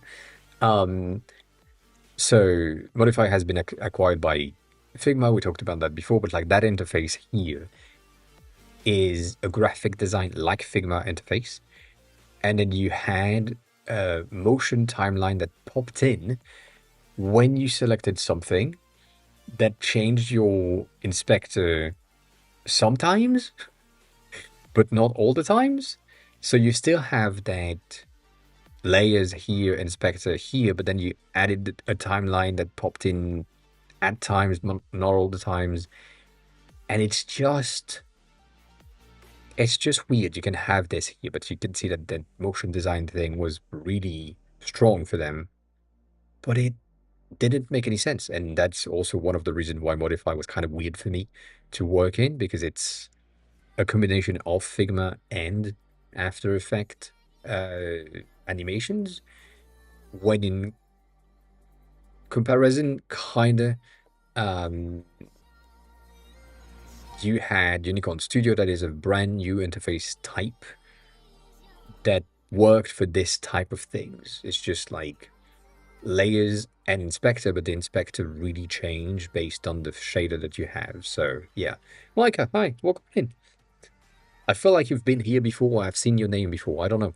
How are you? Who are you? How did you find the stream? I want to know. But welcome on in. So yes, that was a very interesting thing, and nonetheless, this whole system of navigation, you can see it here, is like still familiar enough so that I'm like, okay, so that's Figma plus a timeline. That's all I need to know. Um, I see. Well, we'll call it. We do design stuff around here, so if you have any design questions, feel free to ask, as always.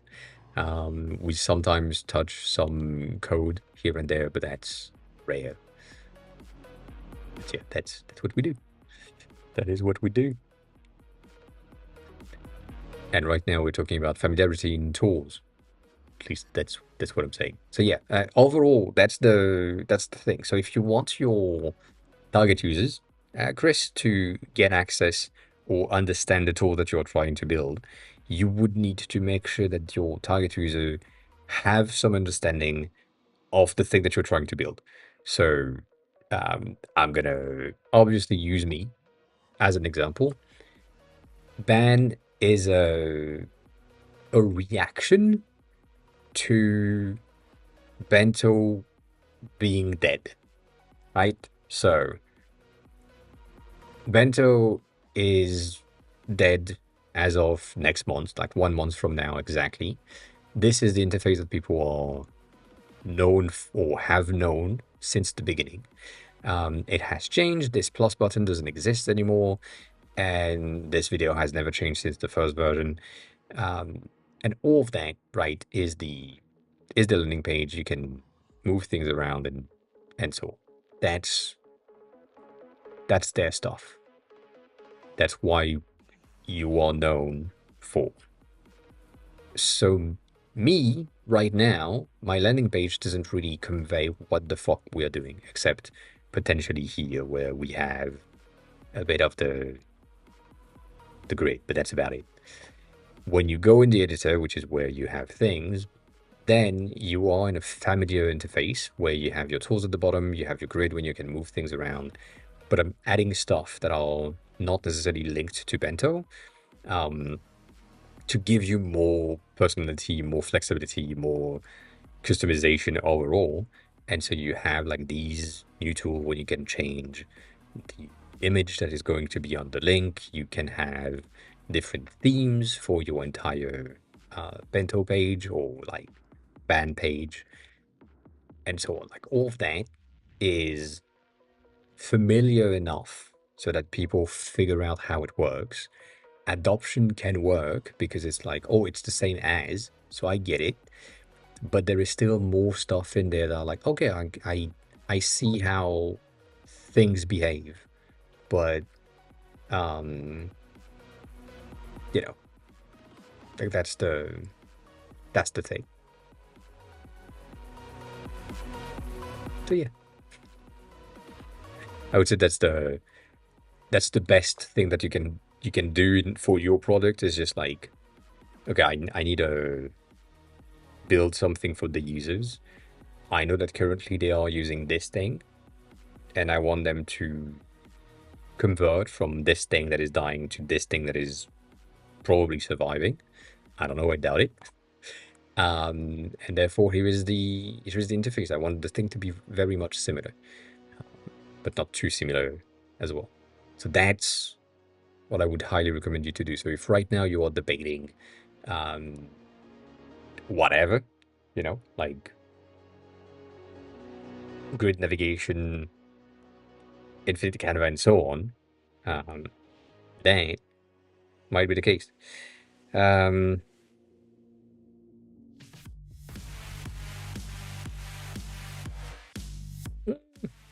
Sister sending me text, 4 texts in a row, which is crazy. Um,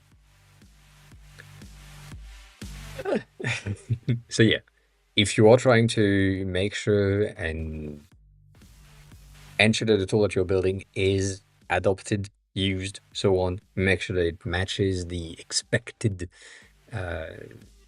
behavior that the user base for that type of product are currently expecting. And if that is the case, then you can add and or move things around just a smidge so that they feel at home, even though not too much. The only thing that I would say that is crucial is going to be making sure that the thing that they are using on a daily basis in that tool that you are wanting to convert them from or make them come from and recognize like the navigation to system and so on is working. So let's say you are using a tool on a daily basis like Figma, and the G key is for creating a group, the F key is for creating a frame, the A key is for the pointer, and the V key is something else. If your tool is using P for pointer, because that makes sense in your head, but every other app is using P for the Bezier plume, that's the name, then you will have confusion and people will don't like your tool because it doesn't behave as expected. When you are downloading Blender for the first time and installing it for the first time, it asks you, are you someone that is brand new to Blender? Are you coming from Cinema 4D? Are you coming from Maya? Are you coming from 3ds Max? In which case, we are going to duplicate these shortcuts and put it into Blender so that you feel at home. All of your initial shortcuts, the thing that you are known like, or the thing that you already know, we have, and we can use them inside of this thing. So that's one of the way that Blender is basically gaining people. It's just like, well, I love Cinema 4D, but it's expensive, so I'm moving to Blender. And Blender is saying, well, we have Cinema 4D setup if you want, so that you don't have to learn the Blender setup. And they're like, well, fine. And then it's just working. So that's one of the things that happens as well that can help for the transition and the acquisition and the retention of new people to a product. But it's at the end of the day, it's just like market research, analysis, and overall potential client calls and user testing with the beta testing and so on. So right now for your Infinite Canvas slash node editor, make sure that the node editor behave like a node editor and make sure that the Infinite Canvas behave like an Infinite Canvas. And you should be good. Meaning that all the people that knows Infinite Canvas will figure it out. All the people that knows node editor will figure it out. And everyone that's in between that have seen like one or two will probably figure out the other. And you should be fine. That's basically how it is. I don't think I have anything else that I can give you on this specific point that will be more or less a better output.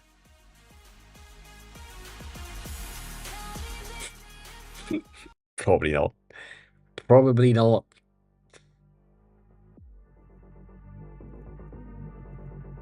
So yeah. I need to go do some grocery shopping before everything goes down. So, who's live right now that we can raid at that instant? I don't think we have a lot of people that are currently live, as far as I can tell. Lana's live. Media, which we don't know, but they are not speaking English, which is kind of sad. BitGaming is on. Have a good grocery shopping thing. Oh, thanks a lot for the raid again. Appreciate it. And the resub. BitGaming is live. Where is it? Yes. BitGaming. Indeed. Indeed.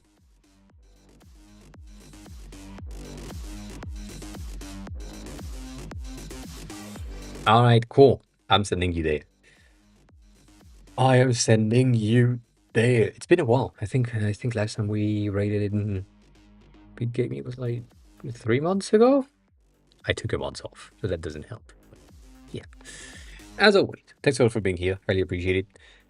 If for some reason, you want to ask a question, I'm not live, you can join the Discord for that. That's the main point of the Discord. I shall be. Did I edit that? I didn't. That's false. I will be back on Wednesday at 1:30 in the afternoon.